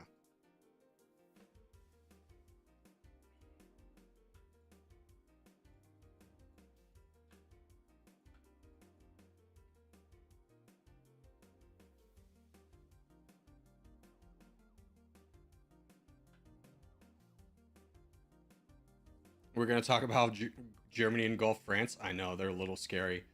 They are right behind us on the leaderboard, but they're still behind us by a good amount. Okay, let's go to war with China. 150 versus 62, but it's all rockets. It's going to cost us a good chunk of tanks. We should hopefully be able to recover. Their army's down. We went down to 62 million. They have 6 million left. A price we had to pay. I'm happy with that price.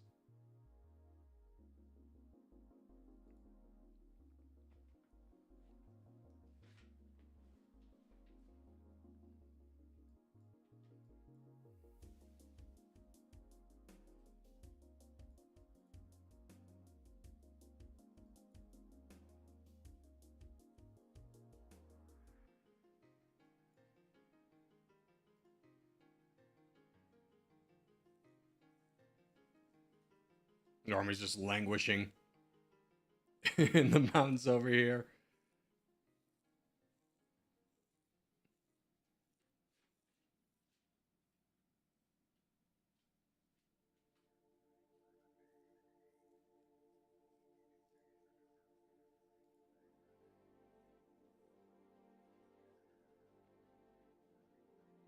In fact, they got 1 million left. Let's start splitting again.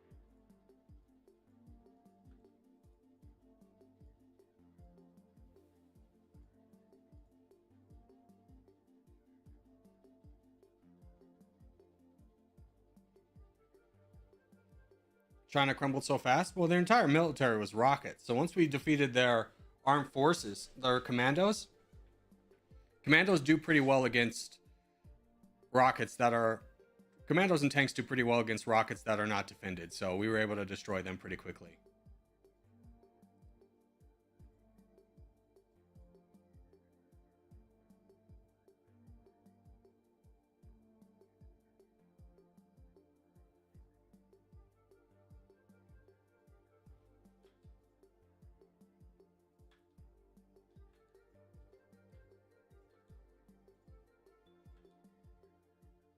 Germany coming over here is not a welcomed addition, I'll tell you that.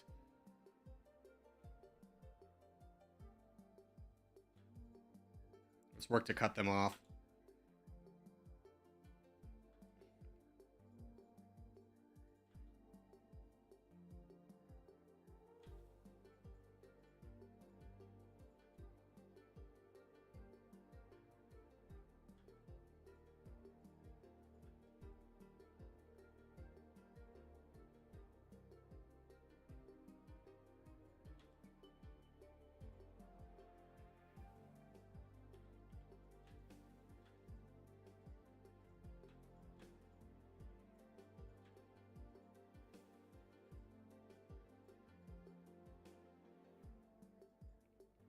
How's the USA's army looking? Really weak. Ooh, okay. So we can definitely 1-2 punch this from China into the United States. This is looking pretty good for us.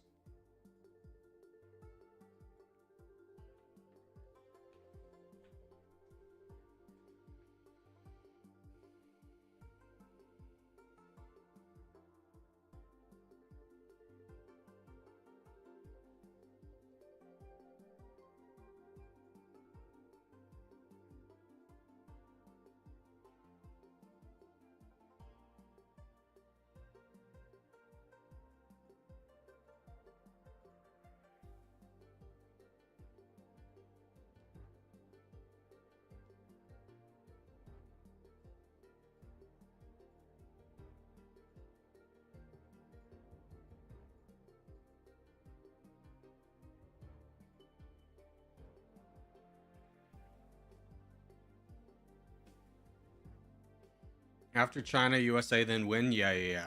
That's the plan. We technically don't need all of China, but I want to get all of China.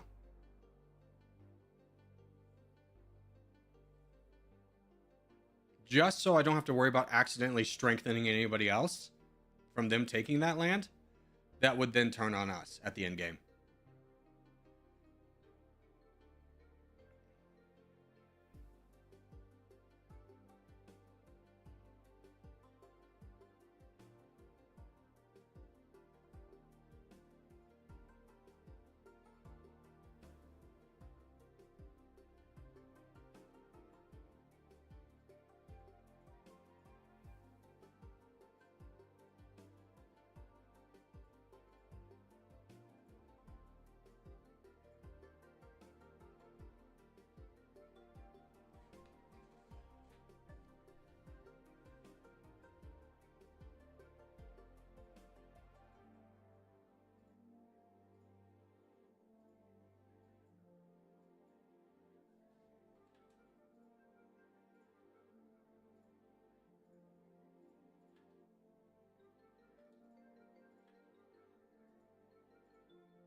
Just send this army home.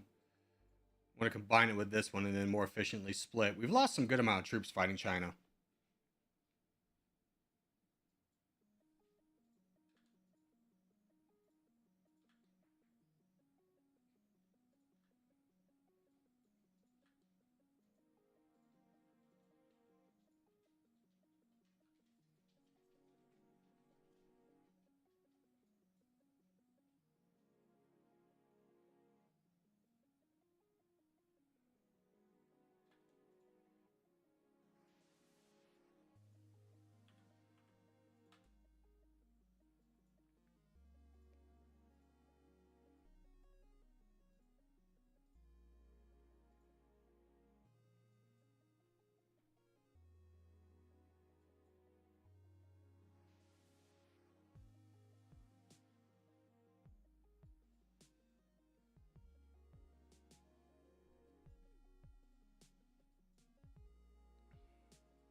Okay, that's all the real land I need from China.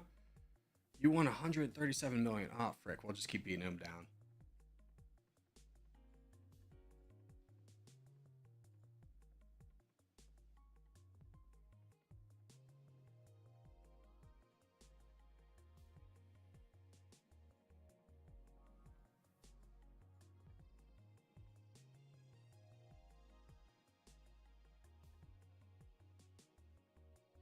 All right, China's defeated. Great. Let's send our depleted army home. We're going to get another unit of tanks and rockets. And then I think we take on the United States. I don't know how many allies they have. Just Denmark and Norway. Their army's mostly wrapped up in foot soldiers, which we counter pretty effectively, if I remember. Yes, we do. We got 56 million in the bank. Let's go and buy a big unit of rockets, or we'll wait for the tanks to get done. There we go. We're going to have about 33k tanks. And spend the rest into rockets. And once this is done, we're going to fight the war to get the United States and hopefully win the game. Kazakhstan, number one importer, exporter of potassium. True. This is true. Was that a real fact or was that just a Borat fact?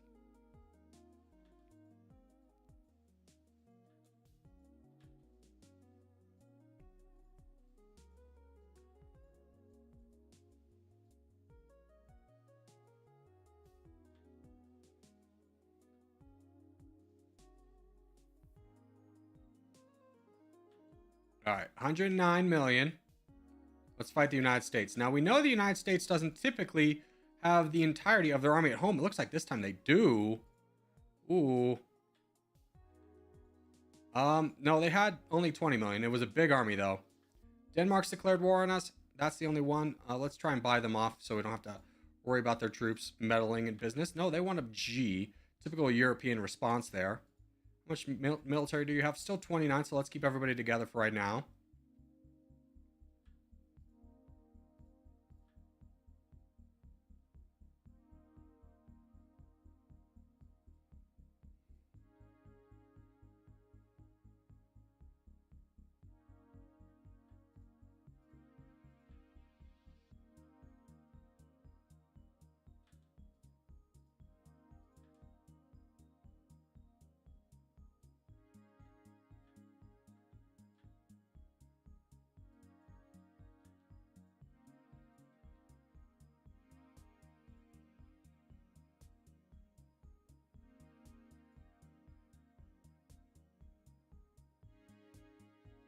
Dude, they are hiding these 21 million.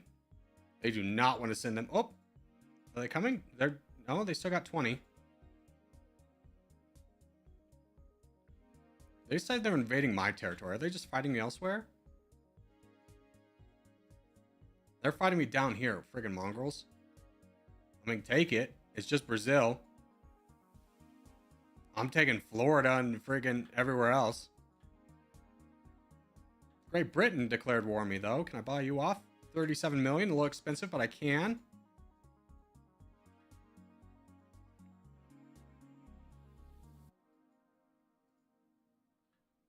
Turkey's declared war on me. Ooh. 7 million, buy you off.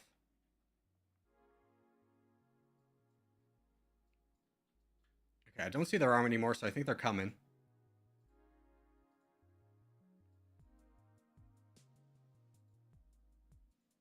$9 million. They only have 9 million. Okay, let's start splitting. At least into two.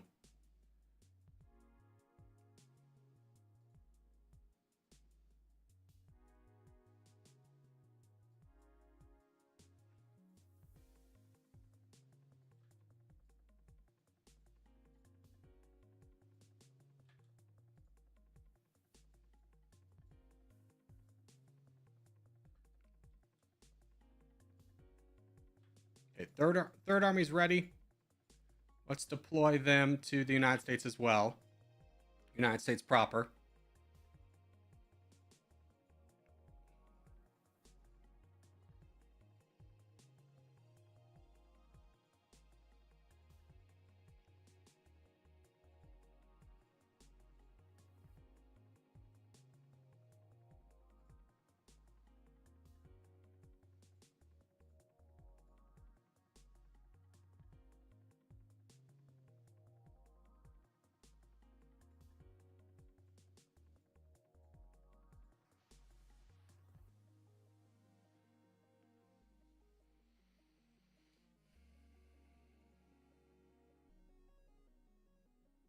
All right, they only have 4 million left. Hold on.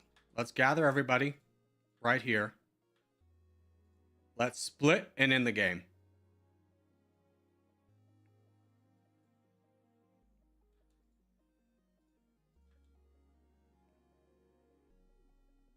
Canada's just trying to get up here, but we're going too fast for him. Keep going, my pretties. Fly. Go everywhere. 97, 98. Indonesia's declared war on us. It's too late, though. There we go. Kazakhstan after 44.34 days. Having our army eliminated by Japan definitely took us off the first place leaderboard. But let's check out where we ended up.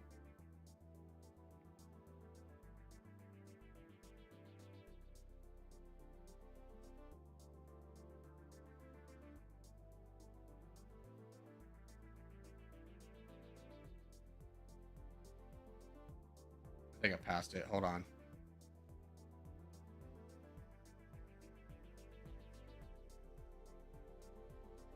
Kazakhstan. That put us 9th on the leaderboard, so definitely not the most respectable run, but a win nonetheless, and a win is always a good win. So as we do start to wrap things up, I just want to say thank you guys so much for watching. Yeah, especially made this fun video. If you made this fun video, hey, give a thumbs up, really helps out a lot. If you're new around here, subscribe for more. I put videos every day, but boys, I will see you in the next one. All right. That concludes the Domination section of the video. So now we will move on to some X4. It's not the end of the stream. It's not the end of the stream. Don't leave. Don't leave. Don't leave. We're doing something different today. Pay attention. Oh my gosh. All right, here's what we're going to do. We're going to get a file of X4 foundations. I'm going to make a new thumbnail, and I'll change it at the end. But give me a video. Give me an image.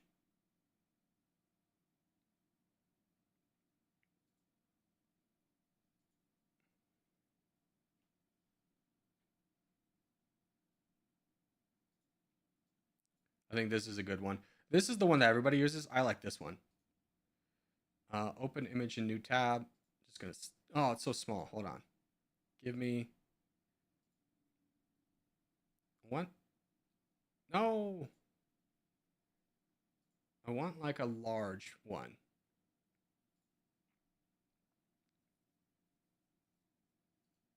Oh, this one. Oh, it's tiny. I need a bigger one. That one's a little bit too crowded. That's a good one. That's a good thumbnail. Can I use your new image? And you may be thinking, whoa, you're stealing their image. This is all part of the media stuff you can get. I'm just too lazy to apply for it. If I could get a slightly bigger image. Okay, let me filter. I got to filter by large. Size. Large.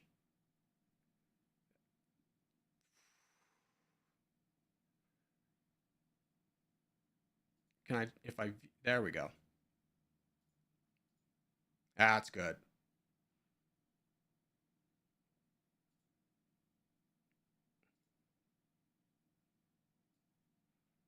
So we're going to take this, boom, showing you how to make a thumbnail. Aren't you excited? We're going to get rid of that image, say that's there. Nope. Boom. And then let's say YouTube. And then we'll look for there should be a live button. Live. Boom. And then let's look for X4 foundations again, just for the logo. Yeah.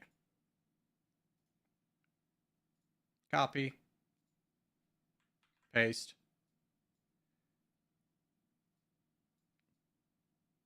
Boom. Actually, let's move these to the top. Okay, that looks good. Looks like a good logo. Looks like a good icon for me, right? Then here.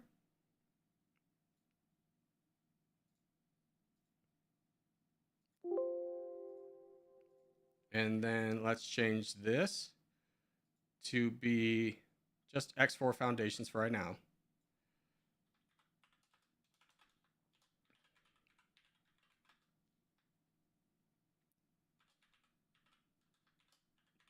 Boom. And then change the game to X4 foundations. Boom. Save. Wait, forgot to change the thumbnail. Boom. Okay. Bro, you forgot the obnoxious red circle and arrow. True, true. This is true. Okay. So let's get this up and running. Boom, new recording. X4 foundations. This will also be a video in case you guys want to check it out later.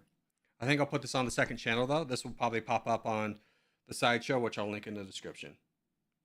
How to make a thumbnail, steal images? Yeah, really it is. You steal enough images, and then you put it all together. It's genius.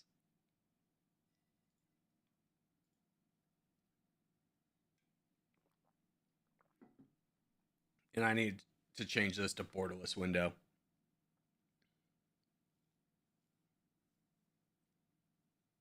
I've never heard of it. Make fun of me if you want. I just want to know. Yeah, this is a really cool game. I will say that. Now, I will say there are some incredibly frustrating things about this game that take a lot of tutorials to figure out. But I have watched them all.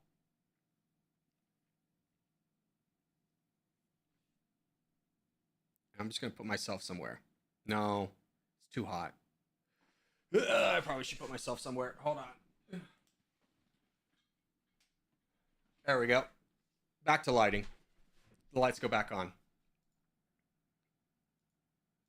Okay, so let's first change the graphics to borderless window.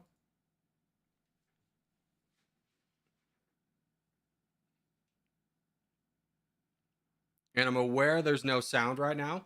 We'll have to change that. It does take forever for this to be like, to change. Keep settings. Is this free? No, but it's 70% off right now.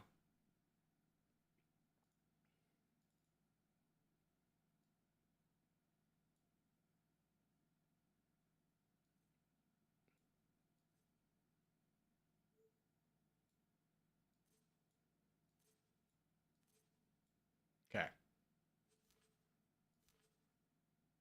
I think that's going to be good enough for the sound. We'll find a place for the camera here in a second. But, brothers, welcome to X4 Foundations. This is a space simulation game that can be a lot of fun. It has an incredible amount of depth to it, but I've put about 200 hours into it, watching a lot of tutorials, so I don't know everything, but I do know a lot, and I am here to spread my knowledge with you. It is a lot of fun, again, a little bit in depth, but let's give it a go. So, if you've never played this game before, highly recommend doing the tutorials. You're definitely going to need those, but let's go ahead. And I don't want to do a timeline. I want to do... The connection that binds us as an interstellar community is fragile, even tenuous. Nothing has proved that more than... I want to do the Queen's Herald of the Kingdom End DLC. Connection of the Kingdom End jump gate. We are once again reunited with at least some of our lost kin. So basically, excuse me, are you done? Can now begin to heal. We'll wait for this. But our systems, nope, almost. Once drifting in the dark, now also connect to the Commonwealth. Yes. So, okay, we're still going. I'm talking over, you know what, we'll start it. So basically, the Boron are the space-dwelling creatures that have been cut off from the universe. And expedition leader Numankaret shall guide you. My heralds, reach out to the very deepest corners of the Gate network and deliver our message. The Queendom has returned. So we're playing not only as like people who are cut off from the rest of the universe, we're cut off from a lot of our civilization as well.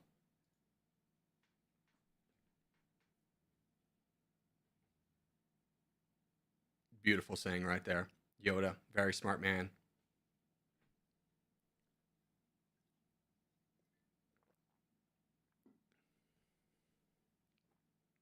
Now, how this is going to work is we're going to play for a couple hours each day. I'm going to set up overnight, basically, just to kind of sim past and get us some more money so we can do things a little bit more faster so you don't have to just watch me just be constantly locked with money. Because things take a long time in this game to accumulate.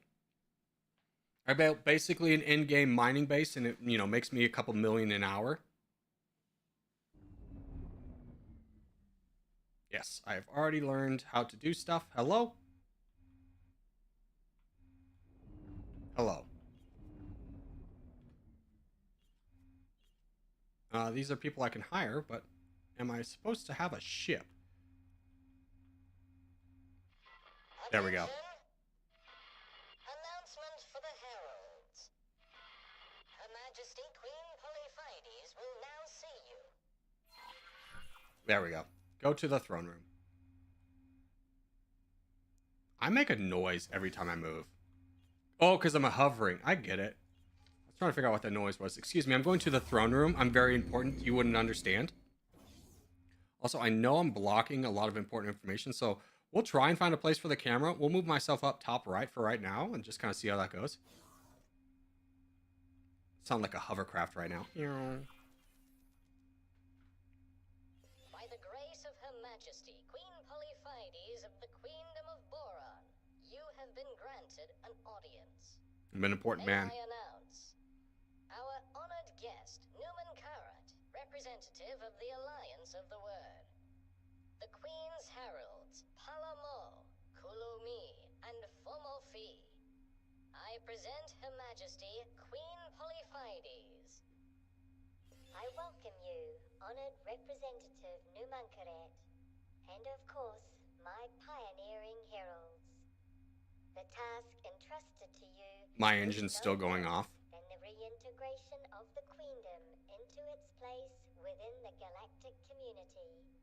The Alliance of the Word has offered its aid in this endeavor, and so it falls upon Numankaret to lead you, my heralds, to the farthest corners of the Gate Network. I'm truly honored to be entrusted with this mission. My heralds, you carry a message of Boron camaraderie. Seek out others wherever they may be found.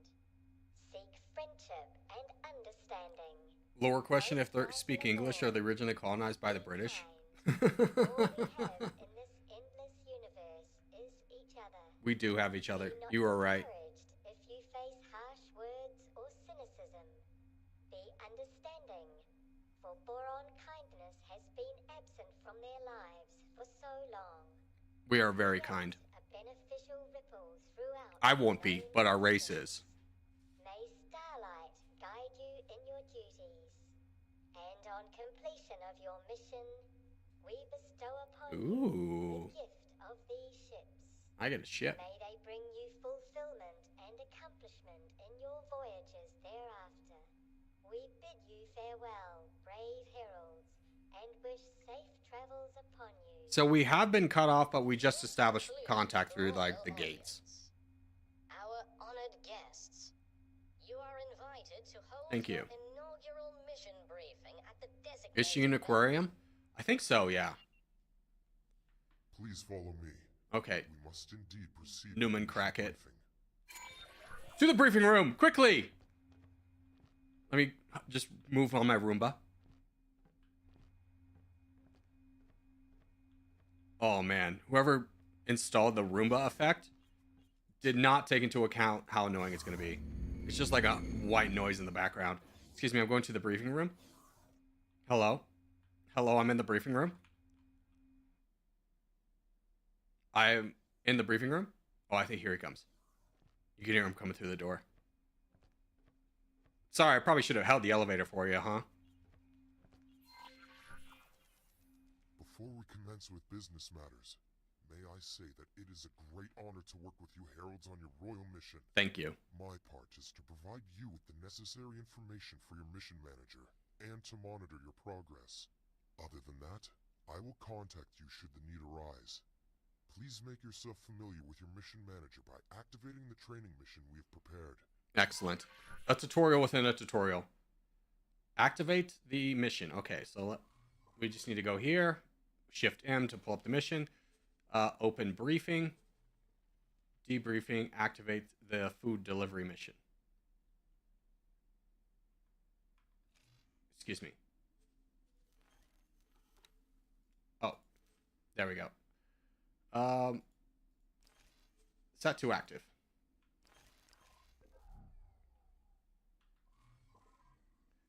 Now, what was I supposed to do?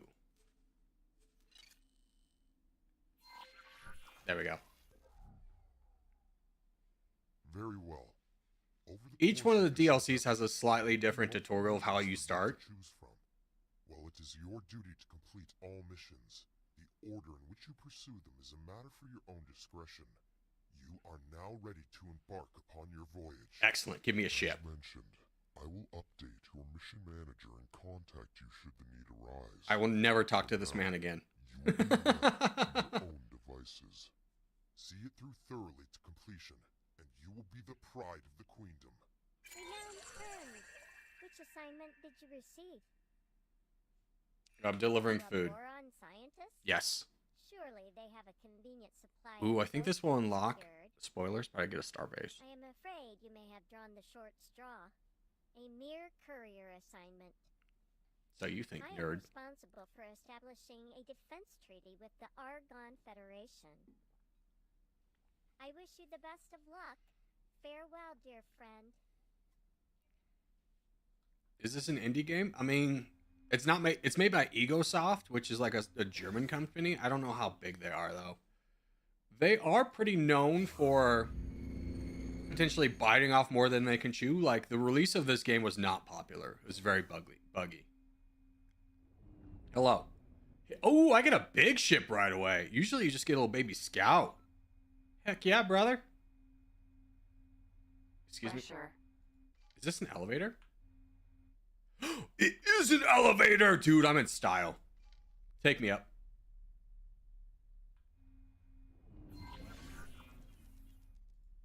Take me to the cockpit. Oh, hell yeah, brother. Hell yeah, brother. Look at this bad boy. Okay, now before we go, there is an important thing that they don't tell you you need to do. Oh man, I'm gonna have to ride the elevator every time. That's actually gonna get kind of annoying. An important thing to do before you go is run around here and see if we can hire a pilot. Now, the reason we want a pilot, even though we're gonna be piloting the ship, is if we ever leave the ship, we're gonna want a friend. But I don't see anyone here, so we'll look for him on another space station. And also, we're gonna want somebody else to pilot a different ship. By the way, how much money do I start off with? 200,000. Fantastic. Sure. Also, let's see. Player information, logo.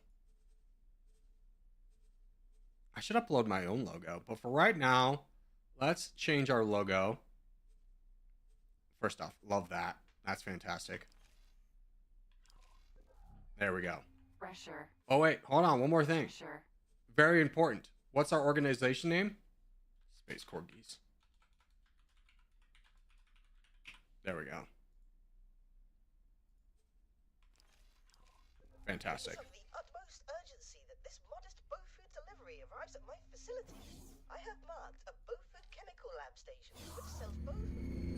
Feel free to find a more lucrative trade source. Okay. Mission interrupted. New mission activated. All right, so let's take a look at our ship. You can see it here. It's a big boy. Let's undock. Now, this game's really built for you to play in first person, but for simple missions like this, it's a lot of fun just to kind of see our ship. The Boron have some fun ships, too. Oh, this looks nice. This is a big ship. Okay, let's look for our mission. We need to go... Looks like we need to hit this jump gate. I feel like that's it, but let's go ahead and set our guidance to that. Autopilot. Engage. Turn on our autopilot. Ooh, we got a good jump off speed too. This is a good ship. These graphics look good. I mean, they're pretty good, yeah.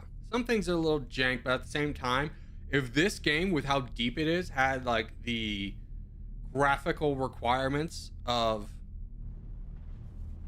I don't know, name any real high-end game, it would run incredibly slow. It would be obnoxiously slow. So this is a space highway we're hopping on. These are really nice to have. Now, when you get to the large ships actually can't use this, so the large ships move so slow throughout the galaxy.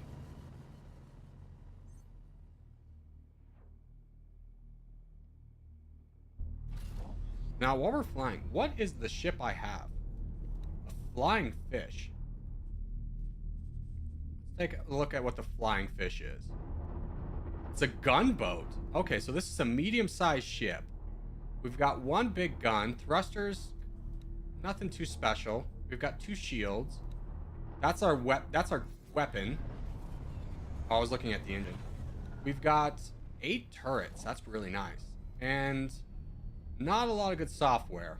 Crew, 8. We have space rate. We don't have the money to hire a crew right now, but that's good to know. Entering reflected stars. Gunboat, that sounds cool. I mean, the difference between a gunboat, like medium ships are kind of in 3. They come in corvettes, gunboats, and frigates. The gunboat has a lot more extra turrets, where the corvette has more firepower, and the gunboat has... Wait, I think the gunboat has more turrets, the freighter has more capacity to carry, and the corvette has more firepower.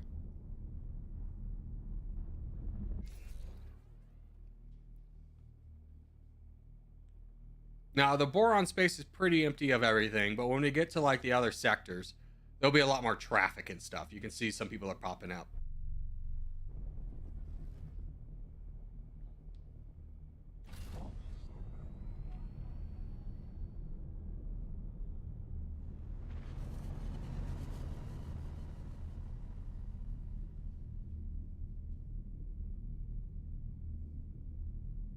And these maps are huge. Like, this is one sector we're in, and even though we went on a space highway, it still took us like, it's still going to take us like a minute to 2 minutes just to get out of it. And you can see we don't have a lot of space discovered right now because we are boron, but the map is going to be gigantic.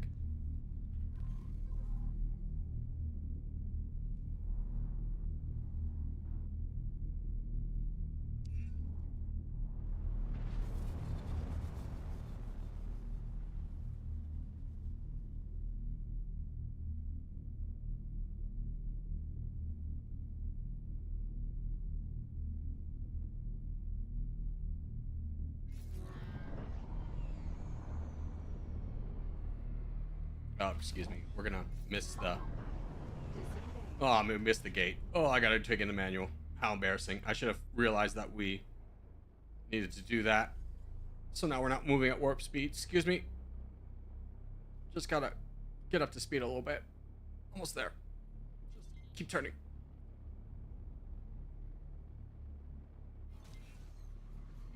Entering system. Rogue's demise. Excuse me.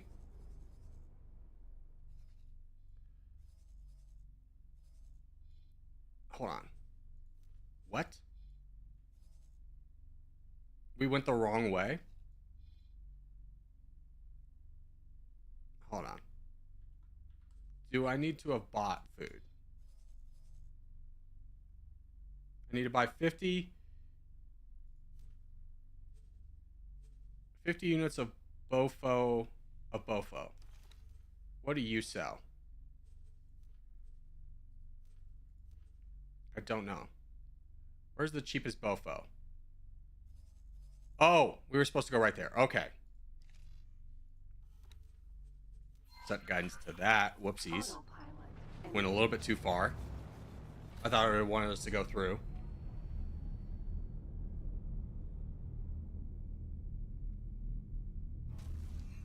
That's where we're supposed to go. I'm actually going to take off autopilot and just cruise my way over. Because otherwise it's going to take me a little bit far away. Now we can go to hyperspace or like fast speed without using the autopilot, but the autopilot's pretty good in this game. Alright, give me docking permission. Now, I don't have the docking computers yet. So this is actually going to be a little bit tricky. Excuse me. Whoop, missed it by that much.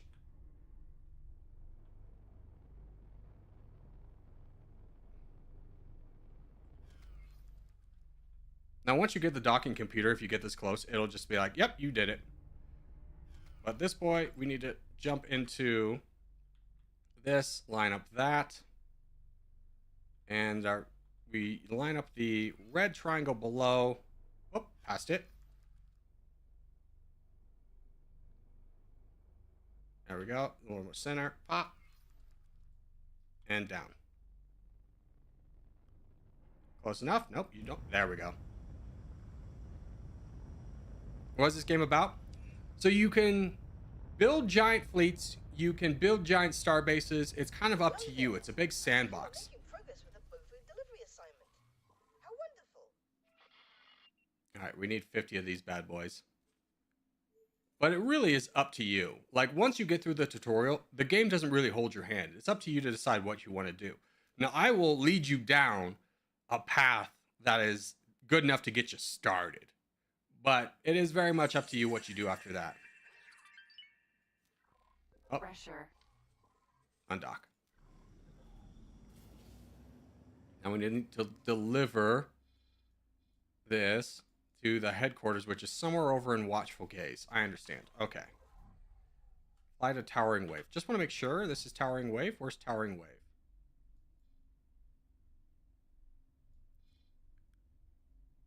Take off trade for a second. Okay, so Towering Wave's over here. This little icon right here means that there's a gate or waypoint that leads from Watchful Gaze that we haven't discovered yet. So we need to get there and then ask for directions. So there's a lot of things to do, right? I mean, I put 200 hours in one run, and I don't feel like I beat it. I captured a capital ship. I had in my kind of offline run, I had a freighter disguised, or it was a freighter, but it was full of boarding marines. So I blew up the engine of this capital ship, then brought in my sneaky freighter and boarded it. So you're delivering food right now? Yes, this is the first mission. It's a little tutorial, hand-holding stuff. But once we get through it, we'll be able to kind of move on. In fact, have I discovered a starport yet? Yes, I have. As soon as we get this done, we should have connection to the rest of the universe. And I'm going to want to buy a scout ship. At least we have a super highway to get us there, at least for part of the way. How much time for stream? We're going to do this for 2-3 hours. But it'll be a kind of a daily thing. It'll be put on the Corgi Circus Sideshow channel if you want to watch it in episode format. And I will do some light editing for it because like traveling like this is just...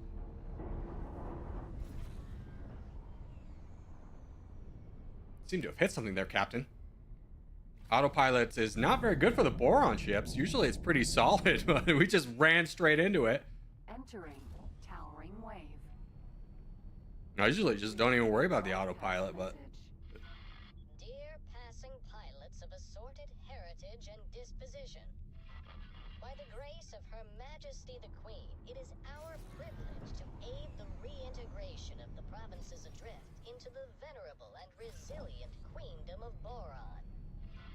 Regrettably, there appears to be an ongoing misunderstanding with the inhabitants of this otherwise picturesque sector. I hereby call upon your civil courage and request that you join us.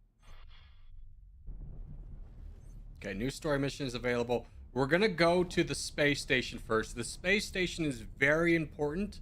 I'll explain it once we get there, though.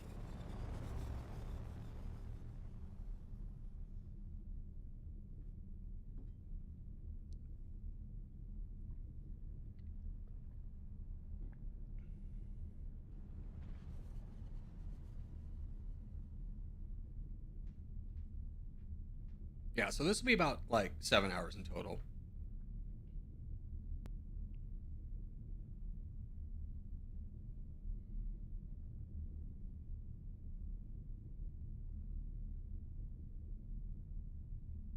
It's 5 hours now, so we'll do 2 to 3 hours. So we'll do this as either a 7 or 8 hour stream.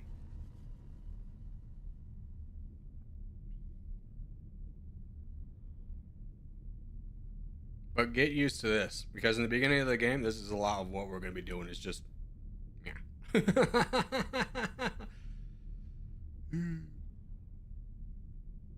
Oh, don't take me out for that rock. Ah, oh, frick, it did. Dang it. Autopilot disengaged. Computer plays it way safe when there's a slight asteroid in the way. Autopilot engaged.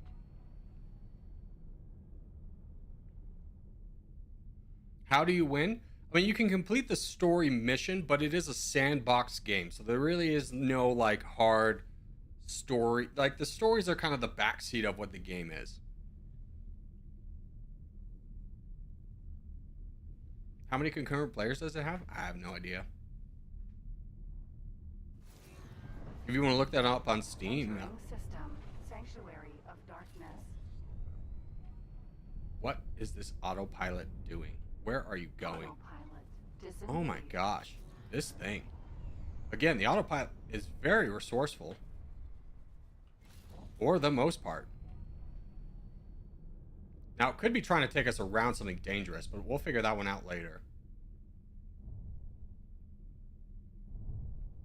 Ooh, this is a spooky sector. I've never seen, like, thunder in space. Again, playing this for 200 hours. Haven't been in the boron space very much. I was saving this DLC to play with you guys. Oh, this is spooky.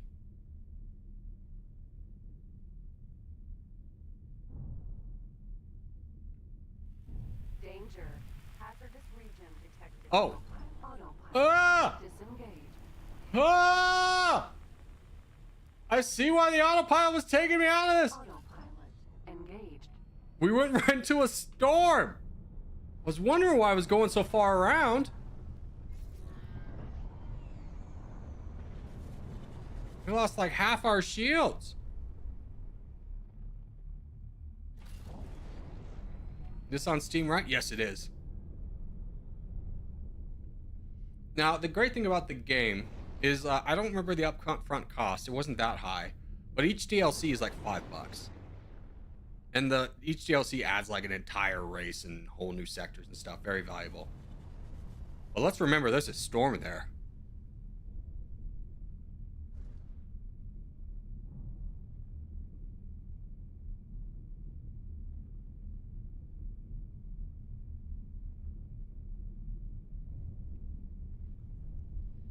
Can I take the autopilot off and just go to the gate? Disengaged.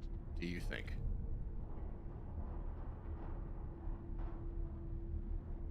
Oh, it's getting real foggy. Don't hit that rock. Slow it down. I'm scared.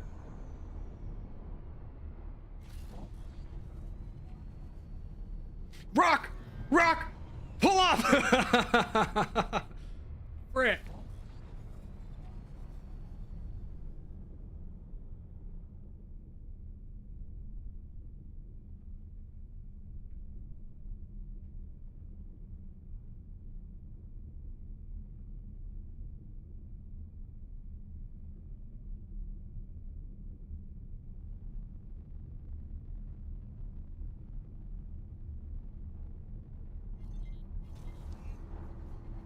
Okay. System, Great Reef. Yeah. Need to go there. Autopilot. Forget the autopilot. I'm pretty sure we can go straight. This doesn't look stormy. Now, you do lose a lot of control when you set your hyperdrive to go into hyperdrive shift 1. So it's best to kind of at least get centralized to where you're going so you can just go through the ring right away.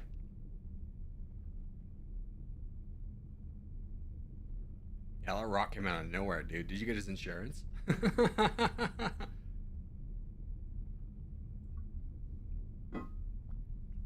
You like my new profile? I like the H background. That's lovely.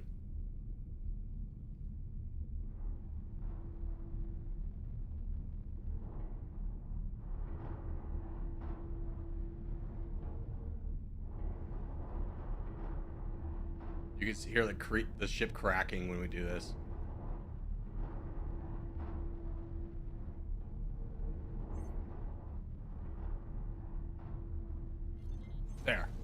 we're through. Entering system. Barren shores. Ooh, now I'm a little bit worried. Engaged. Okay, we're fine. Some of these, there's one system called the Void that if you go straight through the asteroid belt, it's got a bunch of toxic rocks like that storm. So we have to avoid that. But if the autopilot just sends you directly through it, there is none. So I just wanted to make sure that there wasn't any in this system either. Because again, I haven't explored much of Baron space. Boron.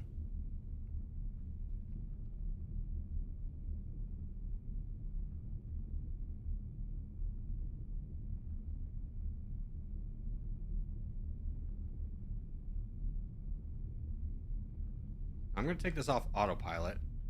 Autopilot. Disengage. Because it was going to stop me. I think I was going too close to that big rock. It would stop it and move way around it.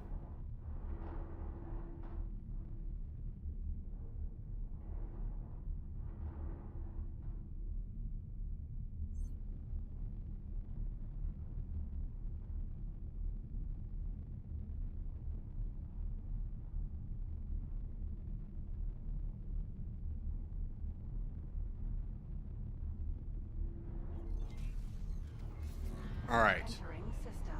Watchful gaze. We have found the place where we need to ask for directions.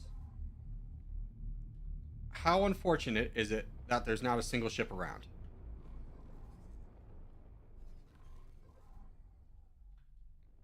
We have to wait for a ship to come through, and the best place to find a ship is going to be by this gate.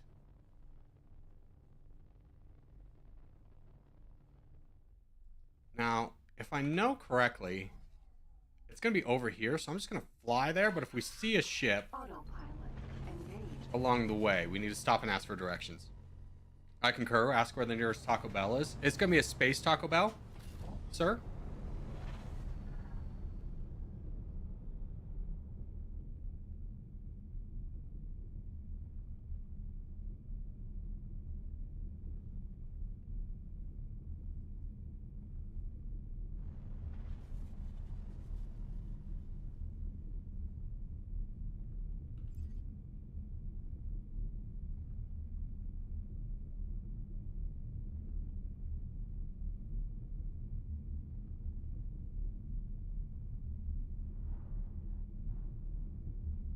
Rock? We're not gonna hit another rock. Stop worrying. We're fine. We're totally fine, dude.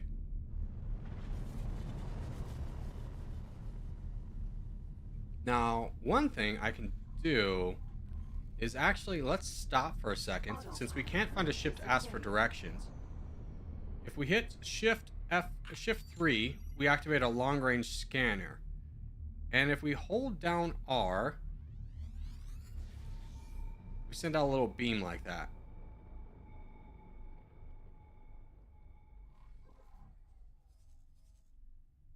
Which revealed absolutely nothing. Hold on. Try it again.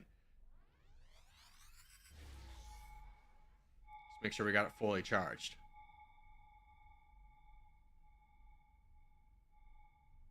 Sick. Nothing. All right. Continue on. Engaged.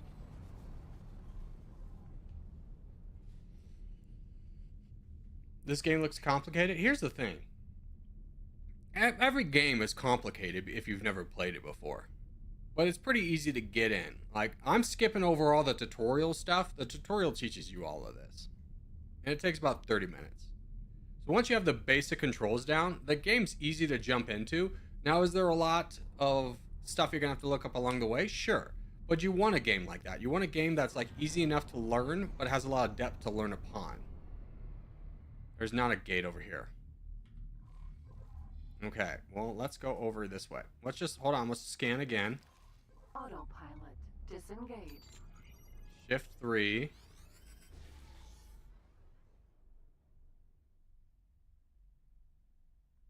No. Maybe over here? Autopilot. Engaged. If we get close enough, we can also potentially see it. Domination's like that, a lot of in-depth detail, but you can pick it up very quickly. Yeah.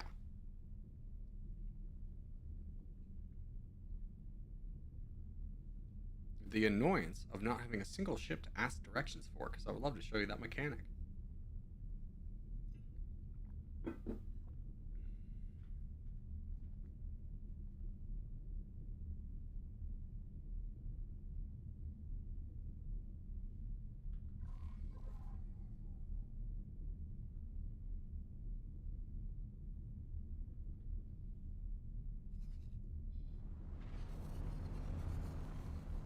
All right, well, this is needlessly taking a long time. We're just going to look up X4 map.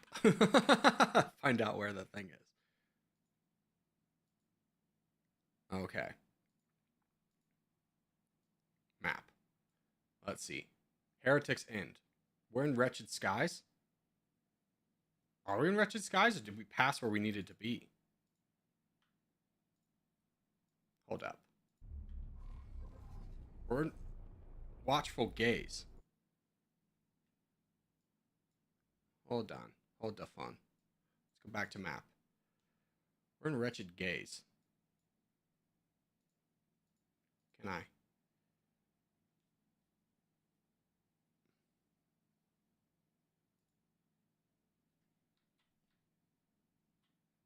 This is a bad map.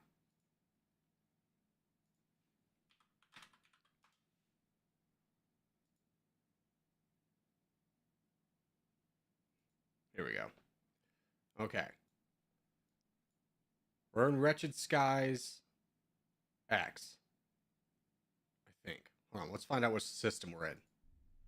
Watchful Gaze. Watchful Gaze. We're not in any system. Watchful Gaze. Watchful Gaze. Okay, so it's up there. It's up top. All right, good. So we're like here. We need to go up there. We're gonna keep that map open though. So this should be like right here. Autopilot engaged. How big's this map? Huge. Oh, there it is. Autopilot We can see it. disengaged.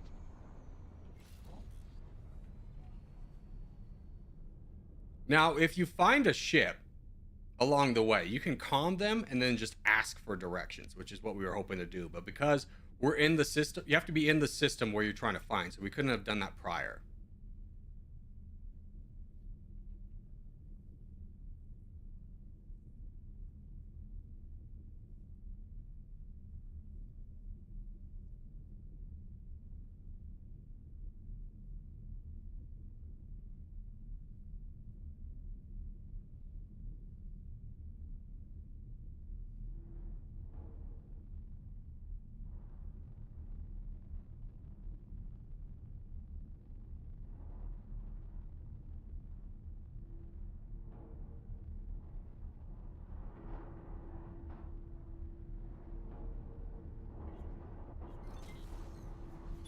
All right, we have made it to Watchful Entering Gaze. System. Heretics End.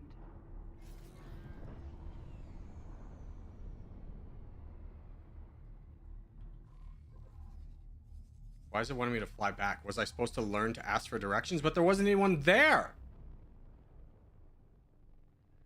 Frick. There's a problem with Boron Start is it's so empty. Because that's their thing, is they haven't been exposed to anybody.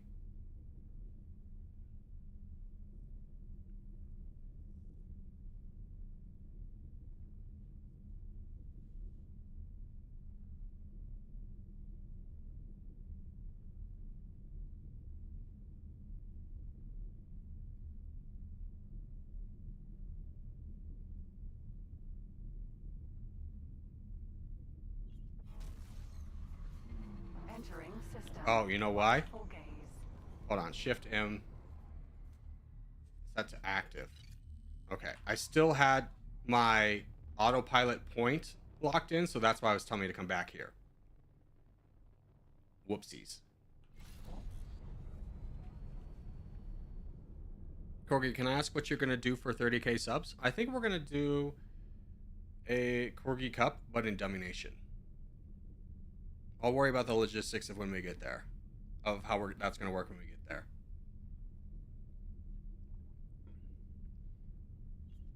Alright, we're at Heretics End. Now we fly to this mysterious space station. What? This one doesn't look like the others.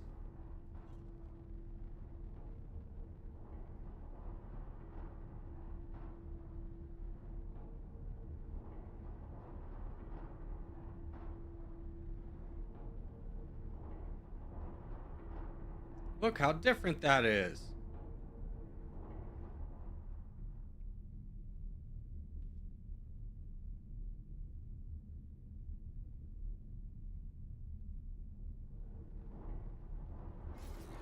Oh! Dude, this stopping is really bad. We need better thrusters. Oh my god, I'm flying a whale. Ugh. Ugh. Turn it around. Hold on, we gotta change something really quickly.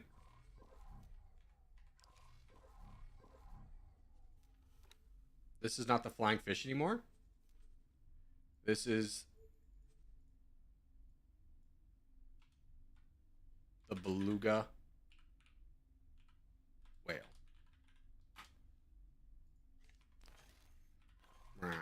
Okay.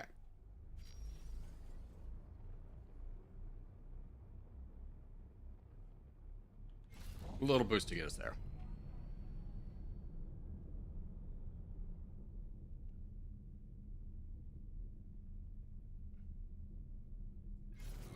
Stop, stop, stop. Oh my god, the thrusters!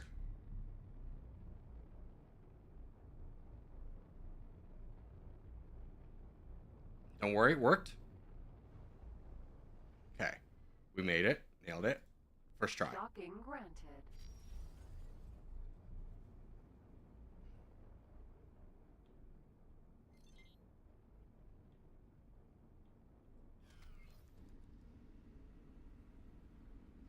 Okay, we're on target.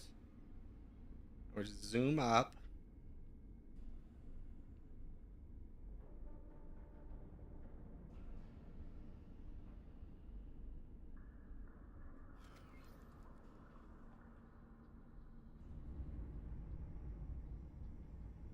Ignore the gravel.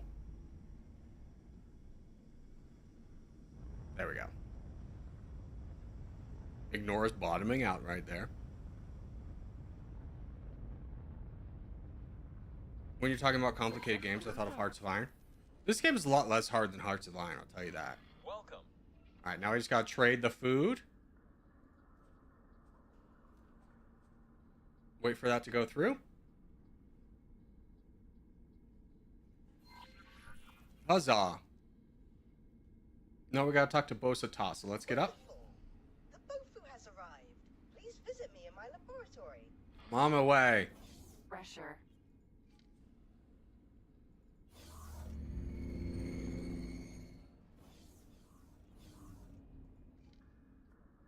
Going down.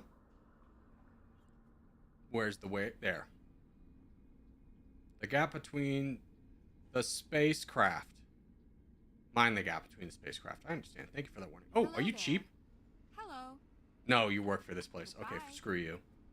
Some people you can hire, so it's always good to keep an eye out for them, because you're going to need a captain at some point.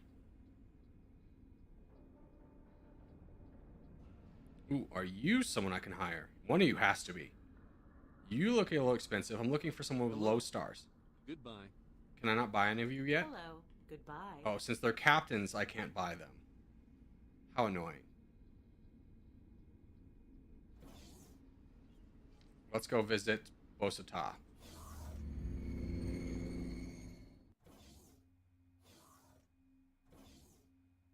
Hello, Bosa. I delivered the Bofa. My beloved Bofu. Indeed you did. The queen sent Bofu? Oh, her delightful majesty. Yes, well, not quite the queen. I may have hijacked your mission communications a tad, just to imbue this delivery with some alacrity. However, the Bofu shipment is very much appreciated. We delivered him Incidentally, snacks. Your biosignature indicates somewhat elevated stress levels. Fret not. I shall assist you by extricating my intervention from your mission communications. Indeed, I see you are behind on a number of very important royal duties. Actually, there might be something. As you are well aware, I am considered by some to be the most consequential scientist living today. Not only have I demolished paradigms in 3 unrelated scientific fields, but I was instrumental in connecting a jump gate to Kingdom End. Now, the way you come across this person is different in every like start. I've heard. And yet, I seem to spend far too much of my time managing this recently acquired research facility. What is this alien yapping This is about? a distinct inconvenience. Well, when you meet a smart person, they have to tell you how smart they are first. I seek an assistant to manage my affairs, mainly the station, Considering the faith Her Majesty has in your ability... She is giving me a perhaps space you might station, be though, supported. so I'll listen. With your sufferance, I have transferred control of the facility into your responsible care. This installation is equipped for habitation of all races, and this room seems to be some sort of research area. I expect I could spend years poring over the data contained in these systems. Yes, I have already made some progress. There appears to be several things we can research at this facility. Please take a look. All right, so we accessed the research, which is like the biggest thing in this game. You want to get this kind of done pretty quickly. After this, we got to go start making money, though. That's going to be really important. So, game saved successfully. Huzzah. So, how you enter that is you just go to map and then research. And it says research. As you can see, there is much to do. Any. I personally find mention of this teleportation irresistible, but I leave it up to you to decide what we research first. So, this is the research. Okay, you are done, ma'am. Oh my gosh. Okay, so this is the research tab. Now, teleportation's nice. You can teleport from ship to ship across the universe. We only have one ship, so it's not that helpful.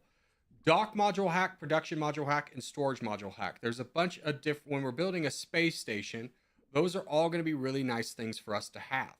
But, since we're just starting off, I'm going to go with chassis to improve my ship. Because as you can see, it is a beluga whale. Put it together. Nanites are quite regulated, but not illegal.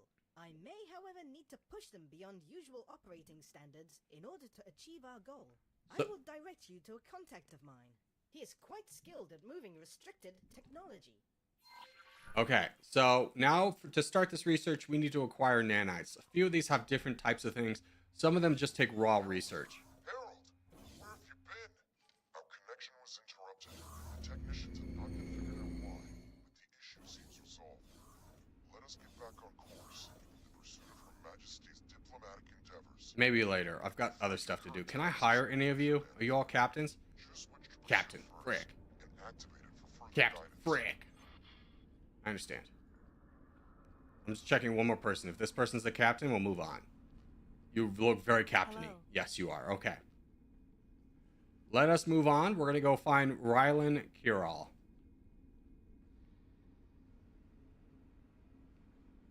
We get it. You're smart. You can stop now. I know. I'll probably start skipping through the dialogue, to be honest with you, if it's not like an important quest. I just got to slowly move. Oh, we can, if you double tap W, you can sprint.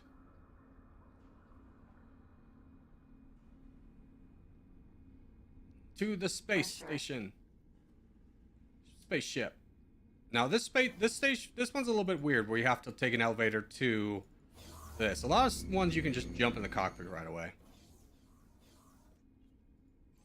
Okay, let's undock. And let's find where we're supposed to go. Oh, we need to ask for directions.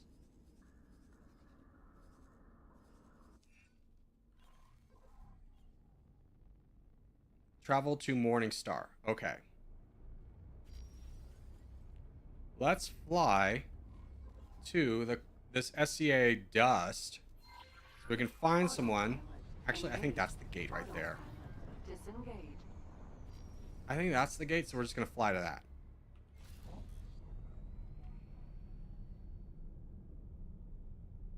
Oh, wait. Wait, whoa, whoa, whoa, whoa. No. Come. Comms channel open. Where can I find... Oh, you're not helping me, you friggin' mongrel. Okay, well, I'm still going to fly to the gate. I still think it's the right way. Some people just won't help you. They're very mean.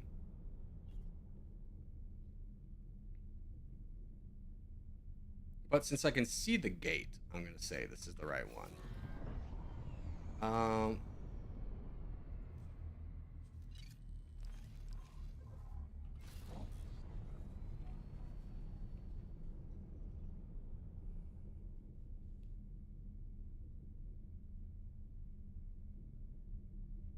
Yeah, you can skip dialogue by pressing spacebar. That was kind of important dialogue. You got to understand we got a space station.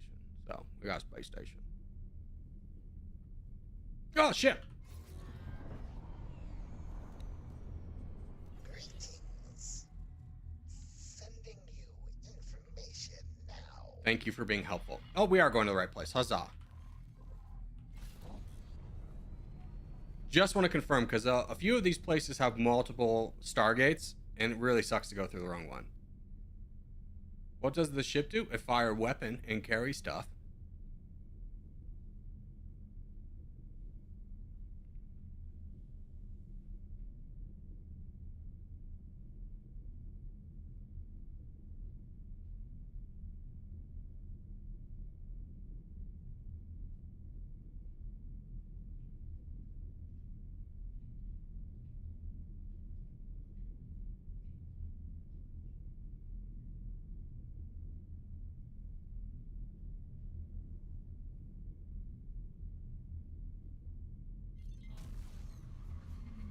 Entering system.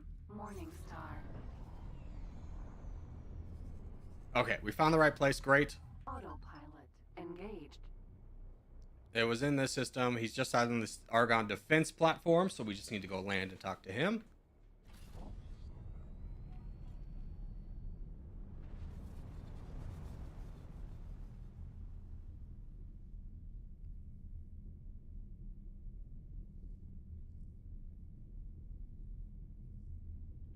Now, I just want to check. In this instance, hit enter. Do we have... We do have a lot of satellites. Oh, that's really nice. Okay, satellites are something we're just going to need as time goes on. Autopilot disengaged. Argon defense platform. Docking granted. Getting a little bit better at the docking.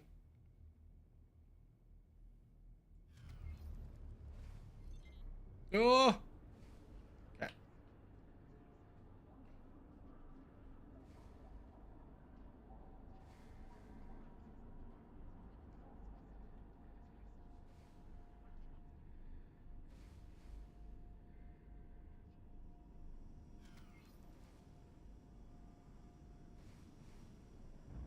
There we go.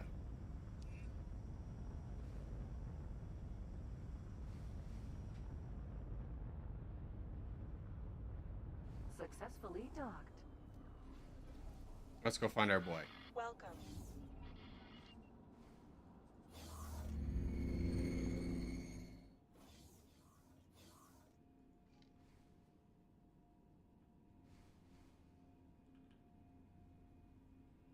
You must be a captain I can hire. Yes. Hello. How are you? You are going to work along the Beluga. You are going to be my captain. Great. I look forward to my first assignment. Congratulations. Basically, the problem if you don't have a captain, if you ever get out in your spacesuit, you can't really get back in easily. And also, if I ever need to go somewhere without, like, send the ship without me, you can't do that without a captain. So hiring one right off the bat is nice. They get experience along the way. Helps out. Hello, Ryan. Now I'm just gonna skip through this. Here you go. I owe that boron. You do know. Because it's like it's technically illegal what I have. Doesn't matter. It's only illegal in some systems. It's not in this one. Hello there.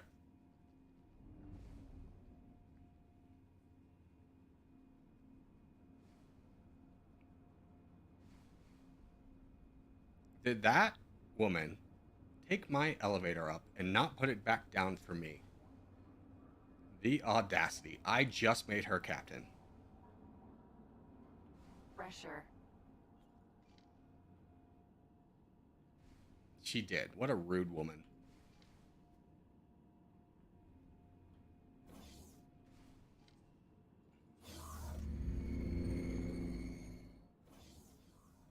Get out of my seat. Ma'am. Get out of my seat. Okay. Now we just gotta go deliver the nanites and the research will start. Autopilot engaged. Ooh, criminal. Autopilot disengaged. Have you ever seen one of these? Civilian ship A. It's nice to take them out right away because you'll get... Sometimes they drop goodies. That's a criminal when they pop up red like that. Autopilot engaged. And in about a couple minutes, we'll get a thanks for your help and a reputation increase with the Argons. Now, when we look at our reputation, we go to player information. factions in route, we can see that we have 0 good with them. So they don't mind us. They don't hate us. They're neutral to us. If it's -10, we can't land at their stations. If it's +10, we get rewards. We can start buying things from them, like better weapons, better ships, space modules. 20 even more so, and then after that, it doesn't matter. Entering system. Heretics end. Thank you. There you go. See, thank you, +1.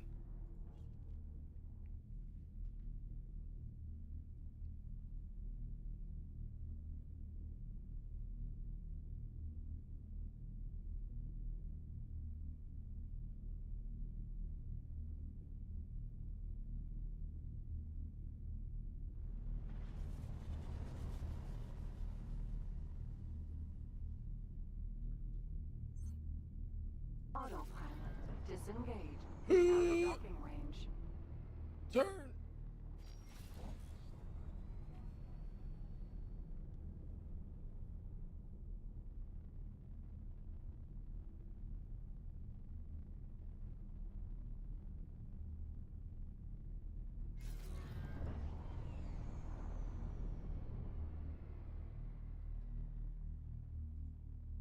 Docking granted.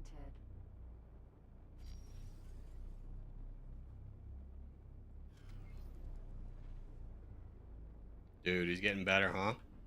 He's getting better. We're like right on target.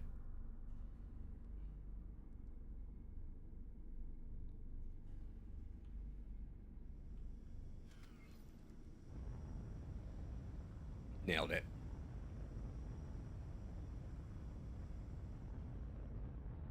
When does this game start to go crazy? As soon as this stops. Successfully docked.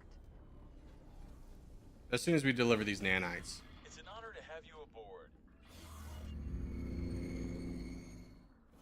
This is just something nice to get out of the way because it does take time to get these through. Like, we won't be able to take advantage of the engine mods anytime soon, but if we don't take care of them right away, it's just something that it's easy to forget about.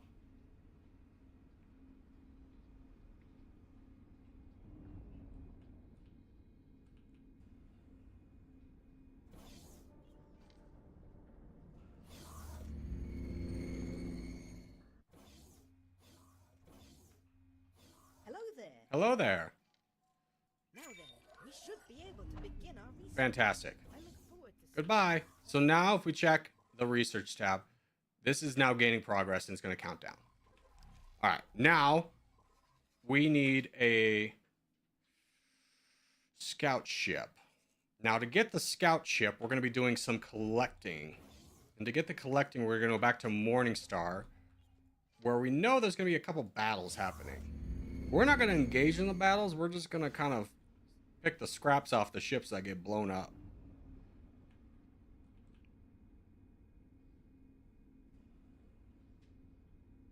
Let's go run to my giant ship. Now, I think my giant ship is going to have a lot of cargo capacity. This is a nice ship for this. What I would like to do is get up to like 1 million. 2 million. So I can buy a better scout ship. So I can do things a little bit faster. Excuse me. Get out of the way.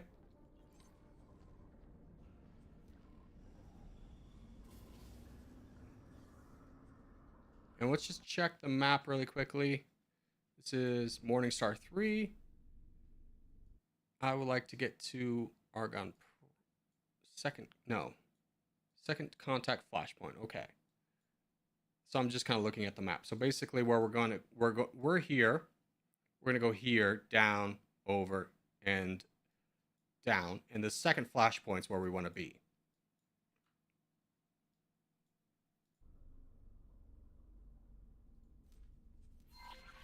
Autopilot engaged.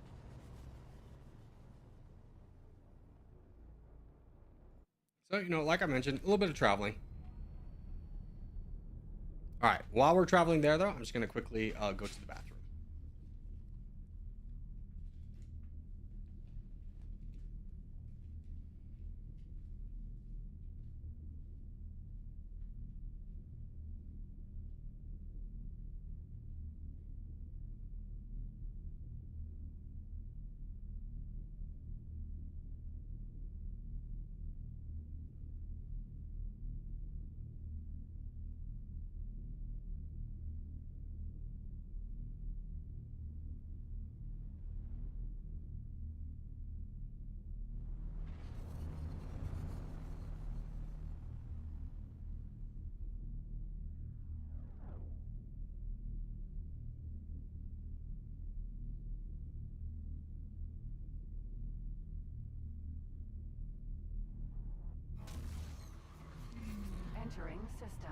Morning Star.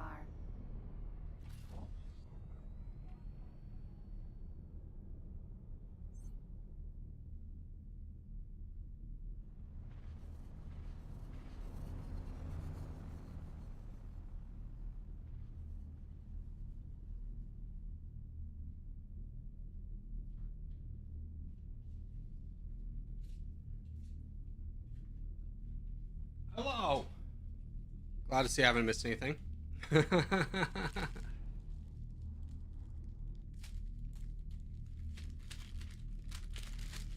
How do you get mod? Right now we don't need any more mods.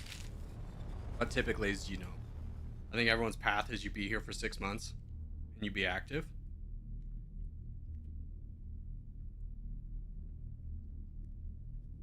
Oh. There's a gate. Autopilot disengaged.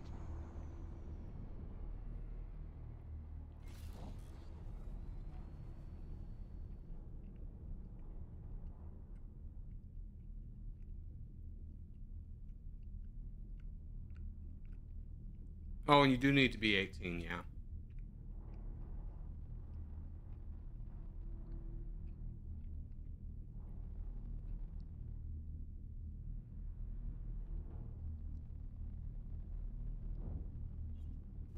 Okay, we are here. Fantastic. Entering system. Atikva's choice. Oh, Space Highway. That's one we want to take. Turn it around. Oh, beluga. Okay.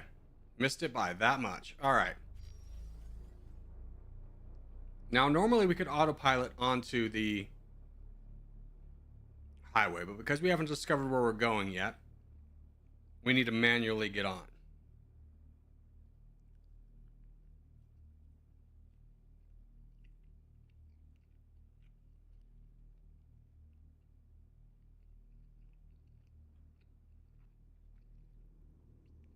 Are there black holes? No.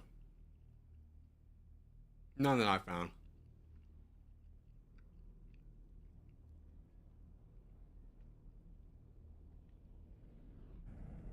So how we're going to get on is just fly next to it, fly on top of it, and drop down. And we'll be on the highway. It'll take us right to where we need to be.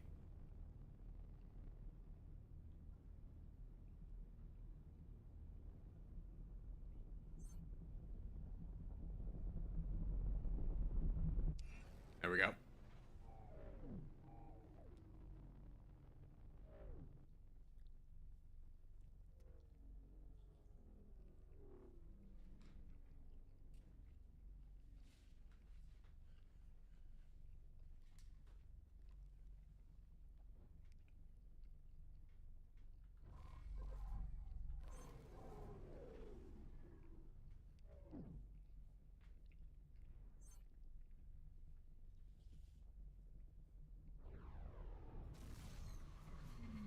Entering system. Argon Prime.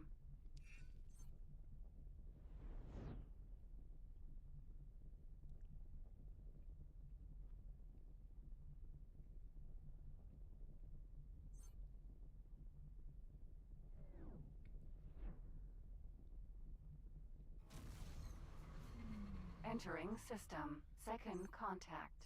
Okay. So this is an area we want to be. So let's go ahead and hop off right before we jump to the gate again. Stop the beluga.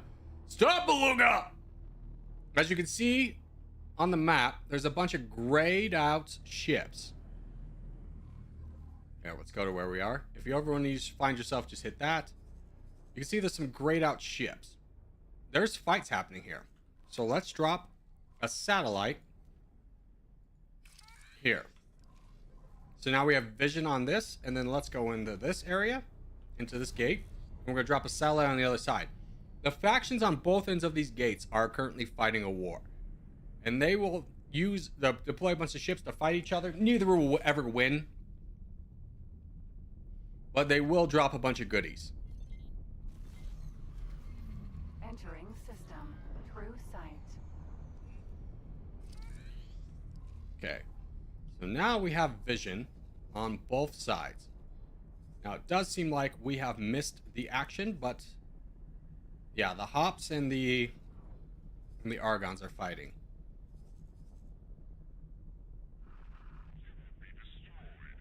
Oh, why are they fighting here? No, nobody's fighting yet. Okay, so we will come back to this, and we're going to drop a third satellite back over here at Hatikva's Choice. This is the dangerous area, though, because neither of these two factions are hostile to us, so it's best to do it here on this side to scavenge. But if that's not available, we can go to where the Xenon are fighting, who are hostile to us, and do some scavenging from their side.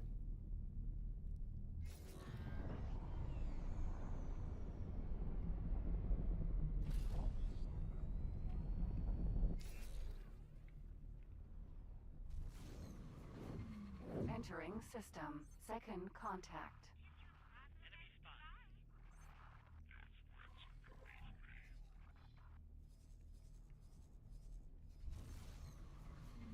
Entering system. Argon Prime.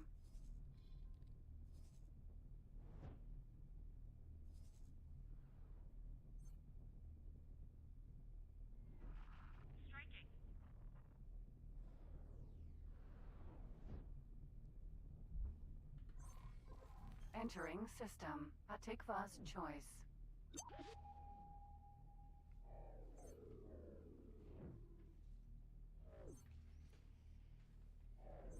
Are there items that are more or less rare in this game? Oh, 100%.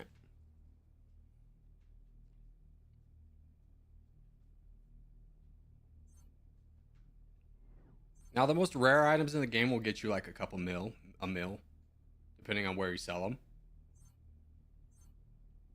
Ah, now you see these gray boxes here? That's what we want to see. That's loot we can pick up. Autopilot disengaged.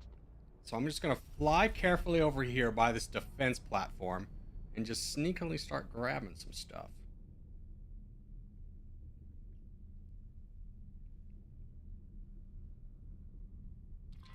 I have concluded. Pilot, if you are hearing this independent pirate broadcast, you have been invited to join the Hatikva Free League's trade revolution. Okay. You want to help create a truly independent safe haven, work towards peace and stability for all peoples. Now we just need you. ignore his messages. Check your mission offers to join the cause. And we're looking for a few items. Programmable field arrays is definitely one that we want to grab. So that's something that's valuable. Let's head to that and pick that up. What do you do with money? You build ships. You build stations. You build giant fleets. And how you activate your tractor beam is with O. So we're just going to pick some of this up. Autopilot disengaged. And what else do we have? Ammo, don't care about. Hygienics, okay. And what do we have over here? AGI processor. Oh, that just disappeared. Now, they will disappear if you're not fast enough. A decryption module. I do want that, though. Autopilot engaged. If you want TT, go to Discord and Aziz will be playing there. Undoubtedly, brother. True, true. True, true, true.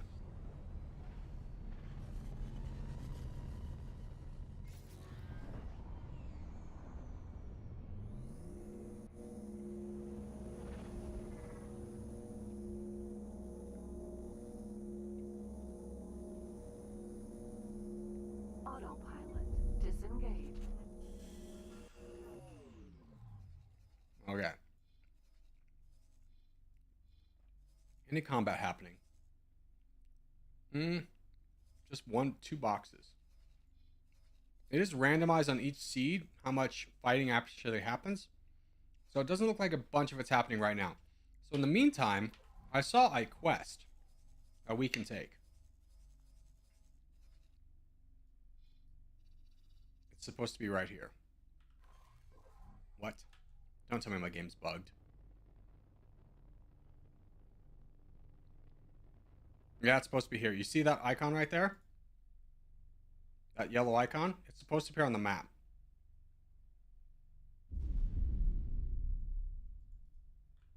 But it's not. So we can't do it. Alright. So we'll find something else to do in the meantime.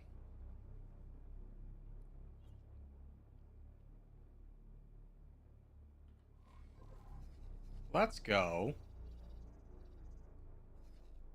to this Argon Wharf.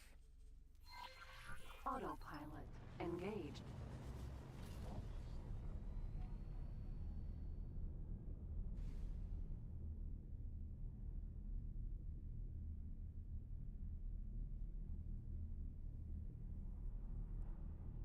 Now, while that's happening, I just want to check out how expensive would it be to get a ship if we wanted just a scout. 130. Ooh, what is minimum preset? 248. We have 190. Dang it.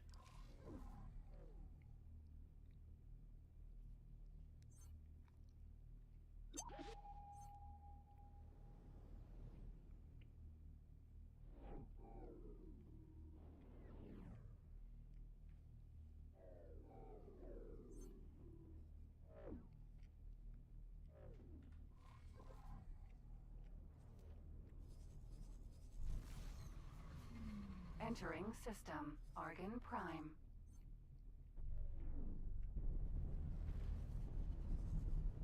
Ooh, now this flashing question mark.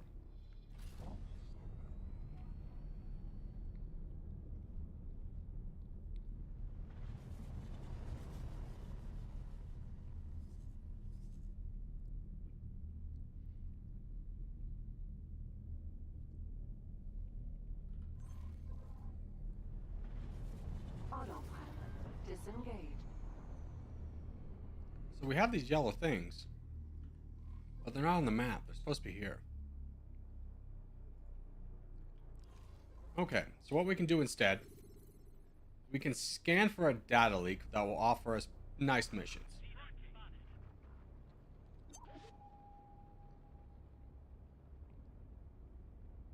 Hold on, there's a criminal. Short range transporter. A.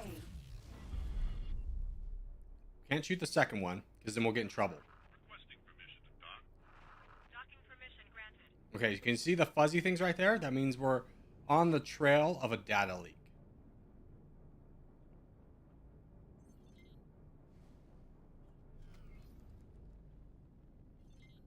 So we passed it. Tells you left or right. Excuse me, get out of the screen. There we go.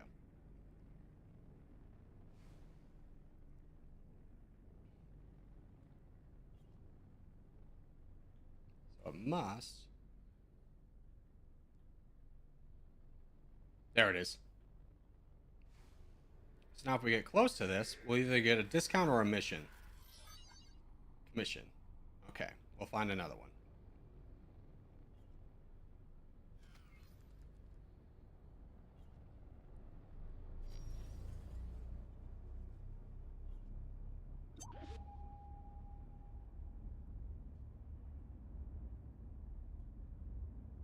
There's one. Ha ha ha.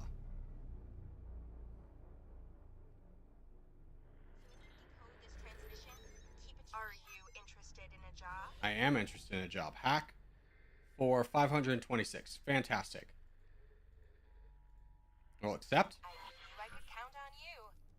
Now I'm going to dock here to see if I can craft one of those yet, because we did pick up a decryption module. I think we need a couple more things. Argon Wharf. Docking aborted. Docking granted.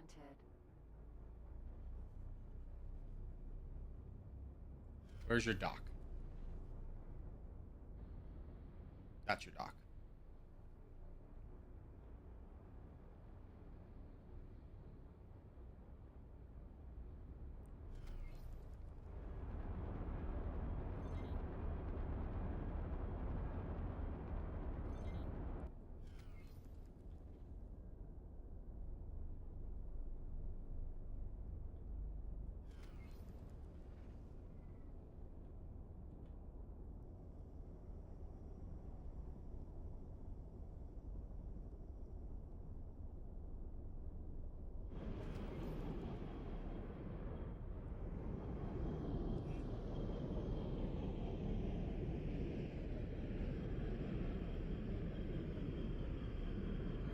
Successfully docked.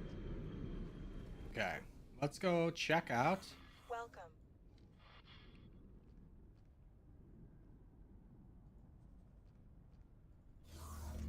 Oh, we're in the elevator. I was like, wait a minute. Why can't I travel to where I want to go? I forget. This ship, we got to use our elevator first. Now we go to the actual elevator. Yeah. And we need to go to a trader corner. Okay, crafting bench is here. To get a security bypass system, we need a decryption module. We've got plenty. We need an AI neural network link and an interface unit. Understandable. All those things are illegal. Don't tell anyone.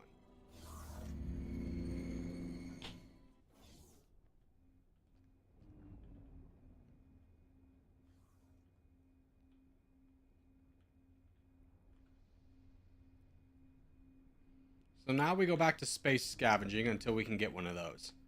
Pressure.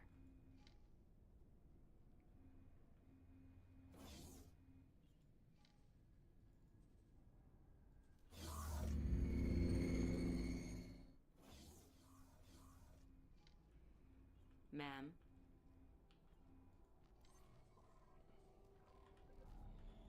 Alright, let's check the map to consult our satellites.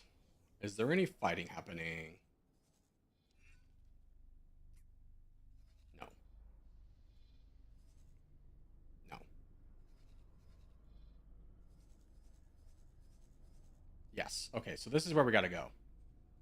We gotta go pick up these boxes. Autopilot. Engage. This is not the preferable one to loot from, because the ships that will come out of the gate we're heading towards now, Tikva's Choice, will fight us. But because the other two factions are like, they've already finished their war or whatever, we're kind of dunzos. Here.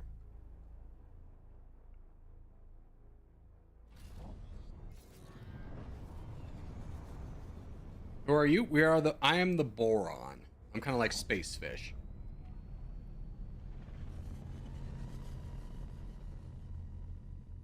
You probably don't remember me? Trainery? I do. What are you talking about? This boy's got a memory like an iron box when it comes to YouTube names.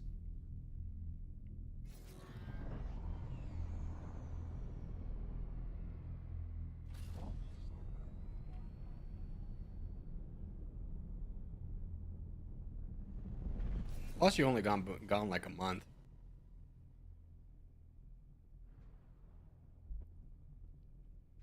Entering system. Tikva's Choice. So realistically, space scavenging is what we're going to be doing for the next like 20 minutes or so. Just throwing it out there. But after that, we'll set up our mining operation, start getting some passive income so we can buy better ships and doing a lot more combat. Because the ship we have right now sucks. Have you seen? It's like a good start. It's got good bones.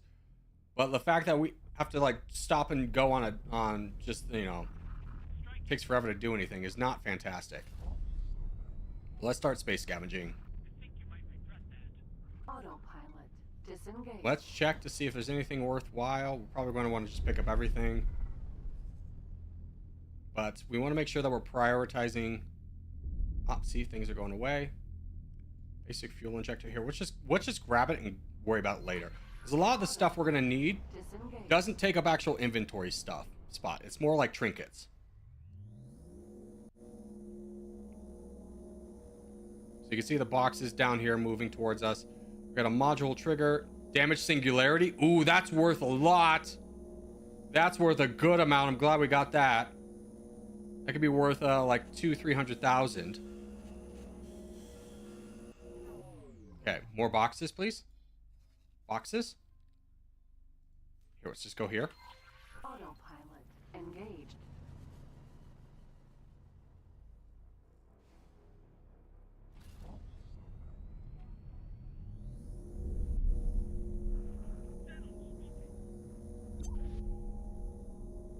Now you hear that radar? That's a bad ship.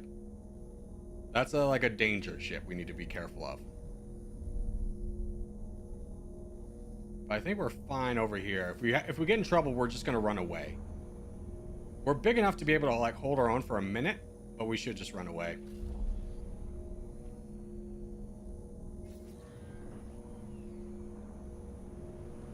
Autopilot disengaged.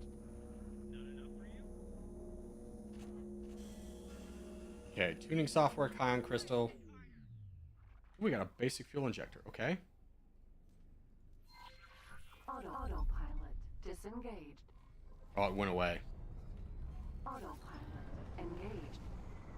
Autopilot disengaged. Okay.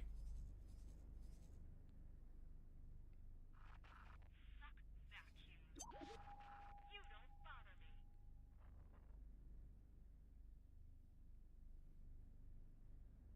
Let's go test out our weapons.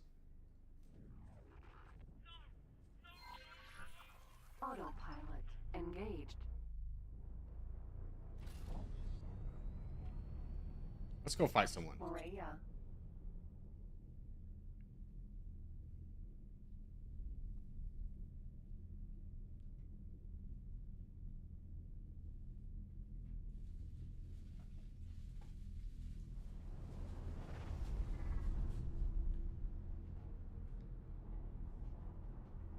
Okay, so there's 3 of them, but since there's other ships over here, I think we can be safe to help out.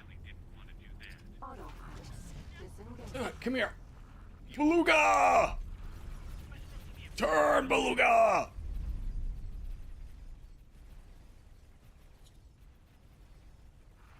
Wait, no. Oh, I think they're gonna get blown up before we even get there. Frick! Okay.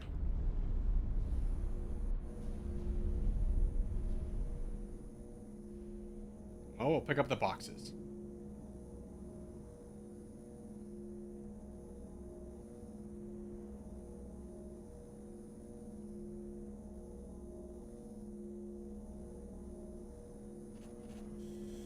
Iridium crystals, herbicide, okay. Ooh, lots of boxes over here. Module trigger. Autopilot engaged.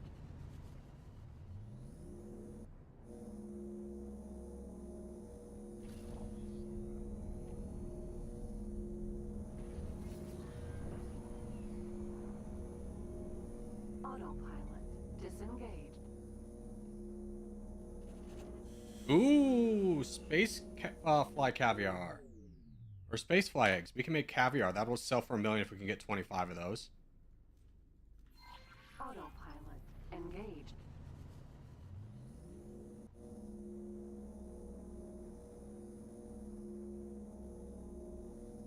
Come on, big money. Big money. Engaged. Module trigger. Not that bad. Okay, it was just the one. Let's just double check. Space fly eggs. We want those. We want those real bad. Autopilot engaged.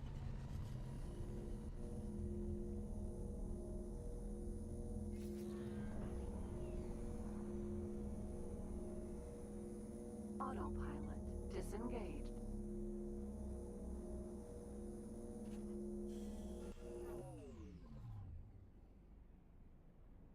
Rapid sand filter's not worth a lot. Crystal bits not worth that much. Tuning software is worth a decent amount. Autopilot. Now, while the autopilot's heading over there, let's look for, see if there's anything else. Space flags. We're gonna want those. A lot of space flags. Autopilot disengaged. Now, you unfortunately can't use the tractor beam from the map mode. Space flags. Autopilot engaged. Crystal bits. Autopilot disengaged. Okay, we're 7 out of 25. Nice. Oh, something's hostile. Not to us. Okay.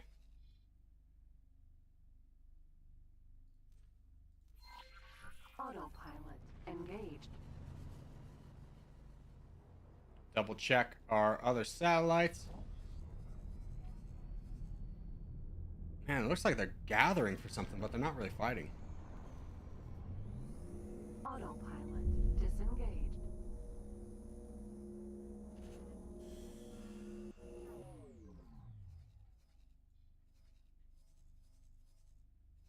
No.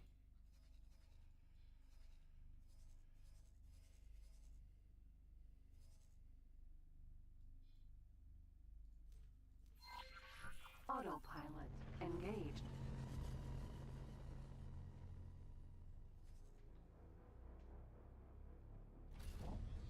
Autopilot disengaged.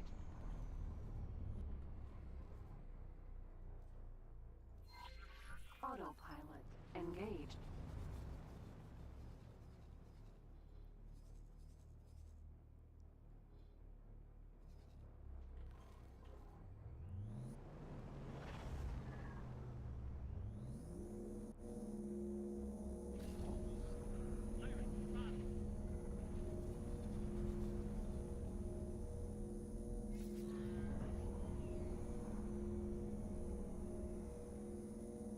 Autopilot disengaged.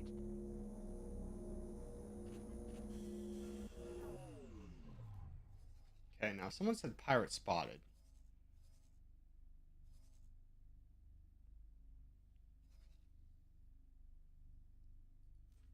Let's go to this factory. Autopilot engaged.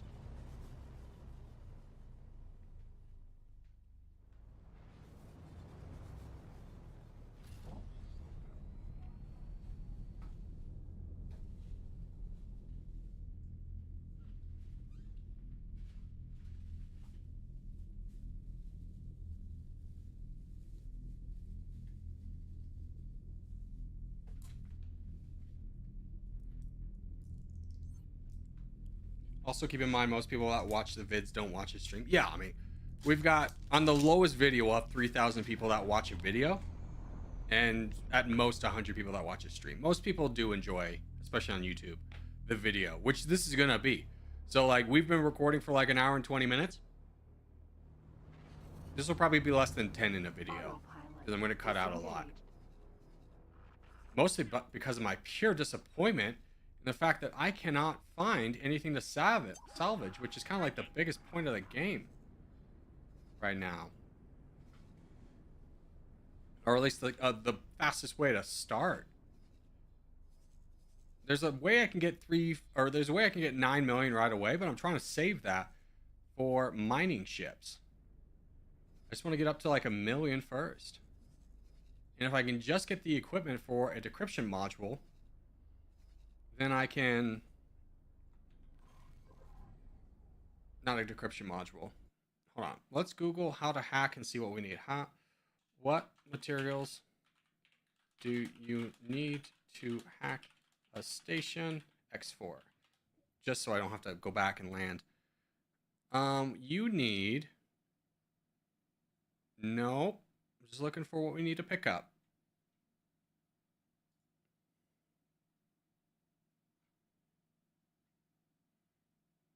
No, people are like, how to craft it. I don't really want it crafting.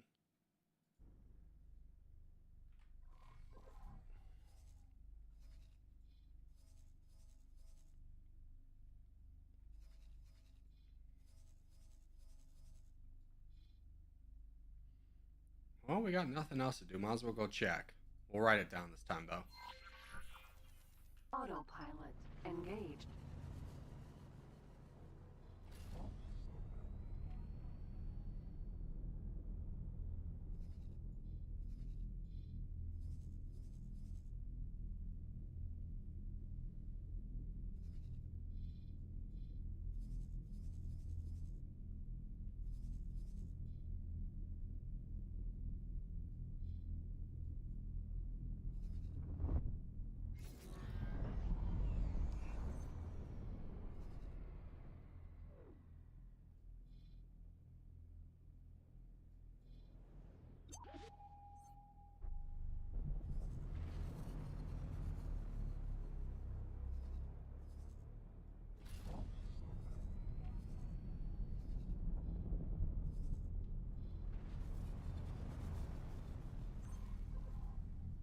Autopilot Disengaged. Out of docking range. Docking granted.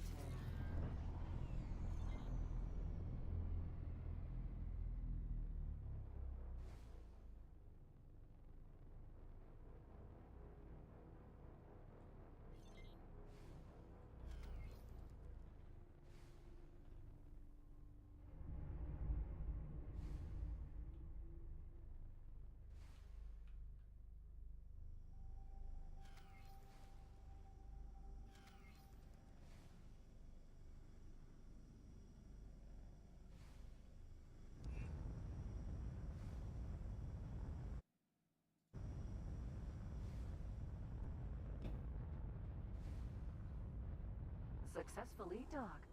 Okay, we're gonna write it down this time.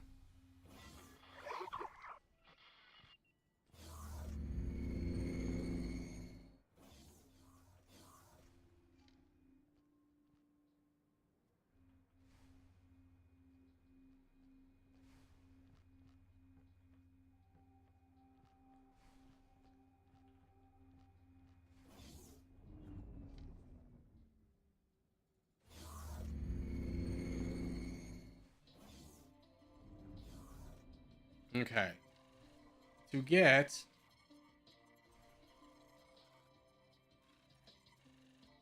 what do you need to hack a control panel?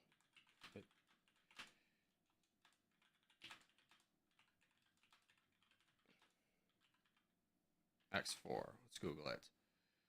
You need a security bypass.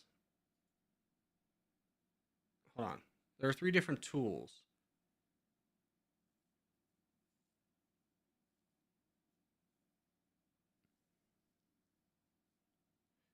So we'll need one of these. So we need interface or an AGI processor or heuristic core or network. Okay. So interface unit and heuristic and AGI. Understood. Can I sell you? Do I have anything? Here you go. I have a programmable field array. Let's sell that. We're going to keep the space eggs for now. Going to keep my repair laser. Going to need that. Algae scrubber we'll get rid of. It's a good price. When it's green, it's a good price. So we'll sell a couple of these. Boom. 174. Yes. Good luck out there. Now, instead of running back to our ship, we can just hit shift. Oh, after this autosave.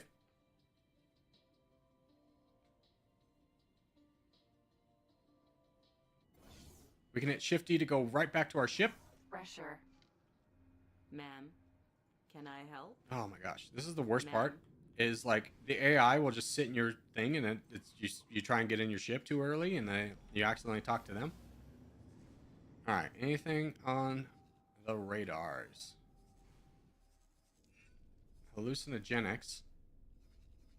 Not really worth running over there for. And the perpetual peace continues with these two. Frick.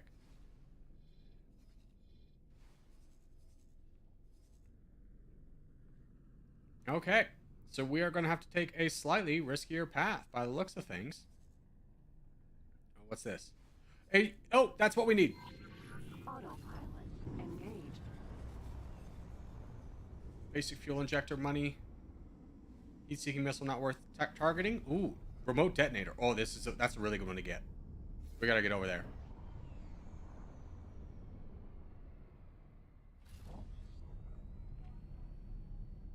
By the way, Corgi, I think it's a good idea for a channel in 30Ks is to get a gaming room set up, don't you think? I think you drastically overestimate how much a gaming YouTuber with 30K subscribers make. This is it, brother. It's not going to be any neon lights here.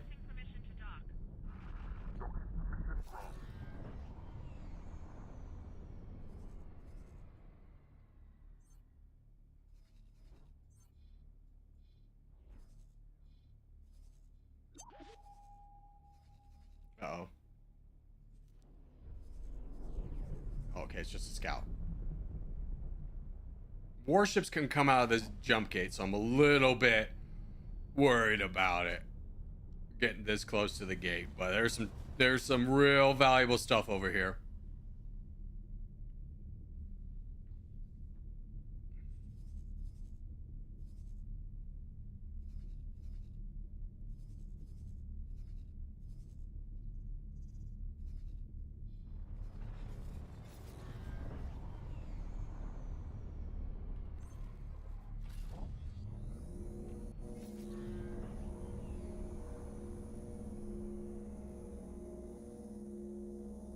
Autopilot disengaged.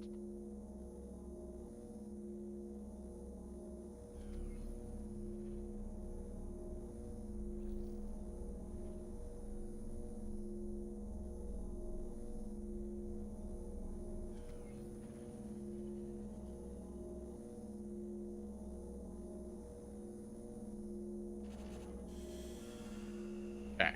Nice.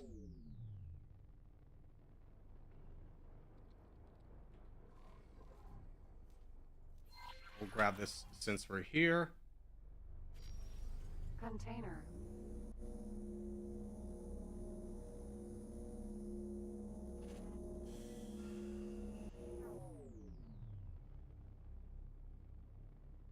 And kindly just float away.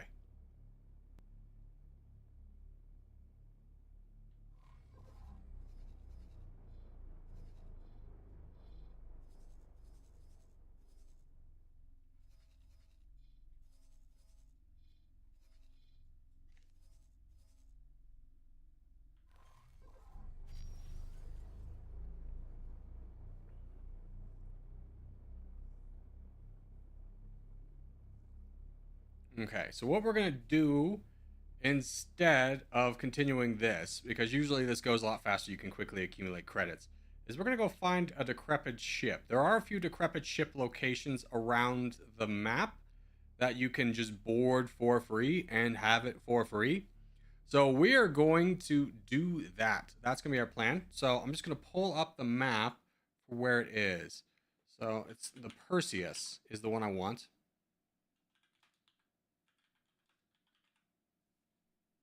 This one was talking, don't worry, it's not going to be important.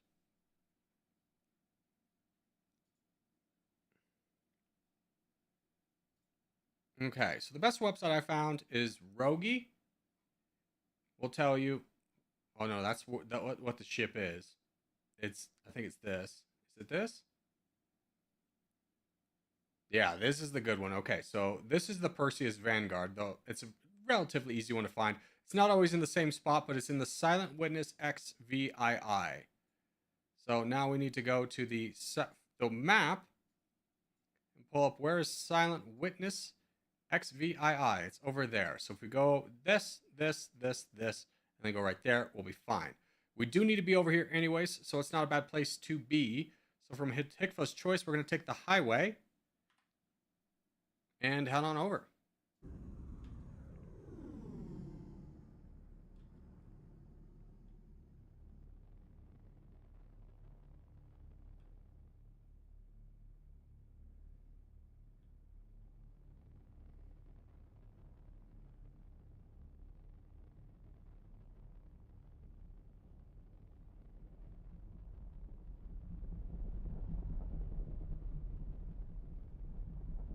And we'll just hop on this highway. And we'll just hop on this highway.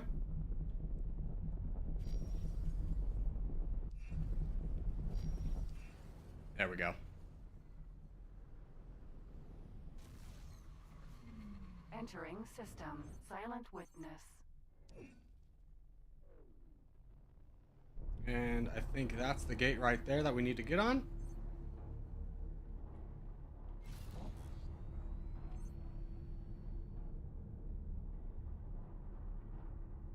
And just real quick, can I see the ones in here? Those yellow markers.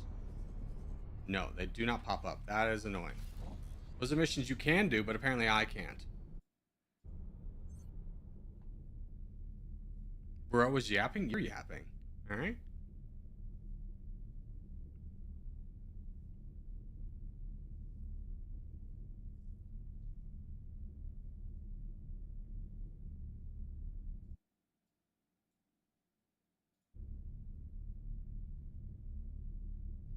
Now, the space we're going to, not this gate, but the next gate, it's going to have some dangerous guys. So we're going to have to be a little bit cautious about them.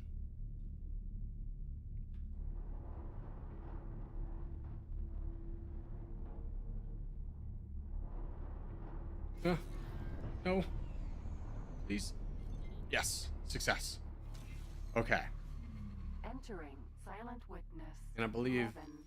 that is the target. Yeah, that's the target we need. That's the space jump. Space gate. Let's head on over there. You can see it just right there.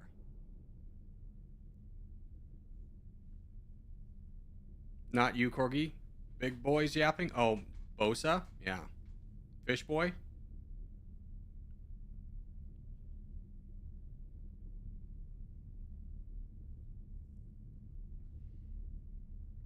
I hate to be that guy, but what is that?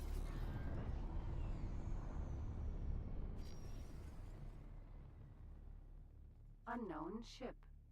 When they show up as question marks like that, that could be a pirate. Let's just keep to ourselves. I'm sure everything's up to date and good over there. Rock? I'm not gonna hit a rock. I have a lot more faith in myself.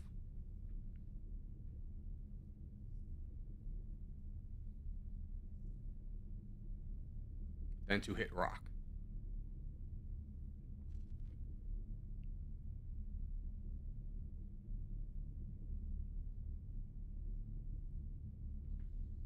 That rock we might hit. Just throwing it out there. Might want to scooch over a little bit.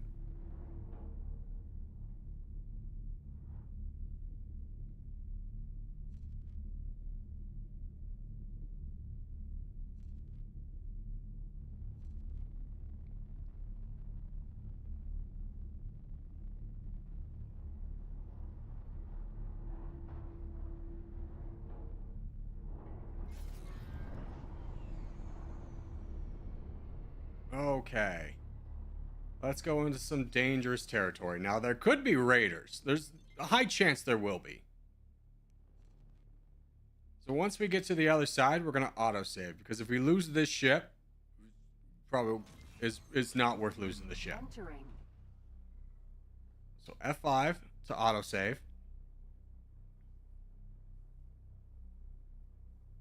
Silent witness.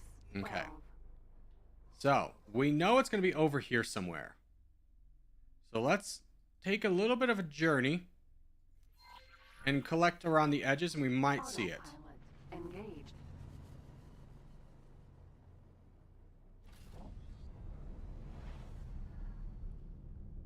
And in fact, I got a better idea. Let's get up, Autopilot pressure. wait for our AI pilot to come in so I can keep a better eye on the radar. As soon as she sits down. There. Ma'am. Now I can tell the ship, I want you to go here. And then I want you to go here. And I want you to go here. And they'll do that. And if we see any red, I'm hopping back on the ship and we're getting out of here.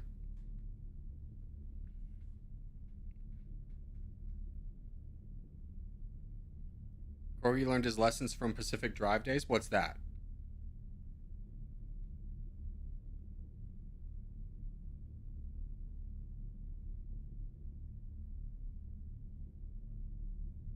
What lesson did I learn from Pacific Drive? Other than the fact that I really hate timed horrors.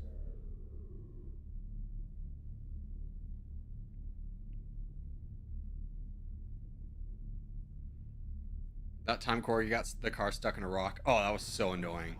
That was so dumb. Like 40 minutes of gameplay wasted. Oh no, Corey, I see red. No. It's gonna be a red ship. When it's red like this, this is just indicating that there's minerals here. When it's blue, that's gas to mine. And when it's like purple, that means there's gas and rocks to mine. So we're safe right now. It's only when you see a red ship that we'll have to be a little bit concerned about it.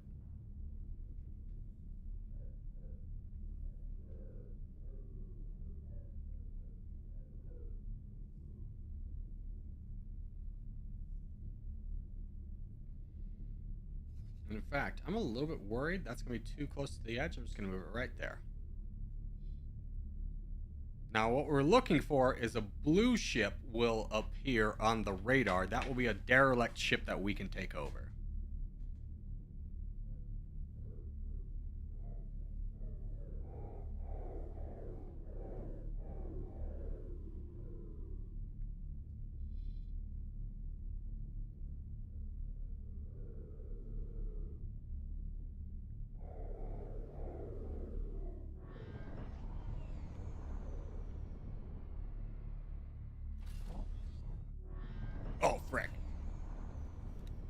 There's one. Get up, get up, get up. Can I help? No, go by. Bye.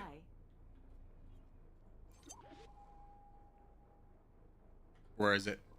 Is it reacting to us? Yep. It's on its way.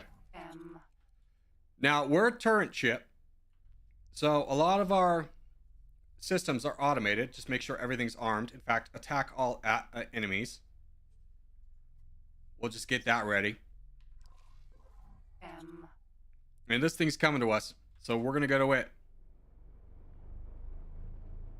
One ship I think we can take. This is a heavy fighter. You can tell by the icon. If it was a light fighter, it'd just be a straight triangle. Head on to the beast, boys. He's coming. Here he comes.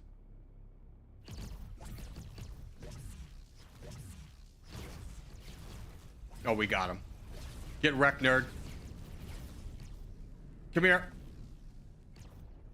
You can see my turrets doing work.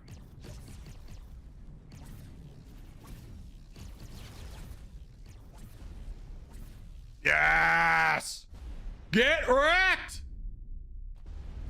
Okay. Got him. Let's continue on our path. I feel like there's going to be more. So I'm going to do this part. Because we can take one. We could take two. But there's a chance we run into like 7.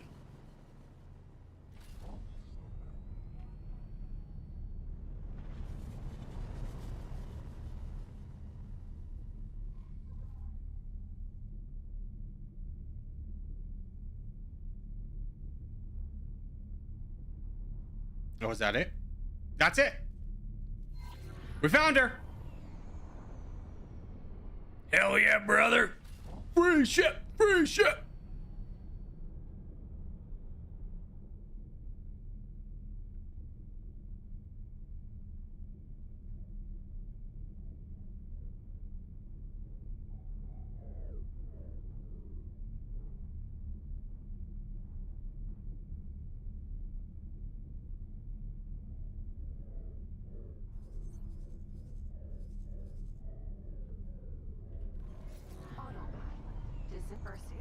Vanguard.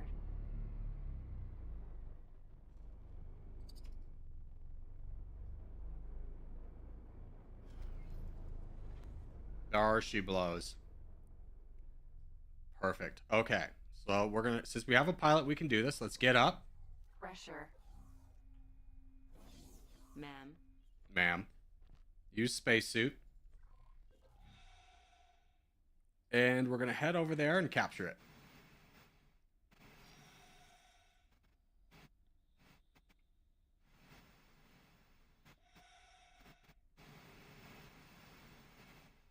Am I going the right way? No. Maybe. I don't know. It's hard to tell with this ship. There it is. Okay. Hacking ship. Here we go. I'll stop. We're going to head to that thing. We're going to shift 2 to activate our scanning module.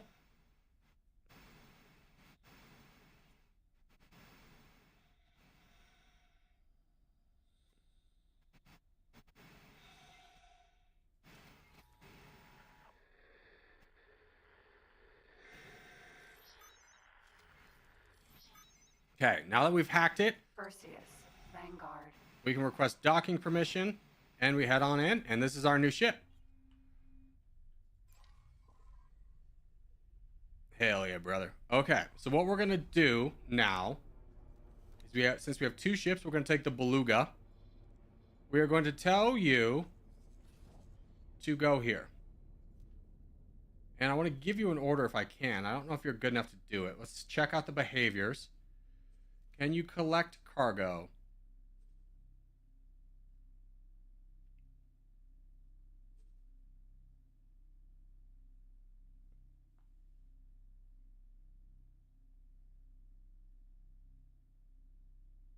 I don't even see it.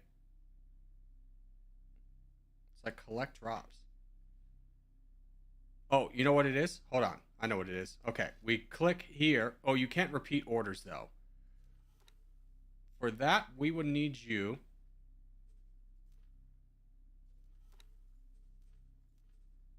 okay. I just want you to go there.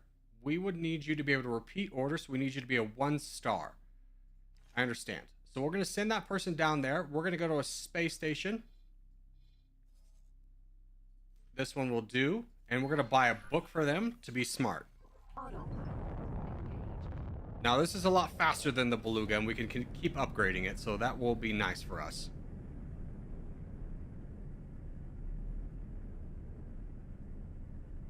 Corgi, is this multiplayer? It is not, no. If you want a multiplayer game, you can do EVE Online, but brother, it ain't worth it. I don't really know of any good... I was wondering if we were going to hit that. Thanks, Autopilot. Oh my god, am I stuck? You jerk.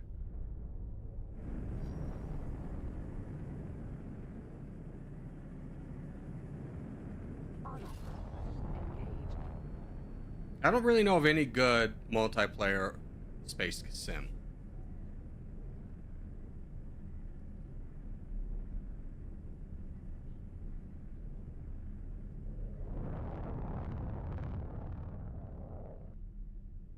Autopilot scaring you right now? I mean, yeah.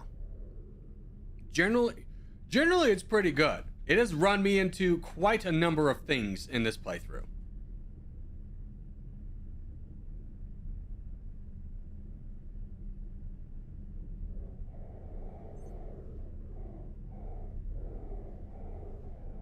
Now you may be thinking, what are all these blue things you're running through? Those are mines. Oh god, please don't crash me into this one. Those are mines, but because they're blue, they detect me as a friend. If they were red, they would detonate and I would die. Pirate base. Okay, we got our docking permission.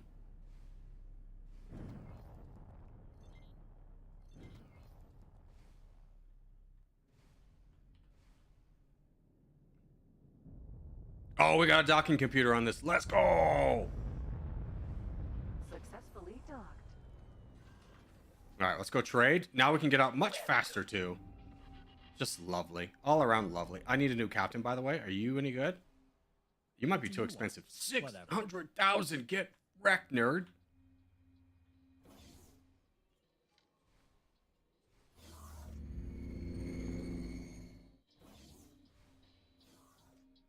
Hold on. Before we do, we didn't pick up the stuff, did we? No. Hello. I'm here to buy a book. Here you go. Basic seminar piloting, $1,000 or $4,000 worth, and anything that we can sell you. Ooh, you got a good price for the damaged singularity engine. I'm gonna go ahead and sell you that. The remote detonators, I kind of need. The hallucinogenics, though, I do not and are illegal. So if I get scanned, I don't want those. I do need a decryption module. And I do need my scanner and everything. Processing panels are not a great price. Crystal bits. And yeah, we'll get another 150,000. Split wish you fortune. Yeah, same to you. Okay, now let's go to the map. Talk to Beluga. Can I help? Give seminar. Basic piloting. Goodbye. Over and out. Now you should be a 1-star. Huzzah! Okay, so now, there. Still no combat there. Understandable. No combat here. They are posturing for a fight, though. So what I'm going to do is I'm going to tell you to, I'm going to right click. I'm going to tell you to collect drops. And I'm going to tell you to repeat orders. So now what I was doing with collecting drops, she's just going to automatically do. Best use of time for her. Now, what am I going to do? I'm going to do something very dangerous that's going to get us $10 million. Oh,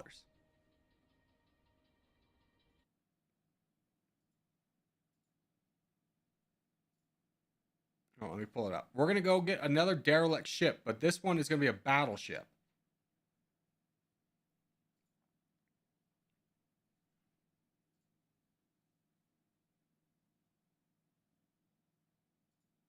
I think I closed the thing.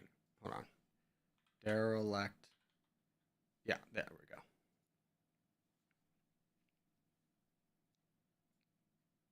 So we are now going to go get the Odysseus Vanguard, which is a rough one to get. It's an incredibly dangerous territory, but we can get there a little bit fast. We need to get to Faulty Logic VII.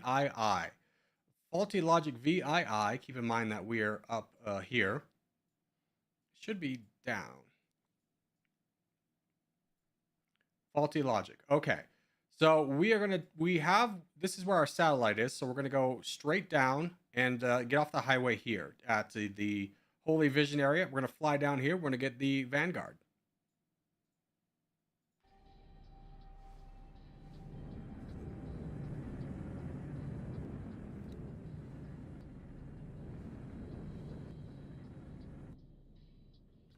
Oh, I'm not in my ship. I was like, what's happening? There we go. Perseus, Vanguard.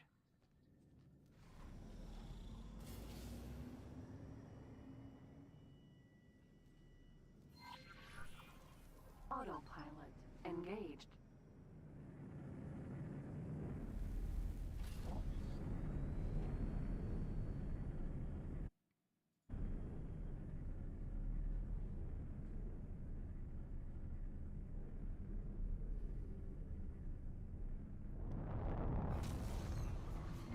Entering Silent Witness 11.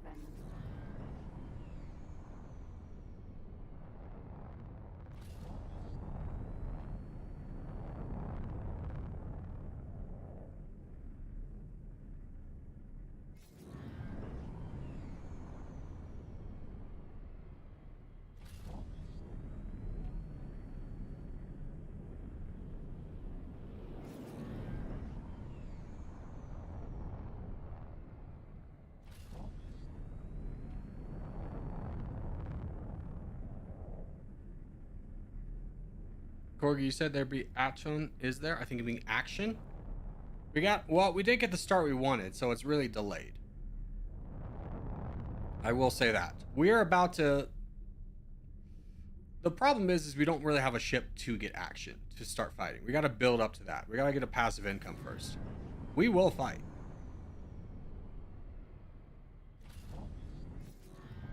Help? Dad? Just get the autopilot off. Oh my god.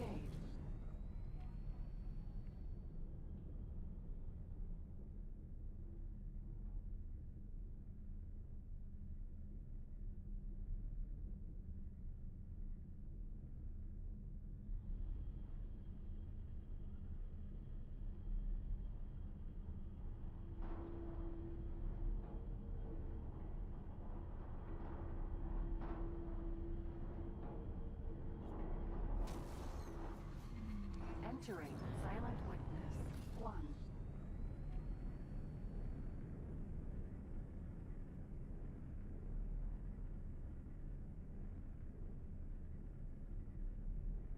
I'm just going to consult my map and make sure. Yeah, Holy Vision's where we want to get off.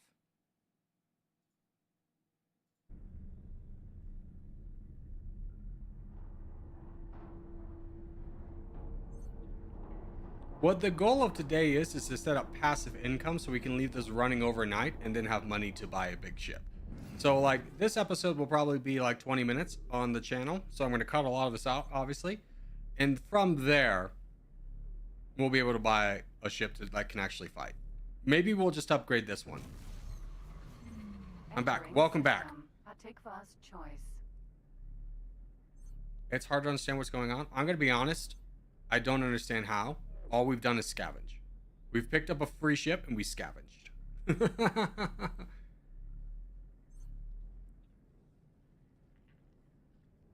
What's happening? We are going to go get a destroyer so that we can strip it down and then sell it.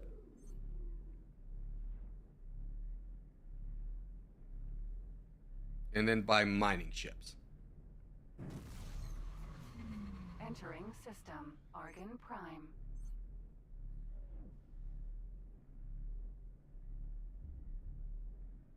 What is the destroyer? Big ship. To put in perspective, we can dock this ship on that ship. Oh, frick. You know what we need, though? We need a pilot before we go do this.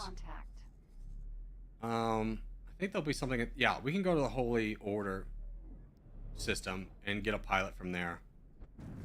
Autopilot. Entering system. True sight.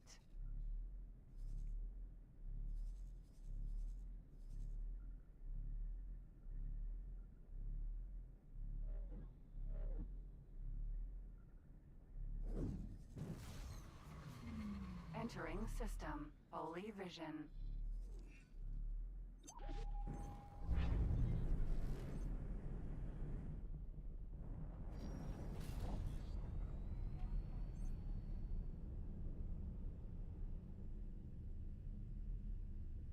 There's the wharf.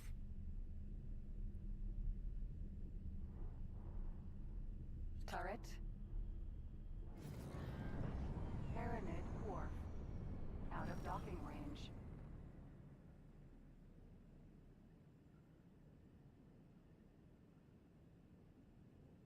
Docking granted.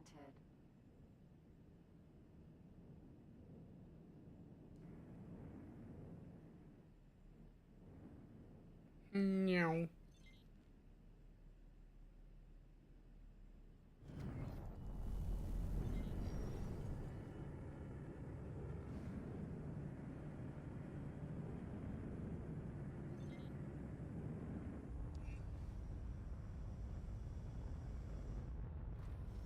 Successfully docked. And just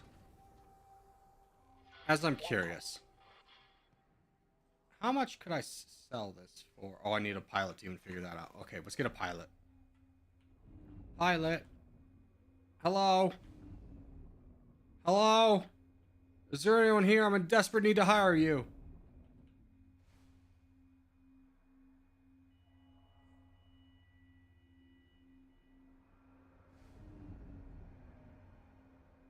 Anybody?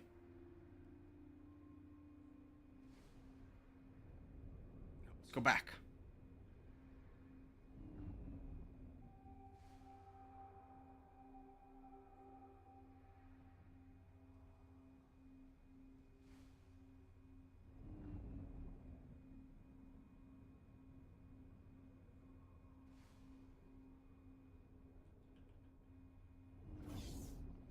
Maybe if we go...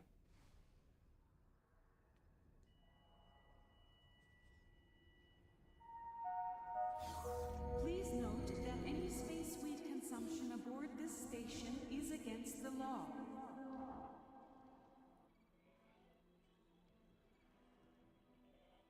We need ship nanowave. Dang it. Just wanted to see if we could do a mod for the ship. Okay. We cannot. Remember how we did that engine mod earlier? That's where we would upgrade it at. You go to a wharf and then a ship dealership. I cannot believe there's nobody here at the one time I need somebody. Hello? Hello? Is this ship inhabited by people? Hello?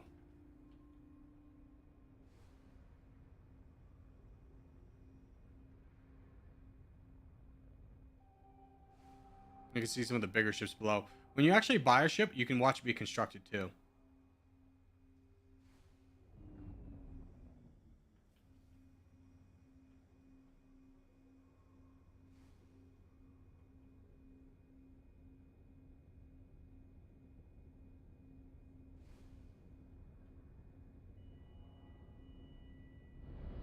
Haha!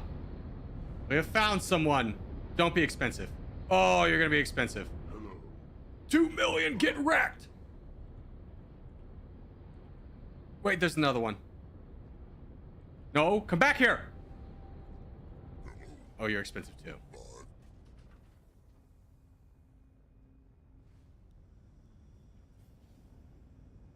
See, this is a ship being constructed. Did I already talk to you? I think I did. Yes, expensive.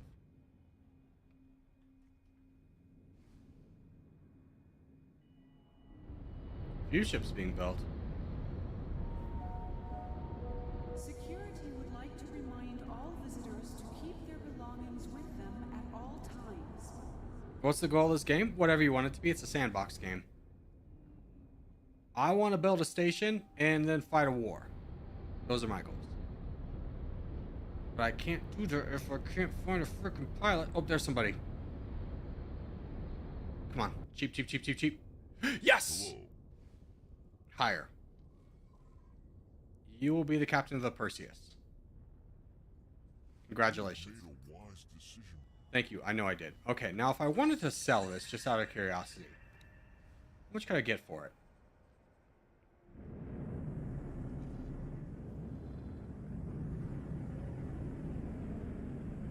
$700,000. And if I wanted to buy a really nice scout ship, I would like to buy the Mako.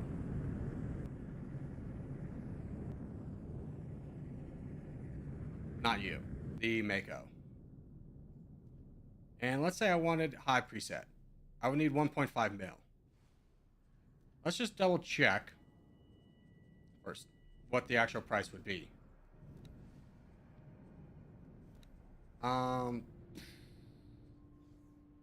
Arc gun, phase gun. I actually don't know which one of these is best. Gatling gun sounds cool.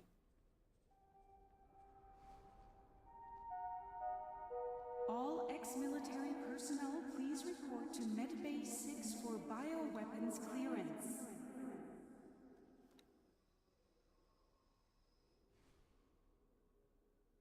Okay, so I need 1.3. So I'm going to go ahead and save this. Take for the arms dealer. Hold on. Interesting.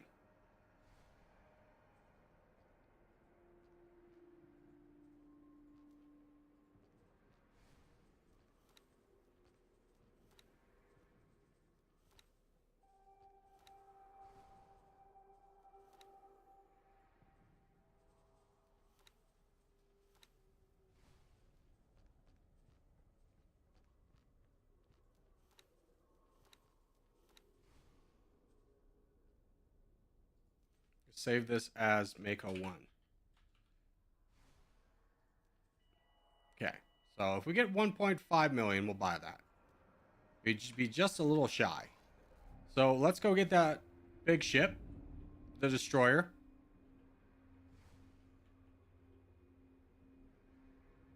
Perseus, Vanguard.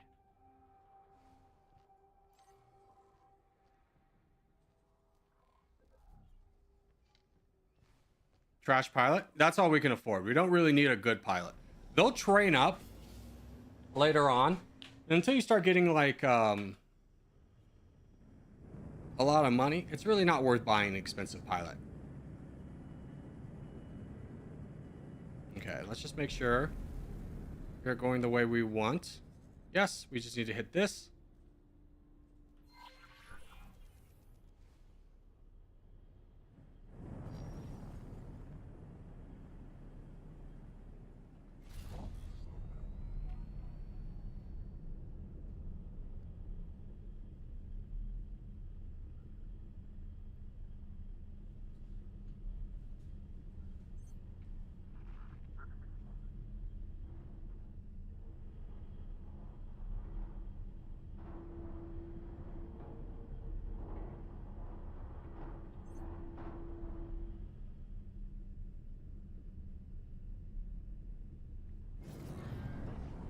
Do I have a satellite, by the way?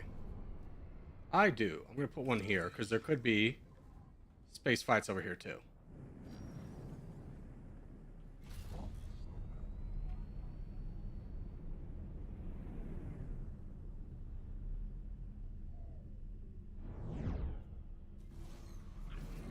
Holy crap.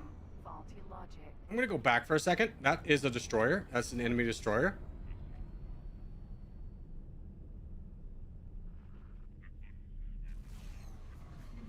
Entering system. Holy vision. Now, I have this ship so I can speed past it, but I just need to make sure I know where I'm going. Because once we start, we don't want to stop. So I'm just going to look at the map again. Okay. So, faulty logic. We're going to enter from here. We need to go down here and then straight over. Sound good? Game plan? Ready? Break.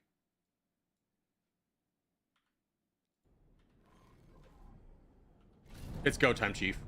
Now, we can't use the autopilot for this because it doesn't know where it's going. So speed is our only friend. If we get shot, the engines will stop. Entering system. So it's best to not get shot.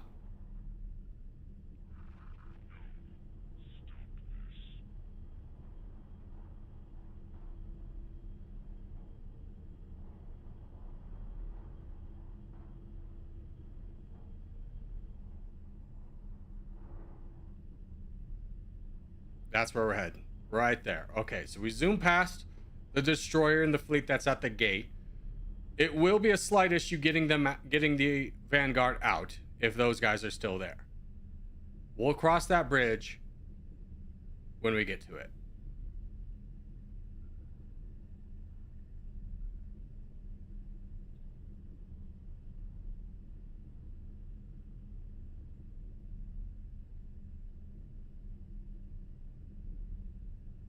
Easy does it. Now we just need to get to the second gate. This first one's a lie.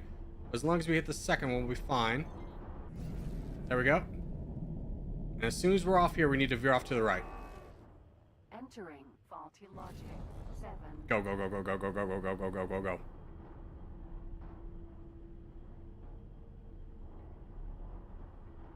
Okay, I think we have enough distance to check the map. We need to head over here.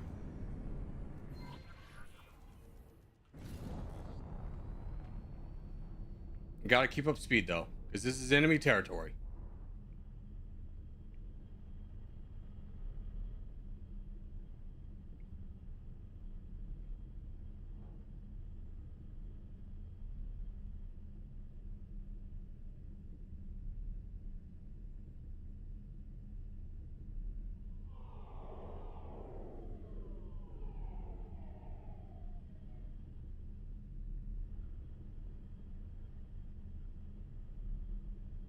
And let's just go ahead.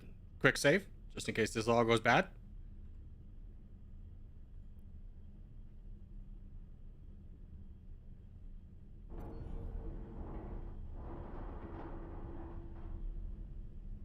I have no idea what's going on. So there is a derelict ship, a free ship in this system.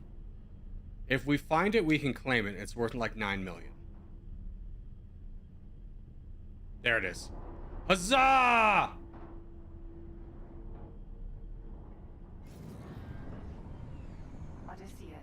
Vanguard.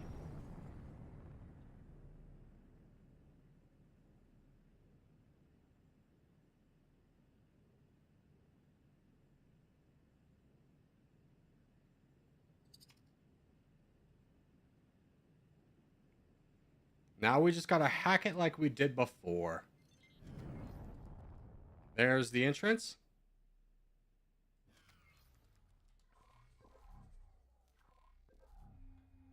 Perseus, Vanguard. Get to our spacesuit again. Head on over.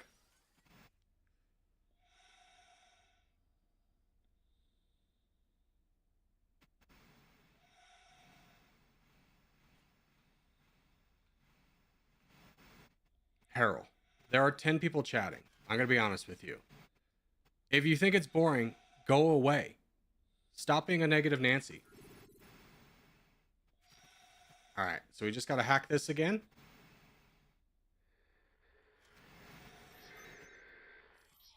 Wonderful. Perseus, Vanguard. Docking, and we're in. Oh, look at this bad boy. Okay, now let's get our other ship. Oh, good. I want you to dock. I want you to the Perseus can dock on this ship, so let's get it to dock.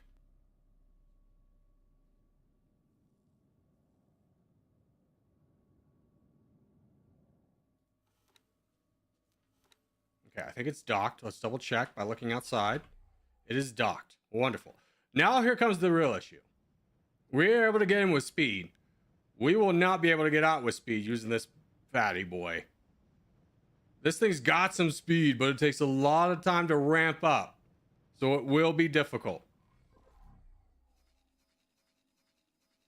So we gotta get it to a big wharf. there's one over here.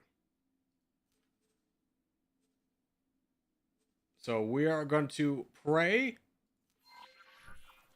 that we can get out. F5.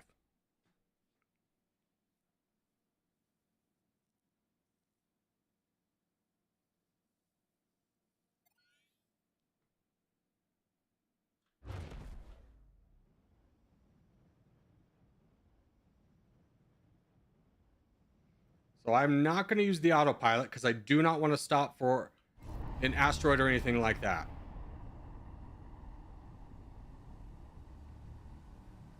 You can hear the thing powering up.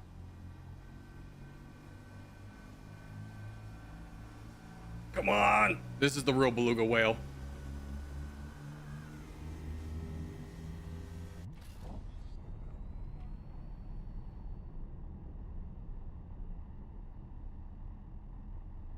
Watch Corgi crash? How dare you? I would never. Except for that one time. I definitely hit a rock, but it was cloudy outside. It wasn't my fault. Okay. I'm gonna need this. So I get the ping so I can make sure I hit the gate. Because again, we really don't want to have to stop. Is there a chance we could fight? Yeah, but if there's another destroyer out there, it's gonna win. This is kind of a mothballed battleship, which is why we're not going to keep it. We're going to sell it for money.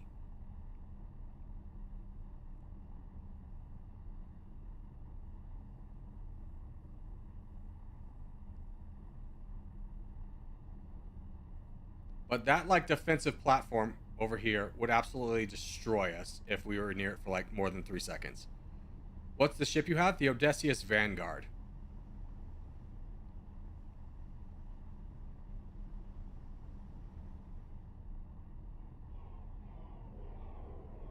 Modella the beer. It honestly looks like a hairdryer, to be honest with you. Like, look at this boy. It's a hairdryer. Okay, hit the gate. Like, this thing's got a great top speed. Oh, no.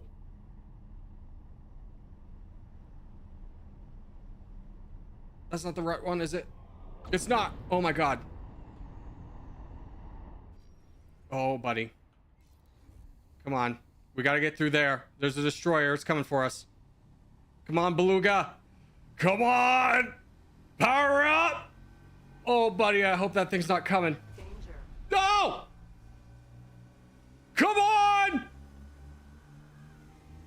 Come on.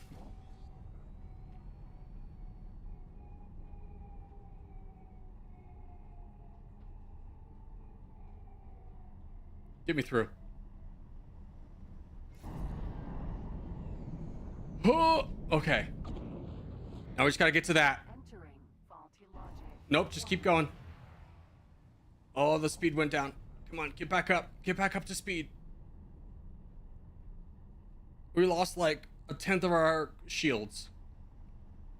I think we might be dead. Shut up. We've made it this far. We'll make it farther.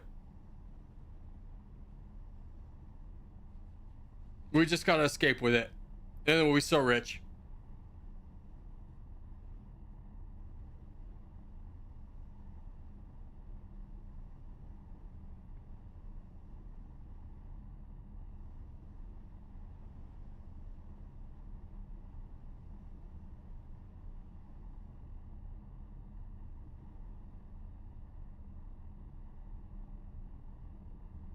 Now there's another destroyer at this gate, which we know of. If it hasn't left, that could be bad. Am I going to the right place?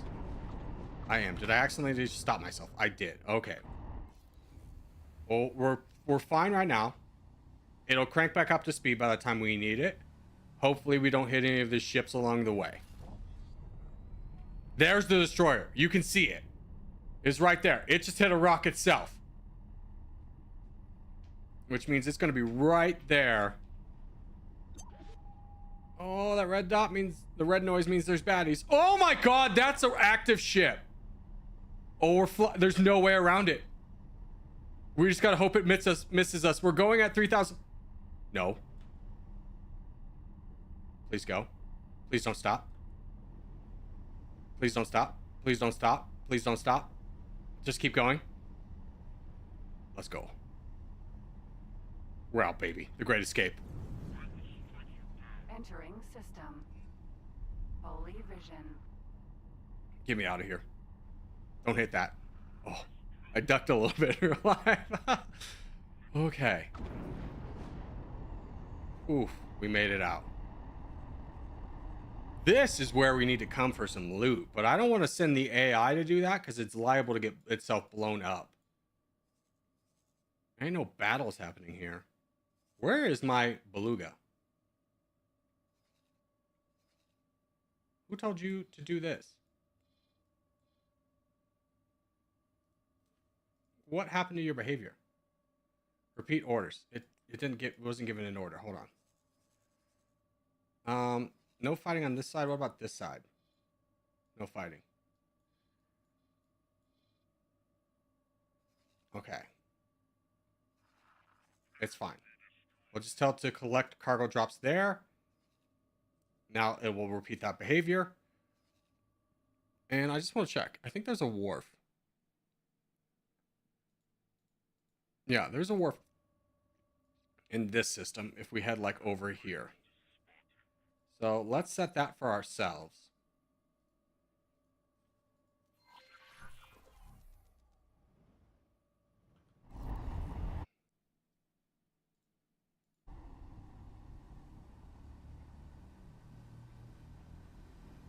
Is this a space mining game? There is. We are about to, as soon as we sell this ship, buy space miners. Now, we are not going to do any of the mining ourselves because that's a fool's game.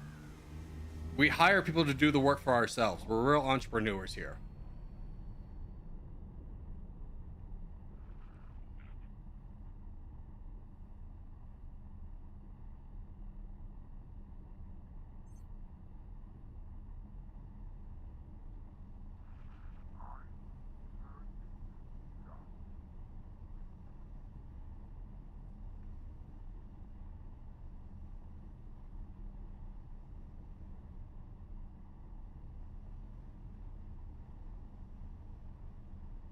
Now, one of the two space stations in front of us is the shipyard where you can buy and sell large ships.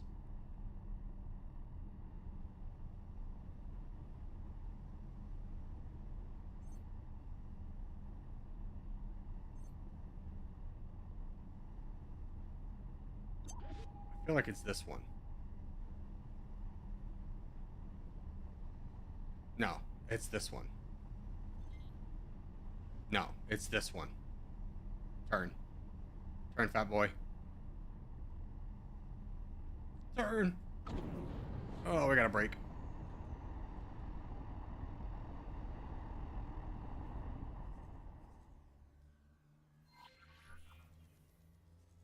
This is the kind of drops we need, though.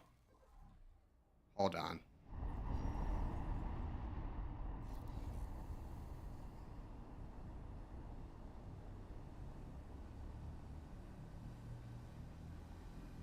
I don't have a pilot for this. Otherwise, it's going to autopilot. We need another pilot. This looks like No Man's Sky. Yeah, it's kind of like No Man's Sky, except for you don't land on planets. And you can build a fleet. Really, the only similarity is it's a space sandbox.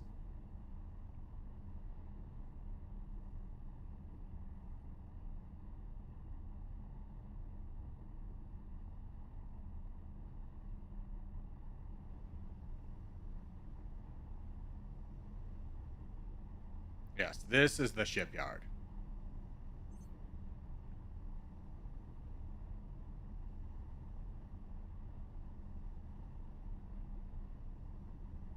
It looks beautiful. I will say they did a great job with the...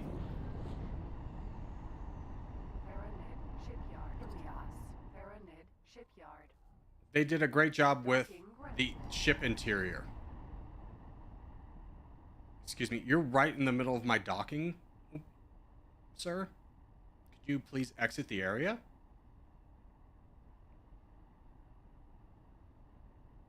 So I can get my hairdryer into position to dock?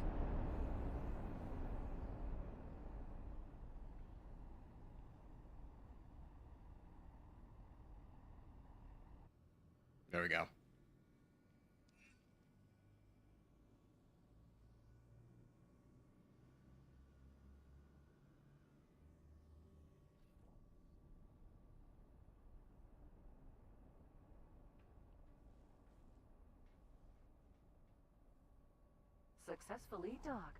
Okay. Now, can I just sell this? I think I need a pilot. So let's get downstairs. If I don't, it's only a $4,000 investment. So let's go to some luxury docks and look for somebody we can hire as a pilot. This is not where I'm meant to be.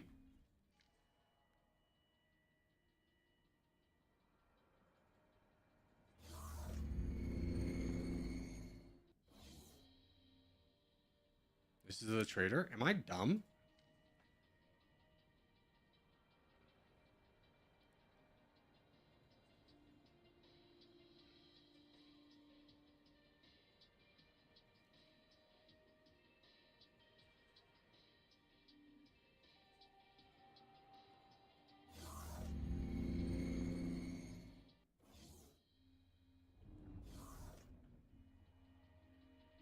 I can just go out this way. Okay. Easy enough. Now, there were crewmen outside that we can hire. I think that's one right there.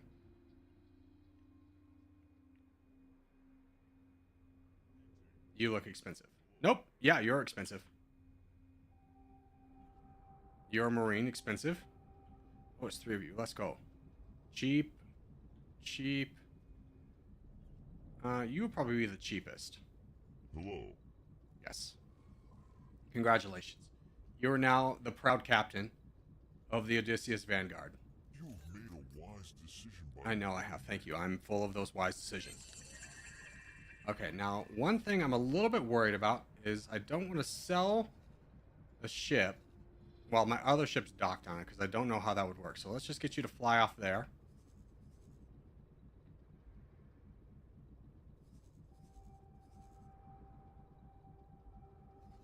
Help. There. Okay, now...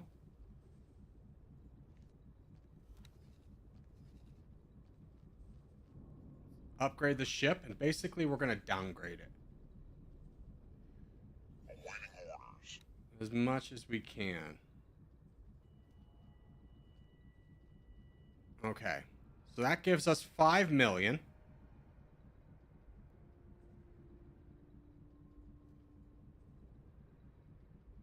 Fantastic. Okay, confirm. And then let's tell you that we are selling you. Oh, it has to wait for that all to go through. That'll take a second.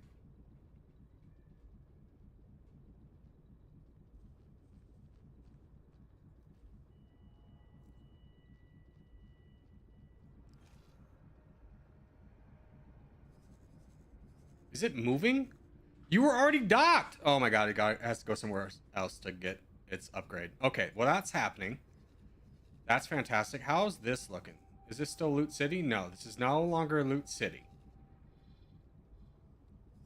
Is there any Loot Cities happening? The Hops are building a defensive platform over here. That is good news for us. Because if they're trying to do that, they'll send ships up there to help it. Which means a battle will happen up there.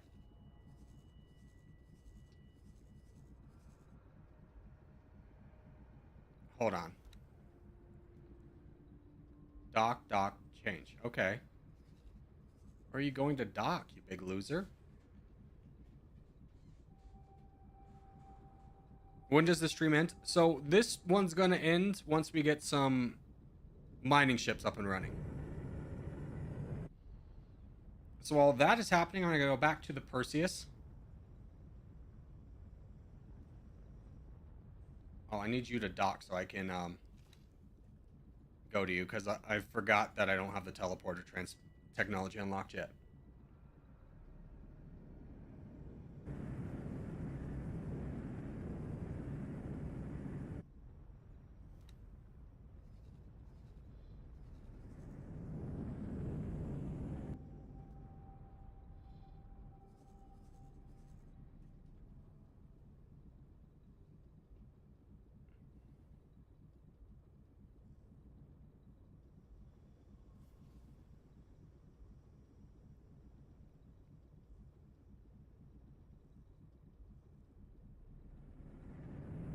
How long will that be? As long as it takes, to be honest with you.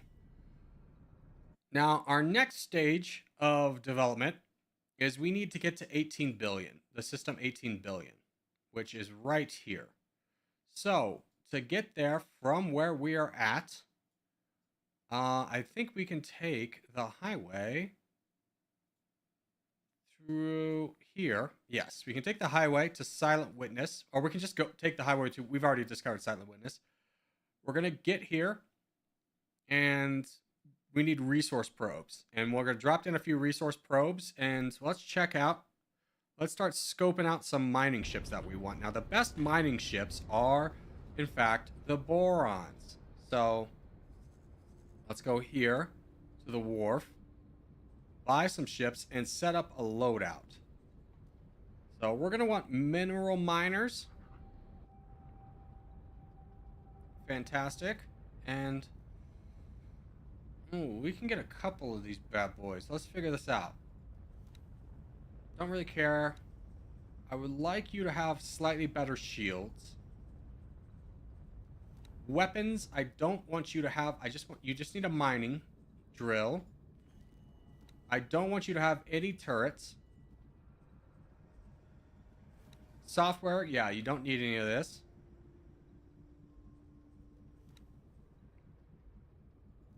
And then crew, I do want the max amount of crew, because crew will help with the mining efficiency.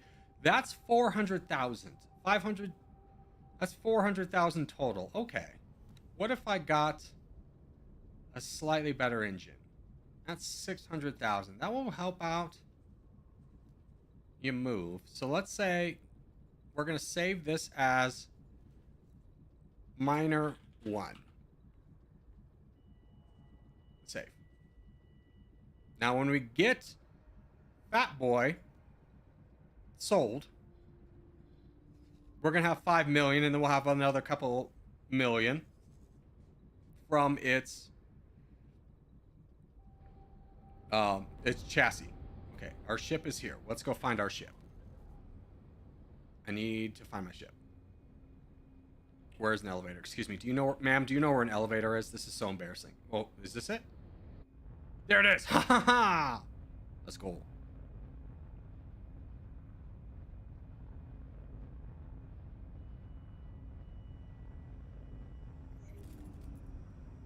Okay. It has now been degraded, so we now have 5 million. Perseus, Vanguard. Now, before we go, I just want to make sure I have resource probes. So, let's see. Let's undock for a second.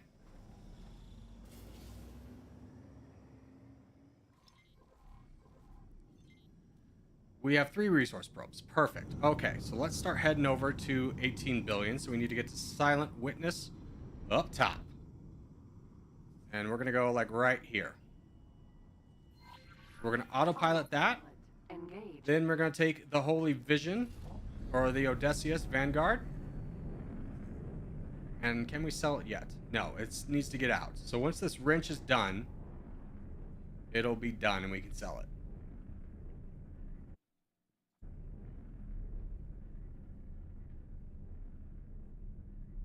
What's up with the hexagons in this game? So each one of these is like a sector. The whole thing's the galaxy, but each one of these is like an individual sector. So like Sol, Earth is like one. Mars is another. Jupiter, Venus is another. To give you kind of scale perspective.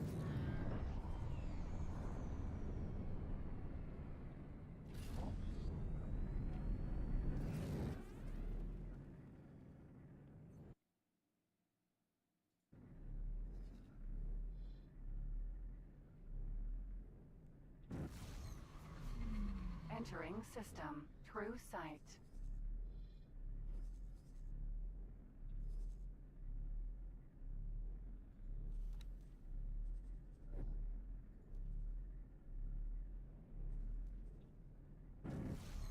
Just want to see if he picked up anything. He has not. Second contact. Rick.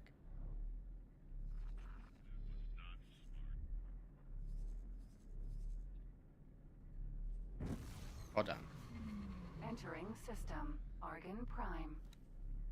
We'll come back to that. That might be an upgrade. We need to look at that. Purple question mark. I don't know what that is offhand. Is there anything really valuable here? Yes. We need that. Entering system. Atikva's choice. We need that AGI processor. Let's just grab some of this because then we can do that hacking mission, which will give us another 500,000, which is essentially another mining ship.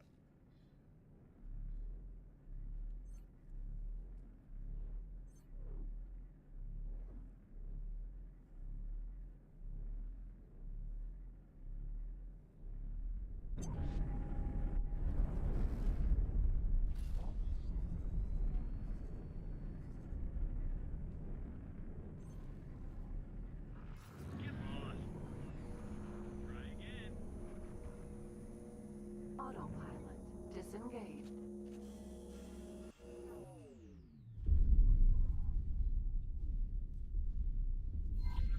Autopilot engaged.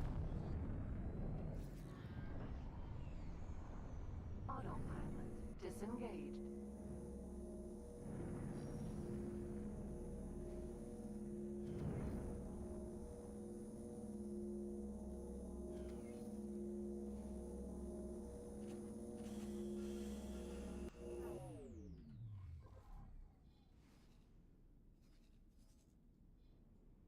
Okay, not a lot left. I'm going to go fight this guy, though. Autopilot engaged. Autopilot disengaged. I want to test out this Perseus. Overflew. Oh, heck yeah. Oh, yeah. Come on. Yeah. And he dropped some boxes.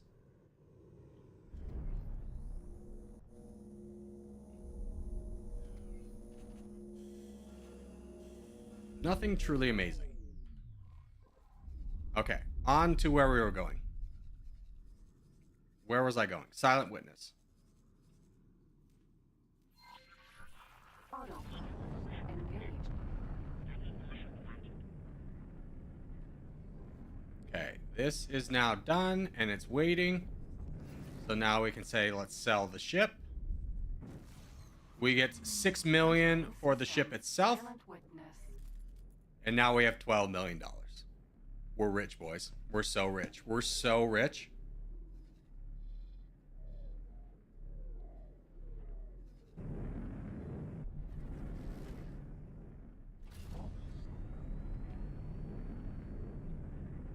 I'm the only mod. That means I'm the best mod. That is true, Poe. Congratulations. You have earned this distinguished honor of being the last mod standing. Therefore, the best mod. It's only been 7 hours. Where are the other cowards? Okay, there's the thing I'm looking for. Autopilot disengaged.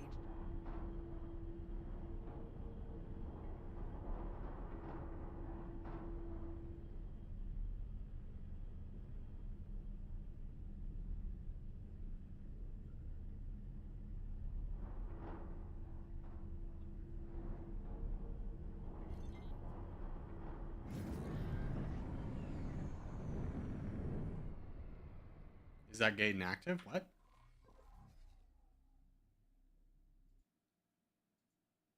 Hold def one. Why is that way? Where's my map? Map.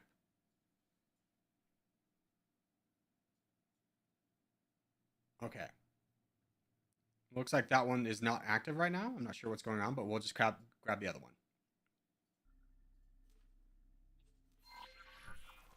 Autopilot engaged. Autopilot disengaged. There it is.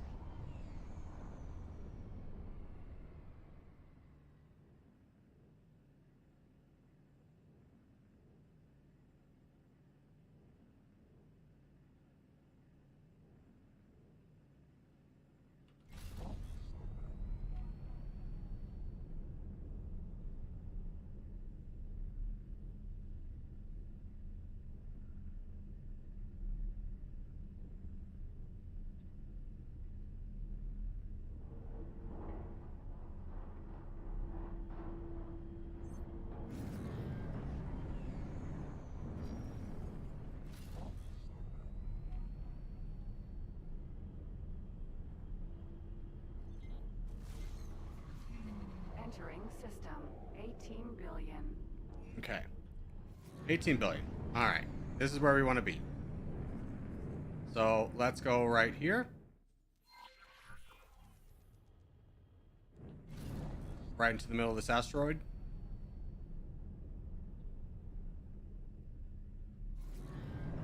Autopilot engaged.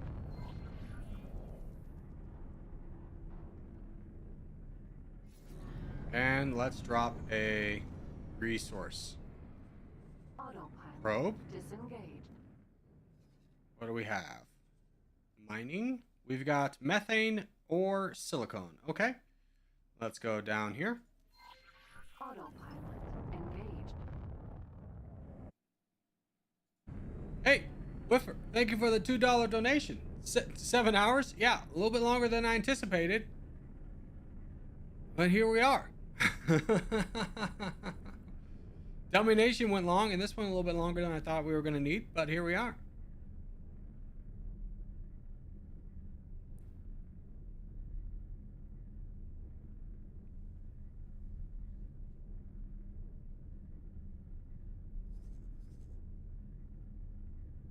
Okay, purple means that there's both minerals and gas.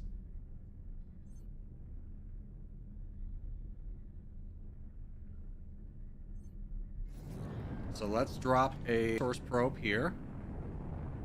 Autopilot disengaged. And then let's go over here. And while this is happening, let's do a couple things. First off, let's buy a ship. Now, do I want a fighter? Yeah, I want the Mako.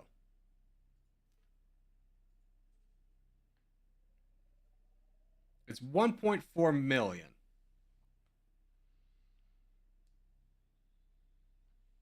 I just want to make sure I have everything I want. I think so. I'm not 100% sure on their weaponry. But this is the most expensive, this arc gun. So I'm imagining it's good.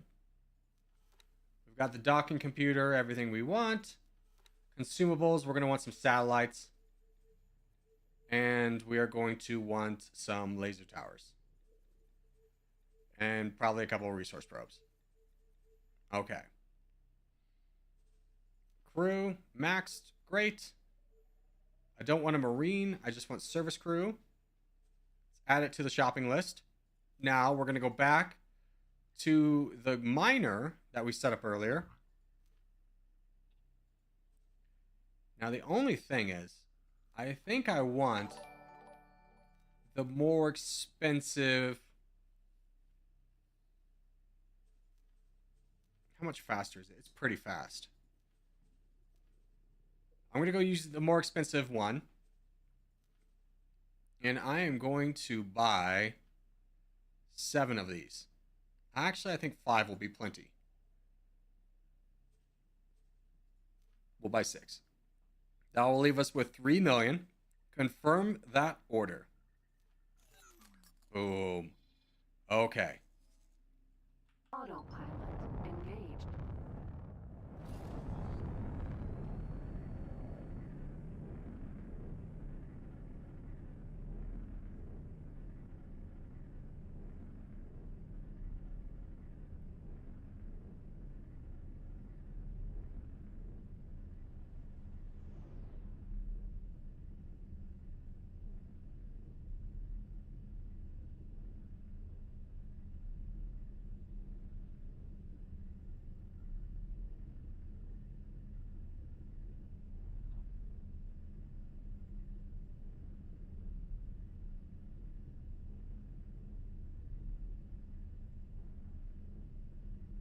Now here's a slight problem.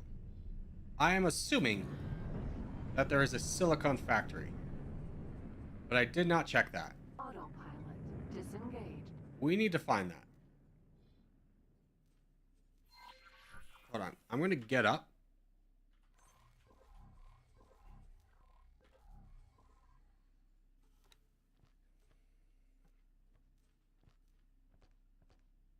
Ma'am?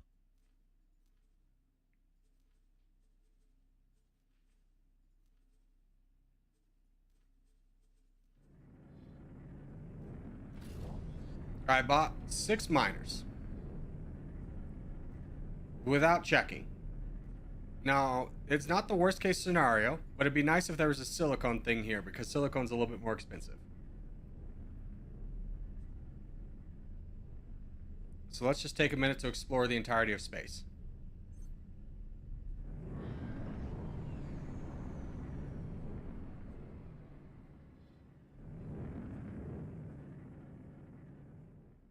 If not, there's a place nearby. But let's go ahead and get our Mako. And then our porpoises down here.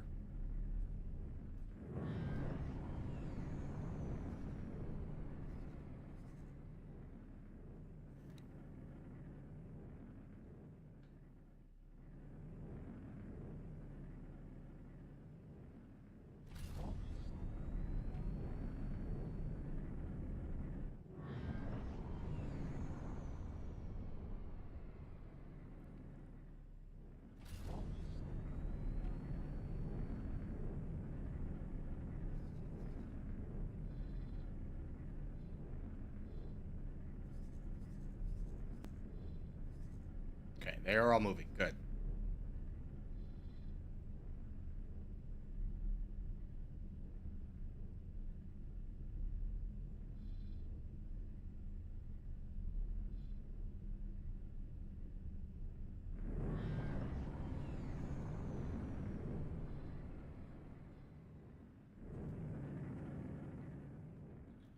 Let's see. We want to have somebody that wants to buy silicone. We have not discovered anybody. Doesn't mean there's not anybody here. There's a graphite refinery. So at worst case scenario, since we did set up the system, we could just have them sell ore.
Okay, you guys are buying more ore. What's your demand?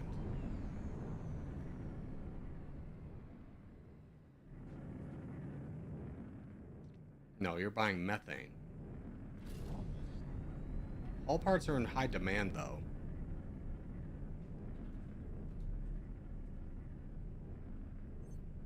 You're buying ore at $44. Interesting.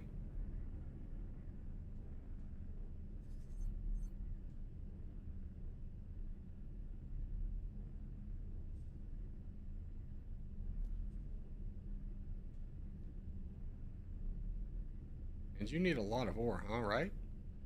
Hold on, let's go to the encyclopedia. Galaxy, 18 billion.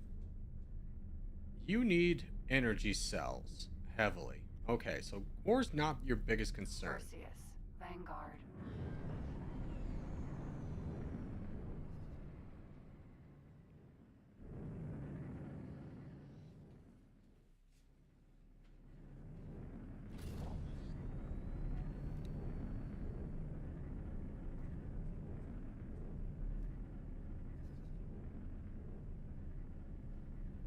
But we got plenty of time before our ships get down here.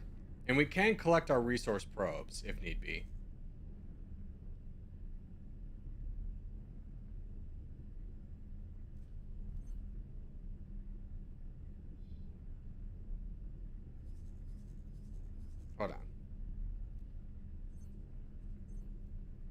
Go right there. What's that question mark?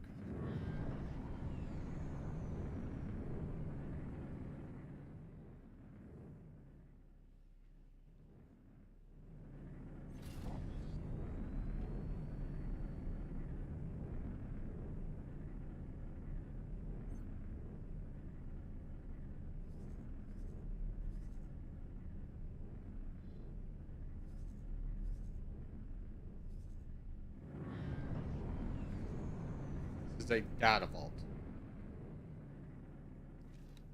Okay. Good to know. Not the most useful thing right now.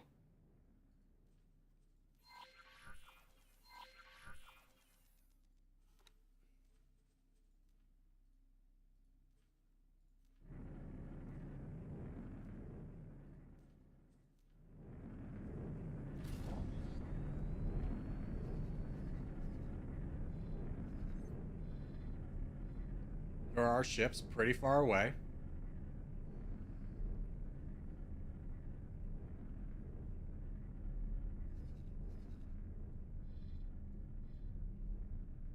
Just a quick question. You're selling these for 12,000. Okay, you're buying them for 12. No. You're selling these for 11. You don't have a lot of them though. Is there any way we can make a quick trade?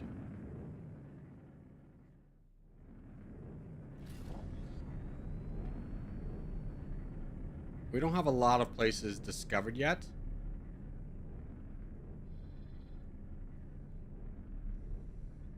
Just trying to find...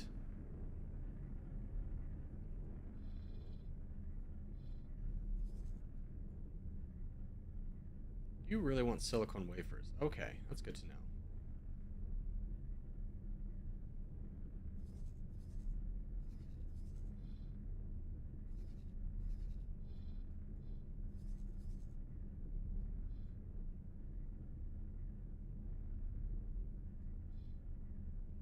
You really want whole parts.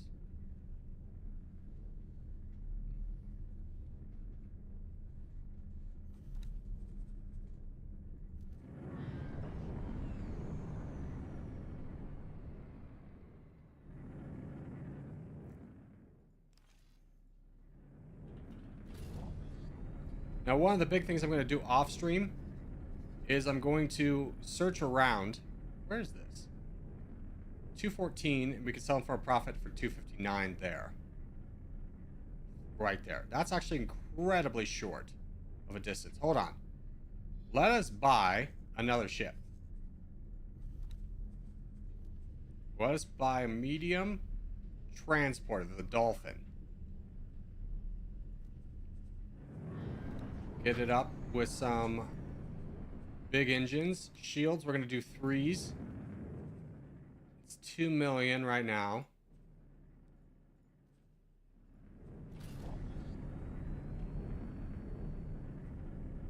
Yeah. Okay. 2 million. Crew, 21. Yeah, let's go ahead.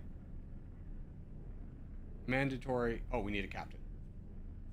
Let's buy this bad boy.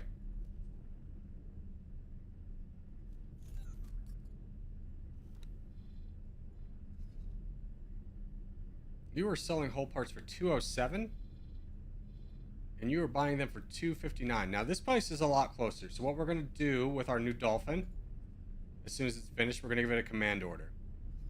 We're gonna do some trading between here and here. That's such a short distance, and it's a nice big bonus, so we can get some trading out of the way. Entering system. Brand exchange.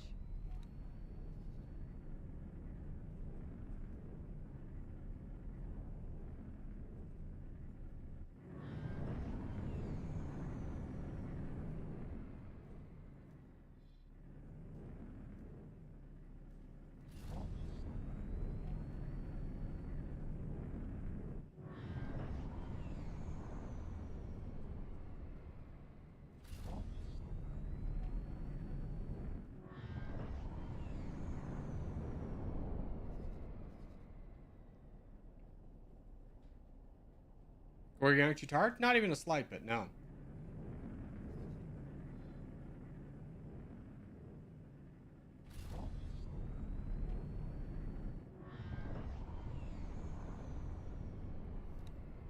Okay, the dolphin is built. Let's go ahead and take what limited money we have. We're going to send you to go buy hull parts. Hold on, let's actually... We're going to have you... Oh, we need you to repeat the order. Which means I need to dock and buy a book. Is there anybody better than you? Captain? No. It is fine. We'll manage for the moment.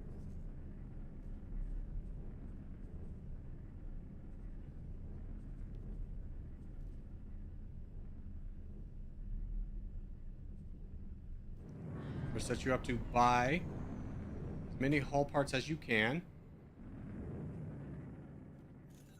And then you're going to sell them down here.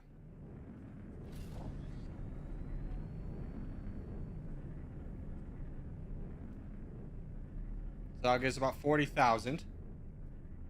Perseus, Vanguard.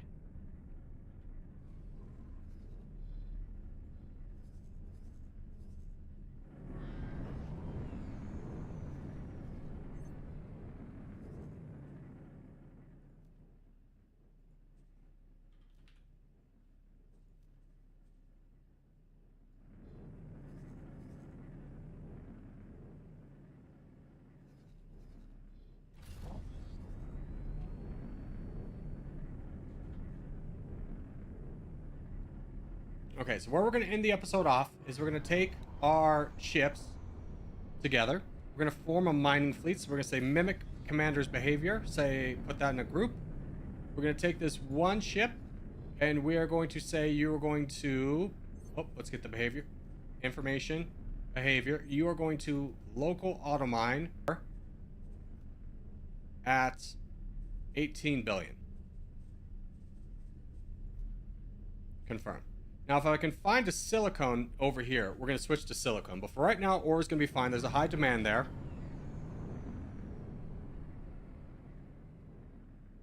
And that's where we're going to leave it for today. So, in tomorrow's episode, we're going to have our Mako ready. And that's going to be our fighter ship, which means we're going to do a lot more missions. We'll have the speed to finally do that. And we're just going to keep auto-exploring. So I'm going to leave this on and running in the background. Hopefully, there'll be some fighting over here that we can collect things for. Because this seems to be the only area they were fighting, and that's done too. So, looks like we got a little bit unlucky spawn here. Tikfo's Choice, are you fighting? Tikfo's Choice is fighting. Beluga, can you just collect cargo here?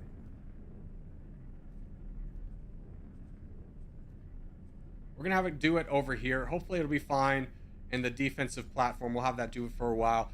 But... that is going to be it for today. Hope you guys did enjoy the first episode of X4. There'll be many more coming down the road, but... Ooh, silicone wafers. Hold on. We found silicone? We did. We did. Who's buying it? You're buying... No, that's wafers. Oh, we need to find a silicone plant. But anyways, that's where we're going to leave it for today. Hope you guys enjoyed, and I'll see everybody in the next one. All right, stream. That's where we're going to end it on this one, too. Hope you guys had a lot of fun. I'll see everybody tomorrow.